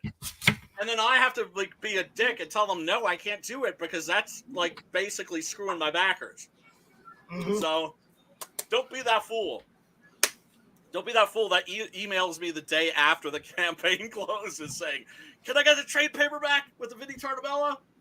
Can I get issue 8 with the Preston Acevedo wraparound?" That'll be me. Yeah. That'll be me next week. I'll be like, dude, I kind of really don't want to take these out of the bags, man. But here's the thing. I'm gonna always have like a couple leftovers, that kind of a thing, that I'll give away as gifts. Right. But that's it. Though you're not gonna like suddenly see the same shit for sale on a different campaign, because I understand that one of the reasons people buy these books, hopefully they're buying them because they love my story and they love Preston's art, but they are also collectibles, and you got to do right by your customers. Yeah. One of the things I've noticed about people that like want to that back the drawn in tier, they like to get killed. They like to get killed a lot. Yeah, that's part of it. Sim's partner. Told you. I kept telling you guys for years. Yeah, man. I even demonstrated with fucking Blalock. I sold them all out. Yeah, old Sugar Chris likes to get killed in comics. Yeah. What's up, some person? Ain't seen you in Dude, a while. especially if you're gonna be on the horror or the like a big gunslinger or something, like a big freaking powwow of cowboys. And you go, you want to put me in the background? Can I get a bullet like shot in my head or something? Like, can I die? Like, same thing with a zombie. You either want to be a zombie that's all fucked up, or you want to be eaten by a zombie. You know? Yeah, exactly. You don't just want to be like, sup, pops? I'm in the movie. Just like some person says here, go ape and buy it because we're not sure. It's not going to be live much longer. Mm-hmm. Okay, it's not going to be in demand much longer. So, probably about a week. Don't wait on this one no longer. Just go get you some. And can I also really quick praise Ollie from 656? The colors that he did in this issue are fucking amazing. Hey, he's great. Yeah. How come, did you send him the link? Did you send him a link and tell him we're talking about this right now tonight? No, I didn't. God damn, Brian! I know. I told you. I'm sorry, dude. I suck at self promotion. That's also because I kind of know who's available, who's not. Like Preston, for instance. I know, like that guy's got his. Yeah, I'm not going to bug Preston. He's got too much to do. He's busy as fuck. But Ollie might be free. You never know. I'm a spaz. But what I love is that whenever I get pages from an artist like Adrian or an artist like Preston, they're like the pencils are so beautiful. I don't want to see them inked, and I don't want to see them colored. I'm like, can we just like print it this way, right? But what Preston did here was he didn't. There are no inks. He just kind of quote unquote inked with his pencils, and Ollie colored it in such a beautiful way that he retained every little bit of Preston's line work. And see, this is one of my things about colorists. Sometimes they wash out beautiful line work. Oh my God. I remember seeing a Bernie Wrightson piece that had looked like somebody vomited all over it. Do you know what I'm saying? Like, what the what like just covered up all the beautiful lines with some globs of color, like right. Your job, if you're a colorist, is not to draw attention to yourself. Your job as a colorist is basically to be invisible, right? People are going to, not that people aren't going to notice, but they're not going to notice more on a subconscious level. It's the same way sometimes, you have cinema where the camera work draws attention to the camera, where you're aware of the camera, rather than like being. For me, in it's the, like in the the color's place. supposed to complement the art, not dominate the art. There it is. Yeah, there it is. And I know some really good colorists, that are just amazing at not stepping on the actual art, right, but bringing it to light. Their job is to make the other guy look good. Yeah, absolutely. And Ollie absolutely friggin' delivered on this. Oh, and Ray said something. I gotta talk to him about this. But there may be a Dogman from Cryptidnals, Six Gun Gorilla crossover at some point. That'd be good. Yeah. Oh, dude, that would be fantastic because that character is immortal and he's from the Old West. Mm-hmm. And oh god, yeah, I would absolutely love to do that with Ray. Just tell him not to be killing off your character though. Oh no! You can't kill my gorilla. No, he's got to fight Tarzan sometime in the future, and he's going to be old. That's going to be an older, meaner, nastier six-gun gorilla that's going to face Tarzan if I ever get to do that. And that is like I have to say, like, my dream project would be six-gun gorilla versus Tarzan in Pellucidar, from At the Earth's Core. Oh my god, that would be so much fun to do. But I don't know, we'll see. I can dream. But basically, that's what this is. Isn't it all public domain at this point? No, Not yet. I think he might be one of those characters. I don't know. Maybe he's public domain in Europe, but not here. Kind of like with Conan, possibly. Or check if it's the version, and maybe you could use him, but not use Tarzan as a title, but you could use him as a character inside. I know, but that wouldn't be that. No, it would have to be Tarzan. It would have. I don't know. You could call it Primal Adventure, and you have Tarzan in it and everything. It's not the title. No, I'm sorry. For me, it is the title and the name of the character and everything like that. It's kind of like, oh well, this guy's kind of like Tarzan. Like, no, this is fucking Tarzan. No. But you can call it Tarzan in the book, but just not on the title of the book. Right. Oh, now everything is the real now, or at the real Don Chin. You see what I'm saying? It can be. It's like the Conan thing, remember? Yeah. They can call him Conan in the story. It's just they can't put Conan on the cover of the book, so they call it the Cimmerian for the translation from the French adaptation from the novel that over there is public domain. Right. Yeah, man. Yeah, so no, but that's something that's going to be in the future. I got lots just of other saying, it's doable. It's doable. I got other books that are going to be coming out. There's the Blood Hunt Doc Salem crossover that I'm really looking forward to seeing, that I'm hoping that Sim and Preston are going to do this year or launch this year, because the three of us going out promoting together would be a beast. Would be unstoppable.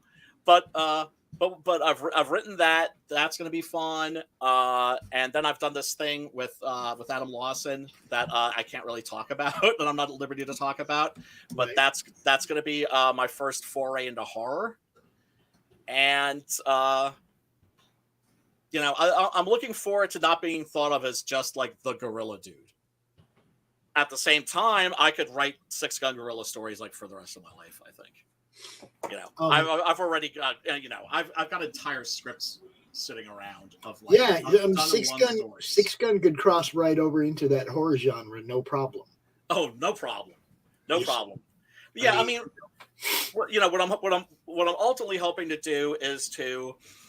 And I want to see 6 Gun beat somebody to death with the handle of his revolver. Oh yeah, and shooting guns with his feet. No, I don't want him shoot. I want him just like the primal rage got him to the point where he ain't even pulling the trigger. He's just beating dude to death with the fucking guns, right? But yeah, well, I mean, that would be pretty badass. But he doesn't even need to bludgeon.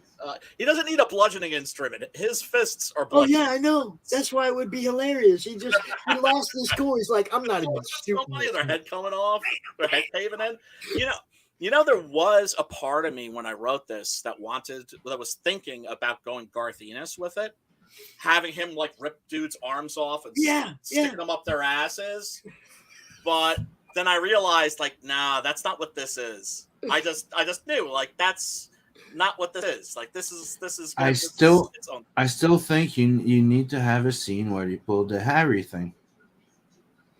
Wait, we just what? His girlfriend, like the friend girl, right? Yeah. Looks at him, does the little the finger gun thing, and he fakes getting shot. Oh, yeah. Like the Clint Eastwood thing. Like that would be so fucking awesome. Like that would. Like she just looks at him like with a wink, and he goes, poof. Holds his heart and falls down. That might. We'll see. We'll see if that happens. It might at some point. So, let everybody know, we are going to do a countdown party for 6 Gun Goriila here sometime, somewhere. Yes. We'll let you know. Until then, it's still open. Tell your friends they can still get it. It didn't die tonight. You can still get it. Yep. And once again, Pops, my apologies to you for having to postpone this thing, but if you can sell more books, I'm all about that, Brian. Yeah. You're still coming back here to close it. That's That's what be on that show if you can get on that show. Hell yeah. None of us can get on that show, and we ain't talking about Ethan, I'm just saying. No. None of us can get on that show, so go kick that door open for us, bro.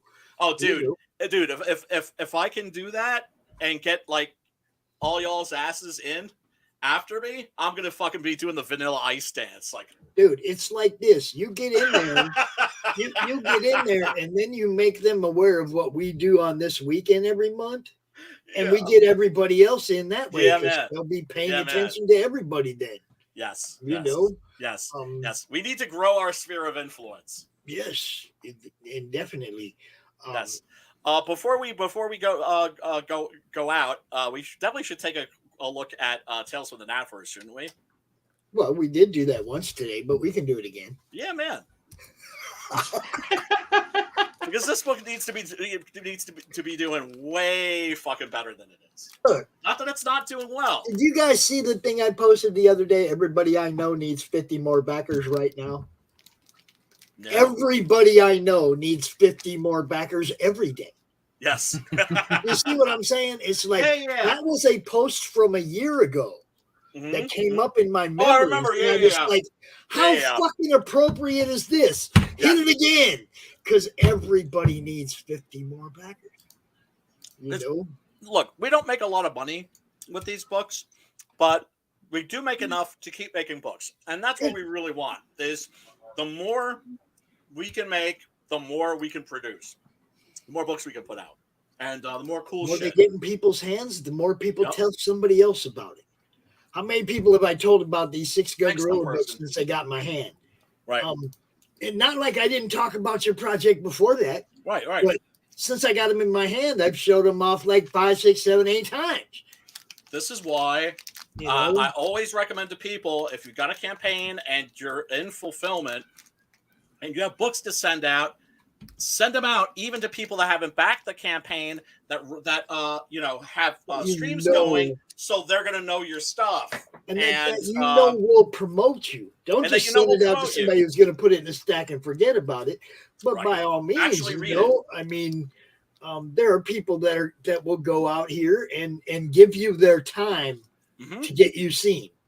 You know, it's a lot easier to sell a book when it's in my hand and I can show you how cool it looks and the quality of it than it is to say, oh, I read this PDF. Yeah. You see what I'm saying? It's a yeah. whole lot different, man. Just this right here. This right here. I can hold it up to you. I can show you the condition that it arrived in, that it was bagged and boarded and signed. And, you know, I can open it up and show you the interior art. Yes. I can't do that if I don't have it in my hand. Yes. And we are we are very much about physical media. That's not to say I don't always make some digital sales. And of course, that's a way, or usually people that don't want to have to pay like, $15, $20 for fucking shipping and handling. Right. Sometimes the people buying the digital already back the physical. Yeah. Yeah, absolutely. And, we're book people. And most of us, our houses look like a lot like libraries. And if you're like me, it operates like one too. Like how some people they when they go out the door, like their mother maybe is from like Eastern Europe or something, won't let people leave the house unless they've eaten something. You can't leave my house without me asking, like, hey, do you want like a book or a record or like a movie or something? Now there's something else that I was going to offer here in the future. There's a database called stashmycomics.com, right? Which is where I keep all my comics. It's a free database. It's where I, keep my everything in order. I know what's in that filing cabinet. I know what's in that filing cabinet. I know what's in that box, that box, that box. All I have to do is pull that box up. It tells me everything that's in it in order, right? I've got this all done. They also allow you to submit indie books to their database. Okay. Now I already have it's stashmycomics.com. Gotcha. Okay. Now it takes a little time, but I've developed a rapport with the people over there. So usually when I make a submission, it ends up being in their database. And usually, of course, the person that makes the submission is the first person to show it actually in their comic book list. Because you can show your public list. You don't have to show everything you own, but you can show a list of stuff that you have, and stuff that that you have available for sale and stuff. You can't sell it there, but you can say, this is my file of stuff that's for sale. People can email you and go, what do you want for that? What do you want for that? It's a comic book platform. That's awesome. Right? What's it called? But you got to be creative in how you use it. Okay. Right. My thing is getting indie comics on it. Indie comics that aren't on databases. You're not in Key Collector. You're not on over whatever the fuck it is. I forgot. Yeah, we're not in any of those. We're not in any. We're not in the collector universe. Right. Okay. I'll submit you guys stuff. If I have the book and I can actually take a picture of the book and I can get all the credits and all the information that I need out of the book to make a proper submission, I'll do that for people for a very small fee. A very small fee. Right. But once a month. Will you take free comic books? Will you accept free comic books? Well, usually that's kind of what I'm saying. If I have your comic, right? Yeah, they're just saying, send me. Well, that's the thing too. Whenever I've offered somebody like, hey, can I have your address or post box, PO box, whatever, so I can send you my comic? And I'm always like, free comics, man. Yeah. Like, what's cooler than that? Dude. And I've never had somebody, nah, I'm good. No, there's free times comics. like this morning when I opened that the package from Thomas Doherty from Committed Comics. Yeah. I had won the stuff on Don Shin Show a couple weeks ago. Right. And because my D&D gaming now overlaps on the Don Show, it's like I barely jump into Don's show at the last minute when he's doing the quiz. And I had no idea what the prize was. Right. Okay, just jumped in and answered the question. Bam, bam, right? Oh, yeah, that's right. And won, and didn't know what I won until today when I opened it. That's awesome. But it Don's was a legend, man. Love Don. Dude, it was 4 comics. It was the 1 through 3 of the Java series, and then one called Threads. Yeah. Dude, I can't wait to look at this stuff too, man. But I didn't even know what it was I had won. I just knew I had a package I was going to open when it came out on the show today. That's awesome, dude. And I had told him, if you get it here before CRoM CoN, we can open it during the show. Oh, hell yeah. So it got here yesterday. I had to sit there overnight. Try not to open it, but I didn't know what it was. I didn't go back and watch the show. I didn't want to know. I wanted to open it and be surprised, Yep. So Thomas, again, thank you. You rock. Don, as always. Yeah, man. Dude, yeah. You want to win Don's some a cool G. stuff, you watch Don Chin's show every Wednesday. Yeah. Right? He's a G. I love that dude. Noon Eastern, you watch Don Chin's show. You want to win some cool stuff. Somebody needs to take me down. I win almost every week. Yeah, well, we hope that you continue that streak, dude. There's times when I'm not first. I still get the right answer, but I'm not first. Yeah, the competition's getting a little stiffer. Not winning every week, but still winning 3 weeks out of 4. You're still whipping ass. You're still whipping, you're still whipping ass. So that's he does 2 or 3 giveaways on each show, and I only win 1 a week. I won't try to keep winning. Right. It's like if I win the first prize, I let everybody because else then you win feel like too. you're just like robbing people at that point. Yeah, because I always know the answer. Right. But you also got to be quick with it, and if you snooze, you lose. He had Luke Stone on Wednesday. Yeah. Okay, Pastor Luke, and they, I popped in right at the right moment, and Don's like, "Oh, Pops is here." Pops usually gets these biblical questions, and then the question, of course, was a biblical question. Oh shit. How many books in the Gospel of Luke? And it was like, 24. It was like that one was too easy. Don, some of those are a little too easy. Okay. and remember, you're not the church guy. I know, but I remember all that stuff, man, from when I was a kid. I when I quit taking Ritalin and started smoking weed, retention, like dramatically became like almost photographic memory, but not photographic, but almost like a noticeable. I'll remember most of the details of conversations from when I was 7, 8, 9 years old. Wow. Now, but when I was 10, I couldn't remember it. When I was 12, I couldn't remember it. When I started smoking weed, all that retention came back, and everything I read is stuck to me. You know, it's That's like, awesome, dude. And some of that, like some of the stuff you read, and you know, if you've read a lot of books, some of that stuff meshes together because of the the story structure is similar, or the character relationships are similar to another book. And man, when you've read, 15 or 20,000 sci-fi and fantasy books, yeah, man, holy crap! Yeah, well, I mean, that's why I try not to read too much of an author at a time. And that's why you can believe them when they say mine's different. Yeah. Well, I mean, they say something. It's already been written somewhere somehow. You know, they say there's no original ideas. There's no, and I don't believe in that. I don't believe in that either. I don't believe in that at all because I just look at CRoM and I'm like, look at that. Nobody even created that character. Yeah, but what they mean is by the essence of the story, by like the idea of like, hey, the guy wakes up, something happens. He decides if he engages or if he just goes fuck off, and then the story goes on or stops there. You know, like it's like that's what it means. Like, you know, like the typical type of stories of like, oh, I want this. Well, what are you willing to do to get this? Right. The call to adventure, Joseph Campbell. Right. The composition, what you do with it, that you step out the bounds and come back and stuff like that. That makes it its own little fucking thing. Yep. This is a book I really recommend for writers. The 7 Basic Plots by Christopher Booker. This is like a Jungian approach to storytelling. And, he mentions that it's not just these 7 basic plots. They're also variations or subversions of those plots. Or they're those plots turned on their head.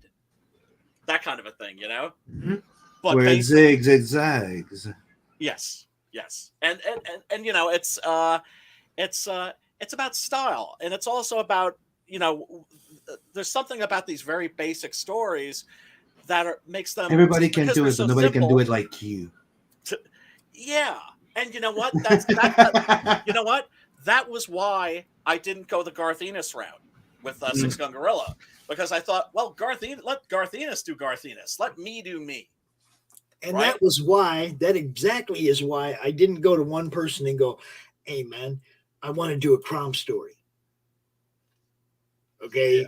When it was put in my face that I needed to do this, I was like, all right, I want as many people involved as possible. I want as many different versions of CRoM as possible. And I want to see how you guys write a character you haven't never encountered. We just made him up. And you're incorporating them into your IPs, you know, or you're doing interaction with your IPs.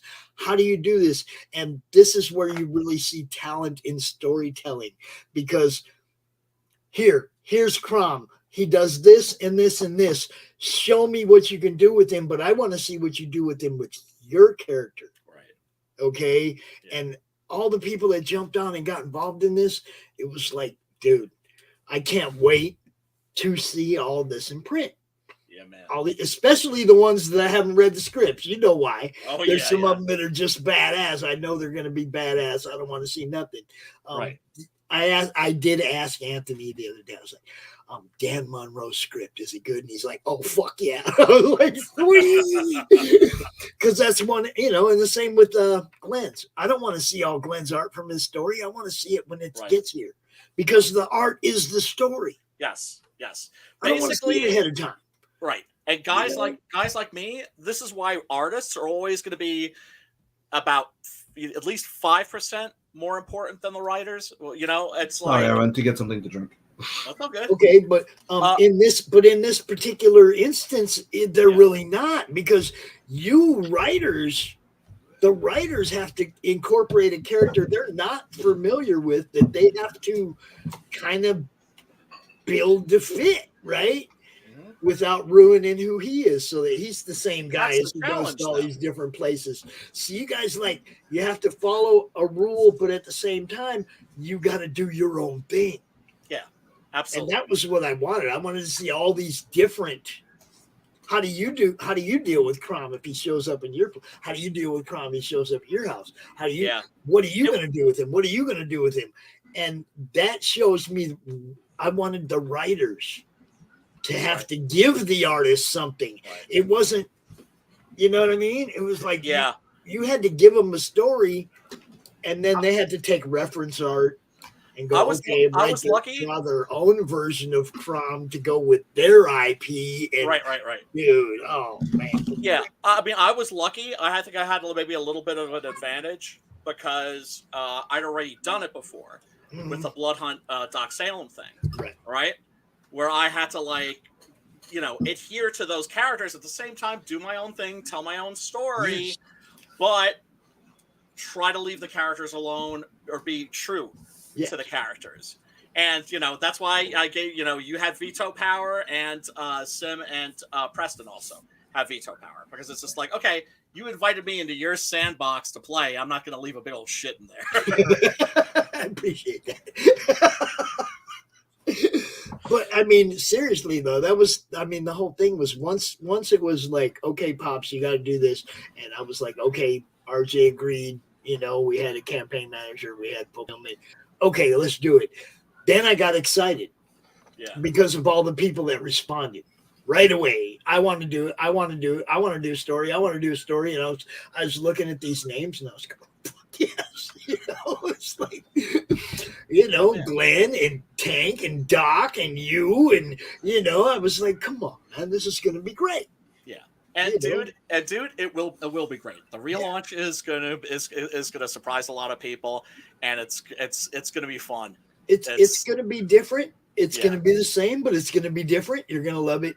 Look, I'm sorry we didn't get this book out to you the first time. I don't care if it takes 10 times. Eventually this book is going to be in print.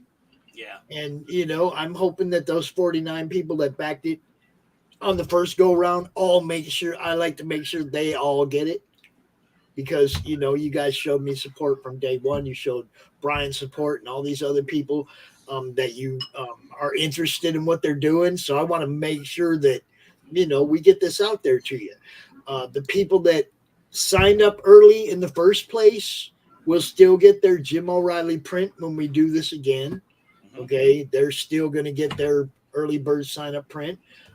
We'll probably put a new sign up sheet up for a very short amount of time to maybe get some more people on the mailing list, but none of that has a lot to do with the actual launch. It doesn't, we're not like, oh, we got to get this many signups before. We know what we got. We know we already let 49 people down. We got to get the book in their hand. Okay. You know what I mean? We got to get the book in their hand. Those people that supported and backed it on the first time around, I got to make sure they get something, and count on it. You 49, of those people, the ones that back it again, we know who you are. You're going to get something special. I was gonna say, yeah, for sure. Yeah, got to. You come back around the second time. You get hooked up right. Special just for you guys. Yeah, man. But I want to get that Jim O'Reilly print in everybody's hand that signs up early this time. Dude. I got 2 words for you. Dank dealer. Oh, I know. We were talking about that too. The dank dealer had me fucking pissing myself with laughter. Okay, one of those 3 trading cards is going to be part of the campaign, not a stretch goal. That's probably going to be the one. I'm just letting you know. The dank dealer should be a sticker. It should be a patch. Oh, it's going to be a trading card. It should be everywhere. It's going to be a trading card for sure. Okay, because we want stats on the back. Refrigerator magnet, bottle opener. Refrigerator magnet. I can get behind that one. Right? Depending on the color, that one could end up being a tapestry too. Oh my God. Blacklight poster? Yeah. That's what I'm saying. Yeah, don't start with too much stuff. I'm just. That's how you bring the cost up, dude. I'm just expressing my love for the The tapestries have to be an add-on because of the way they're shipped and whatnot. Right. Yeah. So that's not a tier thing. If you want tapestry, buy tapestry. That's the same way with the 3D things. All these things that we didn't get on the campaign the first time. It's like we wanted to. They would have been great stretch goals, but there'll be add-ons from the beginning of the campaign now. People will be able to get. It won't be something we're like, and later we're going to do this. No, everything that's available will be available from the beginning. That's an add-on. Right. Okay. Stretch goals will be different, but I mean, the thing with this campaign was that rookie mistakes were made. Yeah. And that's why I always let people know that I had 3 first campaigns. Mm-hmm. Right? That means I had 2 that fell flat on their fucking faces before I had my first successful campaign. Yeah, I had Bloodhunt that fell flat, and I had 2 Kickstarter before that fell flat. Yeah, there you go. I mean, actually, I had a Kickstarter too, so I think it's like 3 first. I'm looking at it. At the end, we had $2,600 and we had 49 backers. Okay. Right. And that was with a pretty dead campaign from about the second week on. Yeah. Okay. Yeah. A lot of stuff we would have loved to do during the campaign that we didn't get to do because they had no traction. There was no sense in offering stuff if we weren't going to get funded anyway. Okay. We're adjusting the funding goal because we realized we don't need quite that many books that we thought we would. Okay. Which was the main thing we really did wrong was we expected, and that was a bad thing. We expected that we were going to sell a lot more books than we did. So the funding goal reflected the fact that we were doing a much larger print run than we now see we actually need. We'll adjust that. Anthony had a misconception in the beginning about how he priced the book itself. He priced it to profit and didn't realize that wasn't necessarily what we were trying to do. We're trying to get books in people's hands. Okay. So the price of the book is going to come down and the funding goal is going to come down. I promise you we're going to fund the next time. Yeah, man. I promise you we're going to fund and that more people are going to want to be part of it because it's not going to be not cost quite as much. Yep. And we're going to have way more cooler stuff, more cool stuff, and maybe more cooler stuff to add to it. Including a Dank Dealer cooler and a Dank Dealer beer cooler and Dank Dealer t-shirts, Dank Dealer condoms, Dank Dealer diaphragms. I have to go ahead and say it, y'all. This is he's referring to a piece of art by Vic King. That is a CRoM version of the Death Dealer. It is CRoM sitting on the horse with a big old hookah bomb. Okay, it's good stuff. I died when I saw that, man. It's good. There's so much. There was so much good stuff. The 420 print that Lee Reese did. Yeah. Okay, there was so much cool stuff, and. Well, there is so much cool stuff. Yeah. I mean, when we do it again, like I said, it's not going to be something that showed up halfway through the campaign trying to save it. It's going to be available on the campaign from the beginning. Get you some. It's going to be a little different. And not only that, but all the stories are like almost done now. By the time we launch, I promise you, this shit's ready to go to print. Ready to go to print. Hell yeah, man. So, Yep. We learn from our mistakes. What can I tell you? Always. I always say that that people that are new to crowdfunding, they can learn a lot from experienced crowdfunders. You can learn from our successes, but you're especially going to learn from our blunders. Mm-hmm. Well, look, I had Sam on earlier, right? Sam Quinton. First campaign failed, second campaign funded. First campaign failed, second campaign funded. Right. With both 47 Furious Tales 1 and 2. Yeah. He sold 1,700 copies of one and 2,000 copies of the other, but both failed on their first campaign. Right. He was selling them in stores, but on Kickstarter failed or Indiegogo failed or whichever it was on at the time. It's like, he's selling these books. in stores, but the crowdfunder didn't, fail. But then he would come back and not do a whole lot more different, maybe adjust like the funding goal a little bit or something, and then he'd fund. And then he'd be on the show going, they're already printed. People order them, he'd package them up fucking right there, put the label on them, and ship them out the next day. But he'd package them up right there on the show. It was hilarious. I'd have him out on the show on a regular basis just so we could get somebody to back him so he could package up a book. It was fun. That's what awesome. it's all about. Yep. Ultimately, it is because, if you're not having fun doing this shit, you're doing it wrong. That's the whole thing. I let the stress get to me. I let some of this get to me a little bit too much because I really didn't want it. I wanted you guys took things a little bit. Wanted to get this book in people's hands. I wanted to get you guys IP seen, especially the newer ones like Allison's. Nobody's seen that. Nobody's seen Scalpel Zero of Tanks. Nobody's seen, there's quite a few first appearances in this campaign as well. Yeah. Characters you've never seen before. I want to get them seen. That's what I do. That's my job, is to get eyes on what you guys do. This campaign was a tool to do that. It wasn't supposed to be overpriced, and Anthony said he made that mistake. He kind of looked at it like how much money can we make and had a profit margin there that we didn't really need there. And a certain amount of comps.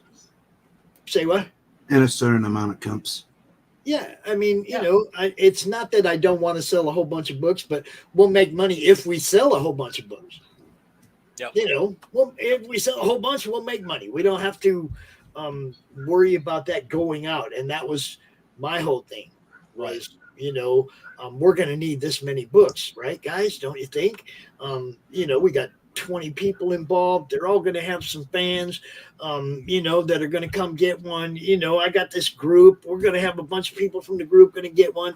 And we came up with a number that we thought was, this is how many books we're going to need. Then you take that number and then you apply the 10%. Well, no, see, then we would have been way below. Yeah, but that's how it works. That's how you calculate in business, like anything in business. Yeah. You like, let's just say like, just for an example, right? 3,000 followers on YouTube, on Twitter, right? Well, you can count on 10% of these people seeing your shit. Right. And maybe interacting with it. That 10% rule in that way. But when we went, we looked at what historically what the Madness has done on campaigns that I've involved in, which is pretty much what happened this time. I think most of the backing came out of the Madness fan base.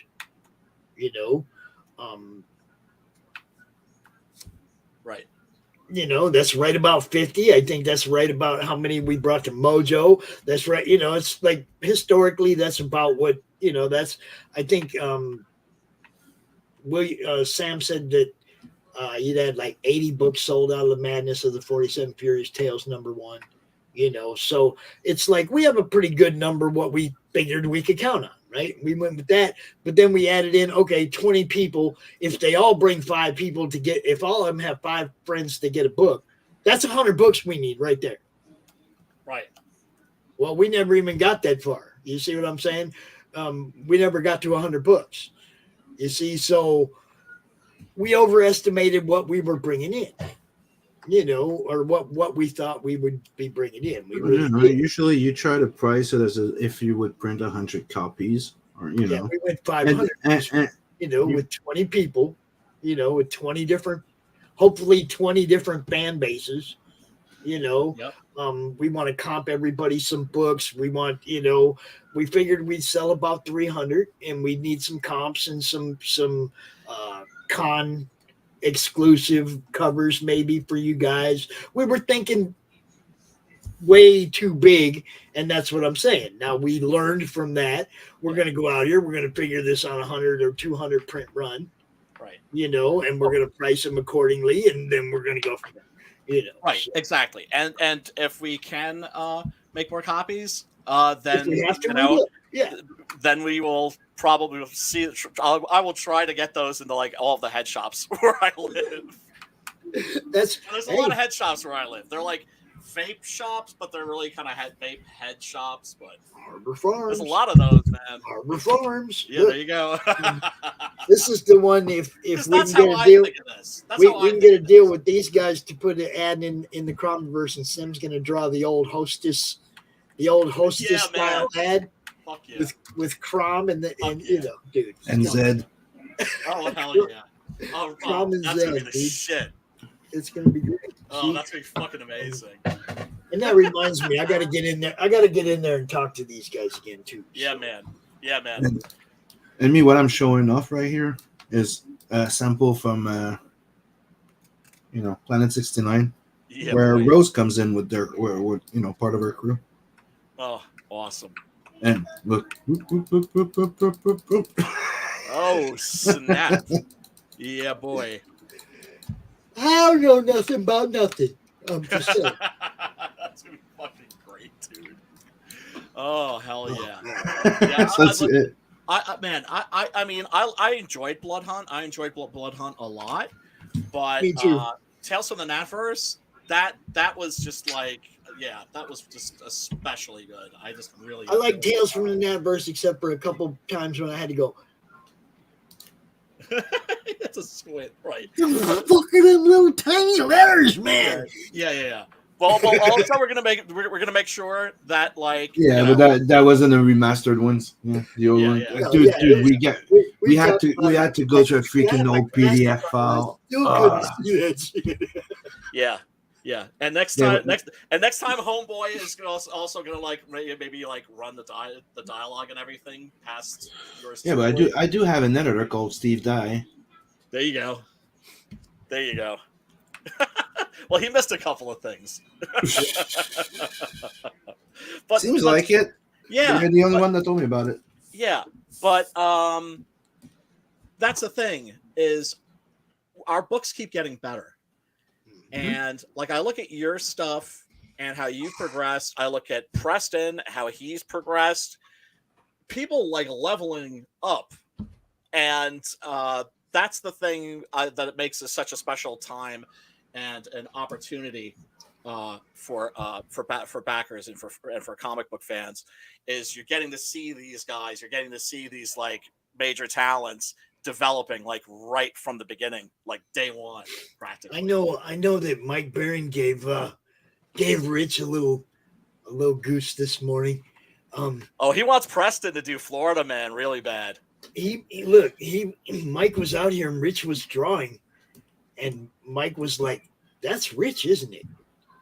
He looked at the art and he said, "That's Rich, isn't it? Is that Rich?" And Rich was like, "Yeah, it's me." But when somebody like Mike recognizes your art, yeah, man, you know you've gotten somewhere, dude. Yes, you have arrived. Without a doubt. Yeah. Mike knows. He's looking. He's always looking at you guys, dude. Yeah, and we appreciate that. You know, we've gotten some love from him.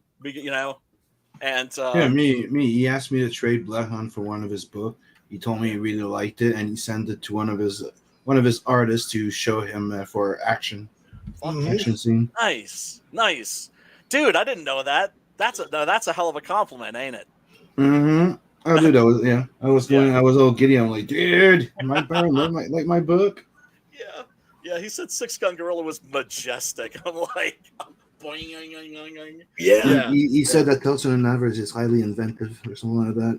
Hell yeah. Yeah, so you know what you got to put on the cover of the next issue. Oh, hold on, I did a quick mock-up the other day, and hold on, it's a bit funny. Hold on, let me see if I can find it quickly. Okay, I didn't use it yet, but there you go. Well, because when dudes like him are dropping lines like that, they are. So Simon Bisley saying "fracking badass." Mike Barron, wildly imaginative. Nice. You're there. More metal than heavy metal. Brian Christgau. Freaking cool and great design. Ryan Wynn. Nice. Great looking and iconic signature. RT Bear. Hell yeah. But that was the funny one because he said like, oh, it's great looking and iconic signature. Where's my quote? And that was a comic culture international that says. Where's my quotes, Jim? What's up? Where's my quotes? Where's one's yours? Get out of my grotto! That's not gonna make You it. do realize that the quotations are like around the names and not the quotes? Yeah, he knows. He's okay. Jackass like that. He knows. He's highlighting not your words. You never know. He's highlighting you, not your words. You see what I'm saying? Right. He knows what he's doing. Yeah, I know. Hey, look. Sometimes, there could be shit like that's right in front of me, and I can't see it because it's right in front of me.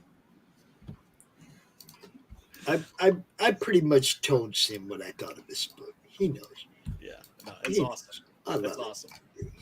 Yeah, and I thanked him profusely for doing the Second Chance campaign and making it possible for me to get the motherfucker. Yeah, man. Because I missed the first can. I was a broke ass at that particular time, and when he did the Second Chance campaign, oh shit, had a little money, got me one. Yeah. See, and that's another reason I'm a big proponent of you guys setting up those .coms and making sure these books are always available, not just when they're on the crowdfunding page. I know. They are if you go on InkSlayerEntertainment.com. Yeah, that's what I'm saying. I'm encouraging everybody to make sure, because, hey, I might see your book and love your book and miss that campaign, and if you don't make it available to me somewhere else, when I have money, I can't get it then either. Make sure it's fucking available to us even after these campaigns are over. Crowdfunding is not the be-all or the end-all. No, not at all. It's the beginning and the foundation. Yep. It's not the be-all and the launching pad. Yeah, it's just it's just the launching pad. I mean, I had sixgungorilla.com, right? But it was in the hands of somebody that no longer wishes to be associated with me because, CG and all that, right? And he let the domain slip, and it's like now it's been taken over by like some Korean dentist or something. Dude, did you hear what happened to Glenn Fleming's website? No. GlennBFleming.com? No.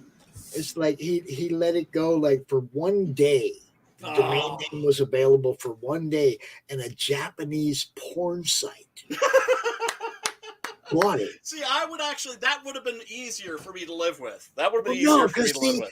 He was still telling people, all of his social media, all of his cards, everything said GlennBFleming.com, and people were going to it, and it's like. So I think he went and checked this morning, and it's not a porn site anymore. But man. You know what I mean? It was like he goes, it was horrible. It was the worst. It was the worst thing that could have happened to me, and might have been a deterrent in his career back then. It might have hurt his career a lot. That's what we call awfulsome. Yes. Yes. It's awful and awesome at the same time. That's one of the things that somebody told me a long time ago. Never Google, your name of a company to check if the .com or something like that exists before you go directly on your .com to buy it. Because there's algorithm, there's programs over the net, especially Google, where they go and buy it right away and try and sell it to you back for $2,000. Yeah. Yep. Shifty. So goddamn shady. But yeah, eventually I'd like to have a site that people could go to. Of course, sky's the limit. I'm especially looking forward to getting our books translated. I already have the first issue of Six Gun translated into Spanish. When I get the chance, I'm going to get Ollie to letter that. And next step would be French. I think that we need to bridge the language barrier and not just be doing comics for English-speaking audience. You're gonna have to go hit them cons down in Nogales and Tijuana. Fuck that, man. Fuck that. Fucking Juarez. The 656 boys. I've heard those fucking stories. What is this? Talk about awfulsome. Holy shit. Holy shit. There's some really, really, really bad things happening. Yeah, man. Yeah. It's just like I'm a white boy from the suburbs. Yeah, I have no fucking clue, man. Those dudes, Jesus. Dude, look, when I was in the Navy, they were like, don't go. Do not go to Mexico. When I was in the Navy, and this is back in the early 80s, right? They warned your Don't ass. go. Do not go to Mexico. We're not going to come get you. Okay, if you go to jail, it's like yeah, it's your own fucking fault. Yeah. Now we you look at our history with dealing with our military people in Mexican jails, and they sit for a while. Okay, you guys know that. They can And that's forget about 'cause They were told, don't go there. You know, and I'm telling you what, I waited until I got out the Navy. Yeah. And I went to Tijuana. Yep.